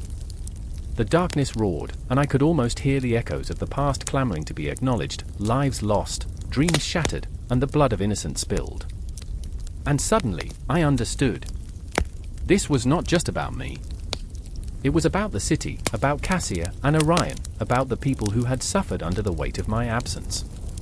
I could feel their voices rising like a chorus, demanding to be heard, desperate for a savior who could rise from the ashes of his own damnation. Together, I whispered, the word a fragile promise wrapped in an iron will. We'll face it together. I'll reclaim the thunder, the storm. I'll make them see.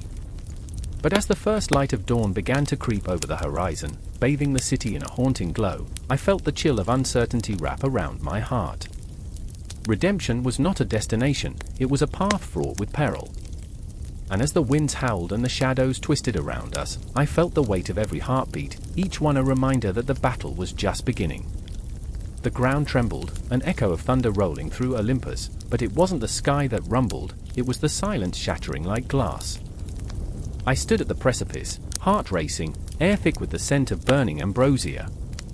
The once sacred halls of the gods were now a battleground, every shadow a whisper of betrayal, every flickering flame a reminder that power was shifting. The throne room loomed before me, massive and cold, adorned with the relics of a fading era. I could hear the heartbeat of Olympus, a thunderous pulse thrumming through the ancient stone, a rhythm of fear and hope intertwined. Zephyra stood beside me, her fiery red hair a halo of rebellion, eyes alight with defiance. She was a new god, one forged in the crucible of her own pain. Once just a mere mortal girl with dreams that stretched beyond the clouds, she had clawed her way up through tragedy and loss, too stubborn to be extinguished.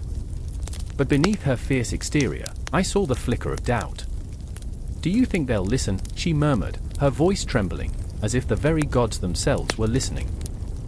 I don't know, I replied, knowing full well that the gods were not just listening, they were watching, judging. The weight of their eyes bore down on us like a storm cloud waiting to burst. I felt a sharp pang in my chest, a pang of sympathy and fear for the girl beside me. Would her fire be snuffed out like a candle in the wind? And then, there was Cassian, an old soul trapped in a young man's body, his heart heavy with the burdens of the past. He had once been a favored son of Apollo, radiant and pure, but now he walked like a ghost, shadows clinging to him like a shroud. Every revolution begins with blood, he whispered, his words a haunting echo in the silence, the bitterness in his voice sharp enough to cut. They won't relinquish their power without a fight. I shivered, feeling the chill of his reality. Cassian had seen too much, tasted the bitter fruit of betrayal, and it had changed him.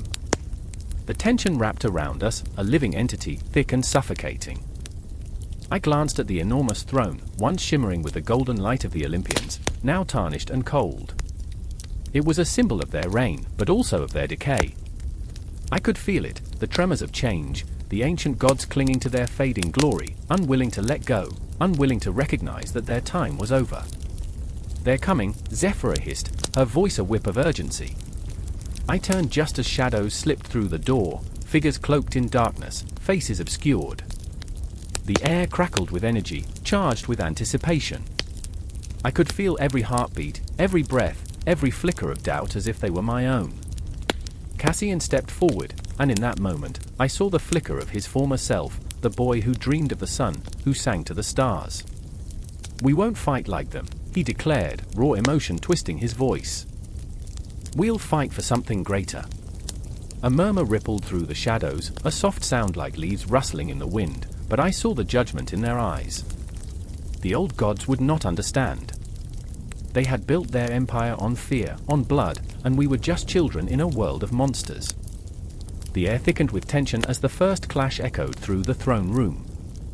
A bolt of lightning, fierce and blinding, struck the floor, splitting the marble like a wound. "You should have stayed in your place," thundered a voice, heavy with age and authority. It was Zeus, his eyes aflame with the rage of a storm, and yet, beneath the fury, I sensed the tremor of uncertainty. Zephyrus stepped forward, defiance lighting her features as she raised her chin. "Your time is over, father." Her words sliced through the chaos, a clarion call of rebellion, daring to pierce the heart of Olympus itself. I felt the weight of her courage, the raw intensity of her conviction, vibrating through the air. And then it happened, time stuttered, fractured in an instant as if the very fabric of reality had been torn asunder. Cassian moved, not out of fear, but out of an instinct that surged from deep within him. He lunged, arms outstretched, not to attack but to shield Zephyrus from the storm brewing in the eyes of the old gods. In that moment, I felt the world spin, a whirlwind of thoughts and fears, dreams and nightmares. "Why can't you see?" he shouted, voice cracking, heart laid bare. "We don't want your throne, we want a world where we can breathe without the weight of your legacy." The words hung in the air, heavy with raw truth. He was a small spark, but in the face of the tempest, I saw the potential for fire. Then silence fell, a suffocating blanket of disbelief. The old gods faltered, their eyes narrowing, confusion swirling among them like storm clouds. It struck me, their power was crumbling, their foundations shaking, and suddenly, I believed. I could hear the clock ticking, each second a heartbeat, time stretching thin as we stood on the precipice of a new beginning. The air crackled with energy, a storm ready to break, and within that storm, I felt hope stir. Hope! It was fragile, a whisper in the dark, but it was there. I could feel it, could almost taste it on my tongue, sweet and intoxicating. "This is our time," I breathed, a mantra rising from the depths of my chest. "We won't just take their power, we'll redefine it." And as the old gods loomed before us, their shadows stretching long and dark, I felt the pulse of change, the rise of new gods, the birth of a new era, and the dawn of a battle that would echo through eternity. The confrontation was inevitable, the stakes immeasurable, but we were ready. We were alive. And though the storm raged around us, I could feel the burgeoning light within, fierce as a star, ready to ignite the heavens above. The thunder of boots on cobblestone echoed through the damp alley, a staccato heartbeat of urgency and fear, clashing with the cold chill of the night. A figure hunched in the shadows, breath quick and shallow, as if the very air had conspired against him. Jace could hear them, the guards, their voices slicing through the silence like knives. "He's here. Don't let him slip away." He swallowed hard, panic clawing at his throat. It was his fault. Always his fault. Each step he took felt like a betrayal of those left behind. Running through the shadows, he thought of Ilara, her laughter still echoing in his mind, a light that was rapidly dimming. I remember, his thoughts spiraled, I remember when we laughed at the stars, when the world felt big and full of promise. Now it's just me. Alone. The rebellion had promised freedom, but it had bled humanity dry. They had traded one set of chains for another, and Jace was caught in the middle, a pawn in a game played by unseen hands. The flicker of torches illuminated the alley, revealing cracks in the walls that seemed to whisper the stories of those who had lived and died here, each a ghost clinging to the shadows. Then, a soft whimper pierced the night, a sound so fragile it almost shattered him. It came from the corner, where a small figure huddled, trembling. A child. The weight of the world settled on Jace's shoulders, a burden too heavy to bear. No, he thought, not another life stolen. He moved, instinct taking over, as he knelt beside the child, his heart thrumming in a desperate rhythm. Hey, it's okay. You're safe now. We'll get out of here." The child's eyes, wide, pleading, bore into him, searching for a flicker of the hope he felt he had lost. I'm scared, the child whispered, voice shaking. Jace felt the sting of tears, a rawness clawing at him. How many times had he felt that way? How many times had he thought he would never see the dawn again? In that moment, he was not just Jace, but every soul who had ever endured the night, every heartbeat that had fought against despair. And he remembered Elara, how she fought for everyone, how she had believed in a future brighter than this. I promise, he choked out, I'll protect you. But there was no time. The guards were closer now, their shouts louder, the air thick with danger. He could hear the clang of metal against metal, the oppressive weight of inevitability bearing down. I have to fight. I have to. The sound of a heavy boot thudded against the ground, and Jace froze. The child was still behind him, trembling. He could feel the fear radiating off the fragile being, a living embodiment of everything he had tried to save. Get ready, he whispered, adrenaline coursing through his veins. When I say go, you run. And then it happened. The guards burst into the alley, faces twisted with anger and authority, shadows leaping forth like wraiths from the depths of human darkness. There, one shouted, pointing, and Jace felt the world shift. The ground beneath him trembled as they surged forward, a tide of brutality and rage. Time slowed. Jace took a deep breath, a moment suspended in the air, as if the universe itself held its breath. Where is Elara? He thought desperately. What would she do? He remembered her fierce spirit, her laughter like a spark that ignited the world around them. She had taught him that even in the darkest times, there was a flicker of hope if you dared to seek it. He lunged forward, adrenaline surging, throwing himself into the fray, fists flying, heart pounding like a war drum against the chaos closing in. Each punch felt like a tribute to Elara, each blow a desperate plea for freedom. With every scuffle, the faces of lost comrades played before his eyes, each one a reminder of the cost of rebellion, the price paid for seeking a spark of change. But it wasn't just about him anymore. It was about the child. Run, he shouted, voice raw, the command tearing from his throat like a wounded animal's cry. The child didn't hesitate, tiny feet pounding against the cobblestones, a spirit ignited by fight or flight. The world around him faded into a blur, a cacophony of noise and struggle, and in that chaos, Jace felt the flicker of something powerful igniting within him, a connection to every mortal fighting for their freedom. He wasn't alone. He was part of something greater, a force of humanity pushing back against the darkness. As the guards closed in, their shadows stretching like fingers seeking to snatch him back into despair, he felt the weight of their collective history. The rebellion was messy, it was flawed, but it was alive, fueled by dreams and pain, by love and loss. He could see Elara's face in every strike, hear her laughter in the chaos, each moment a reminder that humanity thrived even in turmoil. But the battle was far from over.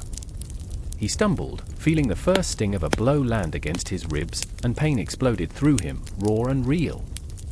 The child's terrified face flashed before him again, the reason he fought, the reason to keep the flame alive. And there, in the grip of conflict, Jace understood. This wasn't merely about survival, it was about reclaiming the essence of what it meant to be human, a pulse woven through generations, a defiance against the void. The rebellion had changed them, stripped away the illusions, and laid bare their fragility. Fight, Jace! Fight because they can't. And the words echoed in his mind, a mantra against despair. In that moment, he found clarity in the chaos, as the world spun on its axis, caught between light and dark, hope and despair. The lines blurred, shadows danced, and he realized the battle was not just against the guards but against a system that sought to extinguish every spark of humanity. And as he fought, every punch, every breath ignited a fire deep within. Because it wasn't just about this one night, it was about every night that had come before, every day that would follow, a ceaseless cycle of struggle and resilience.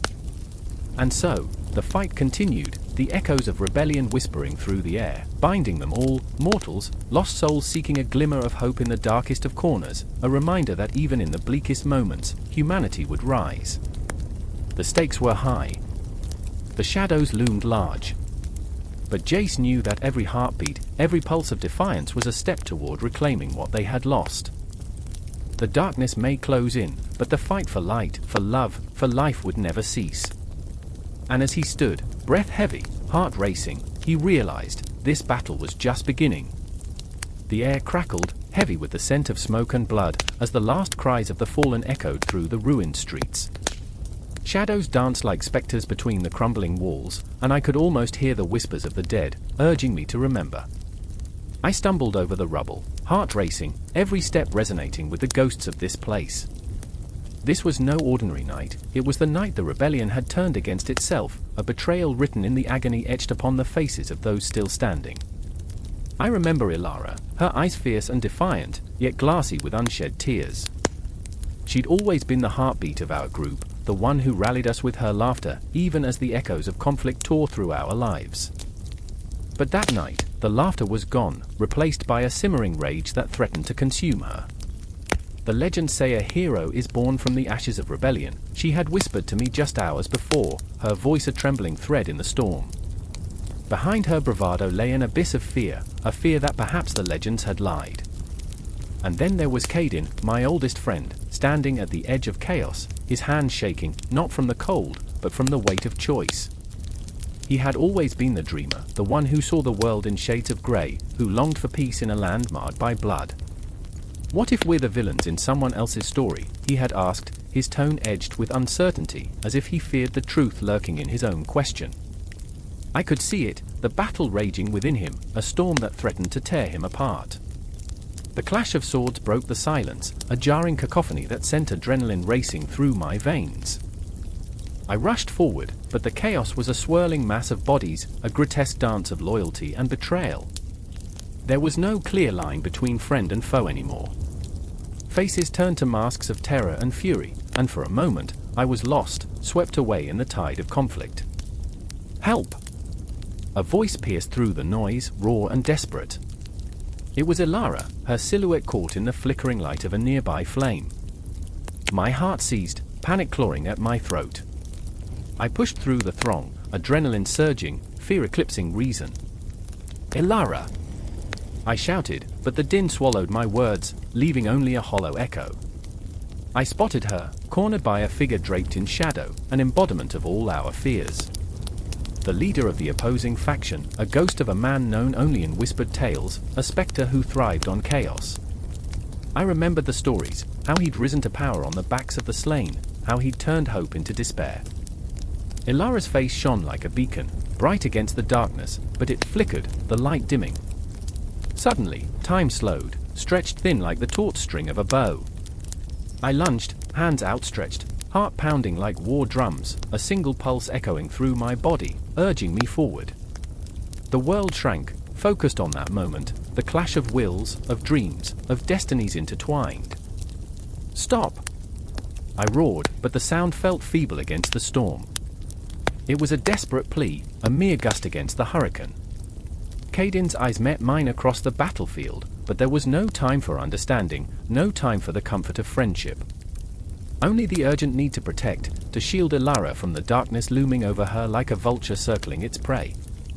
And then it happened, the spark of rebellion transformed into a blaze of realization. Ilara, cornered, her breath quickening, clutched a dagger, her last line of defense. The cold steel shimmered under the dying light, a reflection of her heart, fierce, unyielding, yet terrified. I won't let them take me, she breathed, and I felt the weight of her determination. It echoed through me, a reminder that legends are born from the ashes of despair. Suddenly, the shadowy figure lunged, and in that instant, time fractured. My senses heightened, I could hear the distant cries of the fallen mingling with the laughter of children, the sound a haunting reminder of innocence lost. Ilara! I screamed again, my voice drowning in the chaos. The world spun, chaos erupting like a volcano, and I was thrust into the fray, fear and fury intertwining with every heartbeat. I saw Caden at the edge, his face twisted with anguish. He was a monument of indecision, a man caught in the crossfire of loyalty and morality. We are the legends they will tell, he shouted, as if trying to convince himself more than me, but at what cost? With every clash of metal, I felt the weight of history pressing down on us. The legend spoke of heroes, of triumphs, but here we were, lost souls in a tapestry of betrayal. I could see the moment stretching before us, a painful reminder that legacy is forged in fire, but at the cost of our very humanity. "Fight!" Elara cried, her voice a battle hymn amidst the discord. "Fight for what we believe in." And in that moment, I felt the icy grip of doubt loosen, replaced by a growing fire within me. The rebellion was more than a fight, it was our identity, our essence. It was a dance with shadows, a waltz with the ghosts of our past, and I was ready to claim my place among the legends. The enemy surged closer, but so did the truth. I was not merely a spectator in this saga, I was woven into its fabric, a thread of defiance against the darkness. "For the fallen!" I shouted, a rallying cry that pierced through the chaos, igniting a flame in the hearts of those around me. And as the shadows closed in, I plunged forward, not knowing what awaited me, but ready to carve my name into the annals of history. The feel of the blade in my hand was a promise, a vow to honor those who had come before us and those who would tell our tale long after we were gone. The legacy of rebellion was not just a story, it was the very air we breathed, and I would let it consume me whole. The battle surged on, an eternal cycle of chaos and clarity, and I knew, deep in my bones, that this was just the beginning. A legacy was forming, and it would echo through the ages, a tapestry of myths, woven together by the blood of those who dared to dream amidst the shadows. The legends were not merely born, they were forged in the fire of conflict, and we, the unwilling architects of our fate, were ready to let them rise. The clock struck 13. Time folded in on itself, a cruel joke that echoed through the empty halls of Olympus. A shadow lingered in the corner, a remnant of something that had once been grand and vibrant. The air was thick with unspoken words, choking the laughter that used to bounce off the walls like children in a playground. I stood there, breath caught in my throat, heart pounding like a war drum, as a chill ran down my spine. Something was coming. Something dark. Alysia, her face a mask of defiance, swayed on the edge of an unseen precipice. I could see it in her eyes, the determination fighting against the despair trying to pull her under. She grasped the hilt of her sword, knuckles white, as if it were her only anchor in this world slipping away. "We have to move," she said, voice trembling like a delicate flower caught in a gust, yet fierce as a lightning strike. "They won't wait for us to gather our courage." And in that moment, I remembered the night when laughter felt like a warm breeze, the stars above twinkling like fairy lights. The streets of Olympus had once felt alive, throbbing with possibility. But now, the streets were haunted by ghosts, specters of hope dashed against the rocks of reality. The shadows whispered secrets, eerie and soft, begging to be heard. "You can't escape what lies in your heart," they seemed to say. "You're tethered to the past, Alysia." Behind her, Marcus loomed, a giant in the fading light, his presence both comforting and suffocating. I saw the weariness etched into his brow, the weight of 1,000 battles resting on his shoulders. "Every choice has a consequence," he murmured, almost to himself. "We can't outrun the shadows." But what did he know of shadows? He had danced with them, flirted with despair, and yet the light still flickered in his eyes, stubborn and relentless. We were trapped in a moment, a fragile glass orb, suspended in time. Outside, the world burned. Inside, we fought our own fires, fear, regret, longing. Alysia's memories were a tempest, swirling around her like a storm waiting to break. "I remember the stories," she whispered, "the tales of heroes who faced the darkness and emerged unscathed. But we're no heroes, are we?" Her voice cracked, and I felt the shatter of hope reverberate through the air, sharp and clear. I wanted to reach out to her, to pull her back from the edge. "It's okay to be scared," I said, my voice trembling with the weight of my own insecurities, "but we can't let that fear define us." Yet even as I spoke those words, doubt gnawed at my insides, a relentless beast. What did I know of courage? I was just a man, lost among the stars, trying to make sense of a universe that felt so vast and indifferent. The walls of Olympus trembled, and I thought I heard the ancient stones whispering, "Time is a cruel mistress, unforgiving and relentless." I felt the pressure of destiny bearing down, squeezing the air from my lungs. Would we rise to meet it, or would we crumble like dust in the wind? The way forward seemed shrouded, cloaked in uncertainties and half-formed dreams, yet still, I dared to imagine what lay ahead. We were at the edge of a cliff, both literally and metaphorically, poised to leap into the abyss. I recalled the legends of Olympus, the great battles, the sacrifices, the rebirths, and I wanted to believe we could write our own saga, one that wouldn't be lost to the annals of time. But hope was a fragile thing, easily snuffed out. What if we fail? Marcus asked, his voice a low rumble, like thunder before a storm. What if we're not meant to win?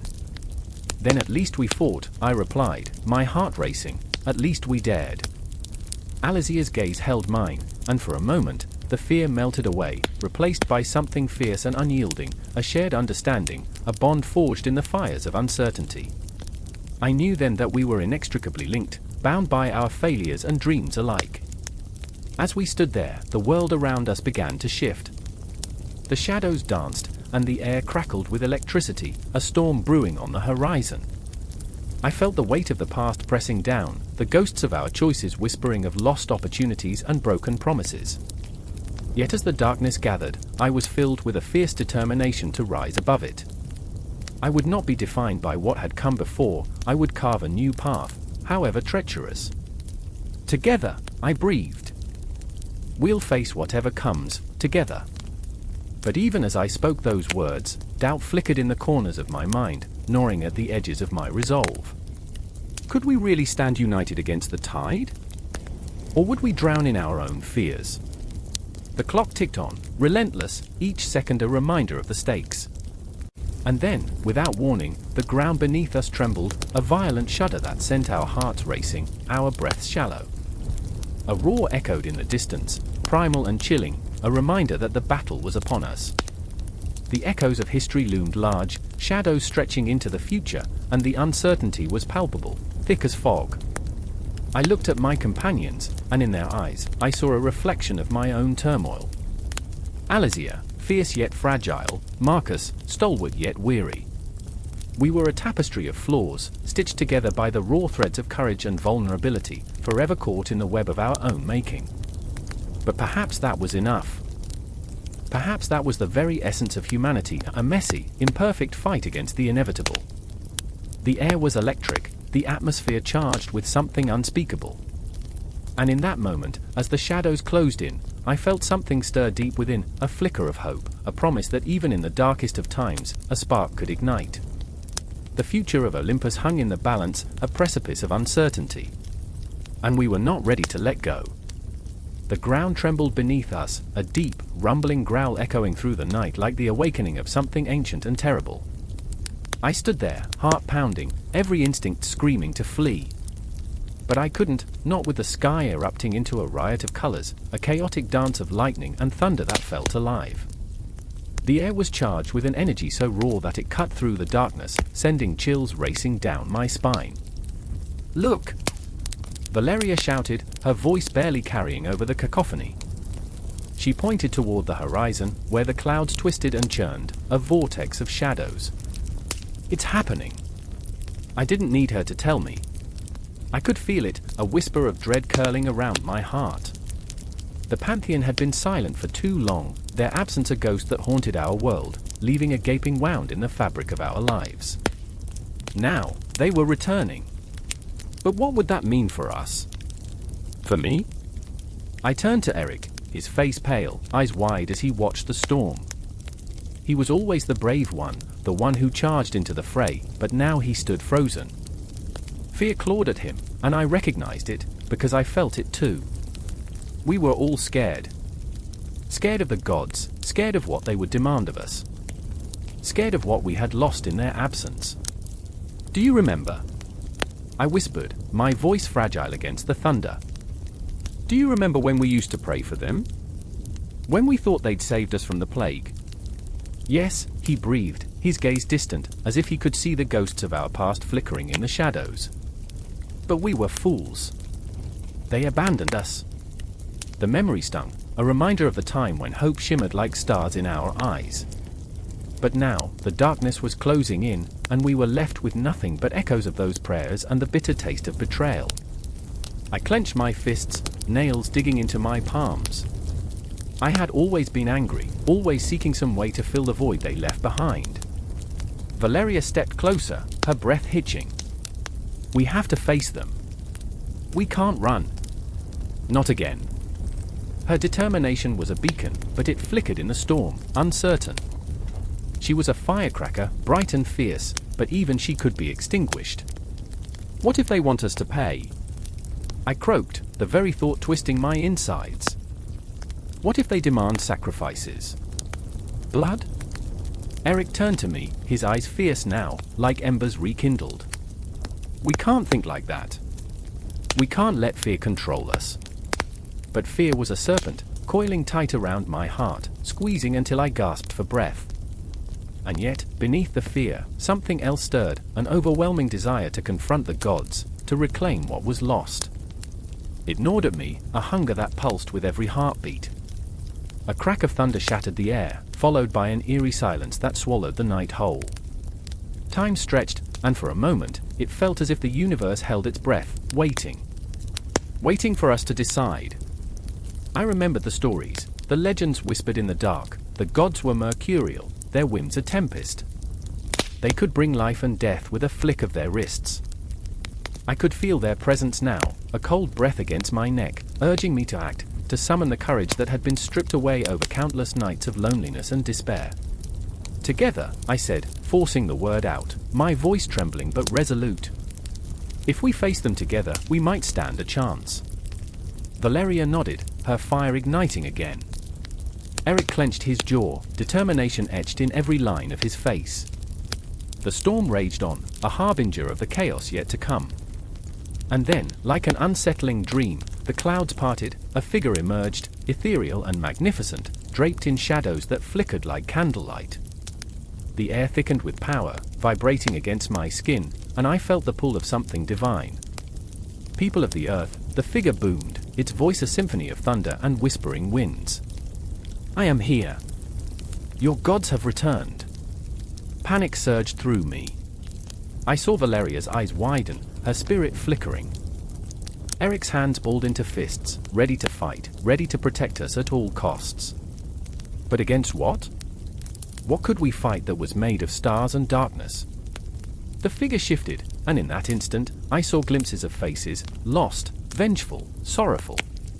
The gods we once revered, now burdened by centuries of neglect and wrath. You thought us dead. You thought us gone.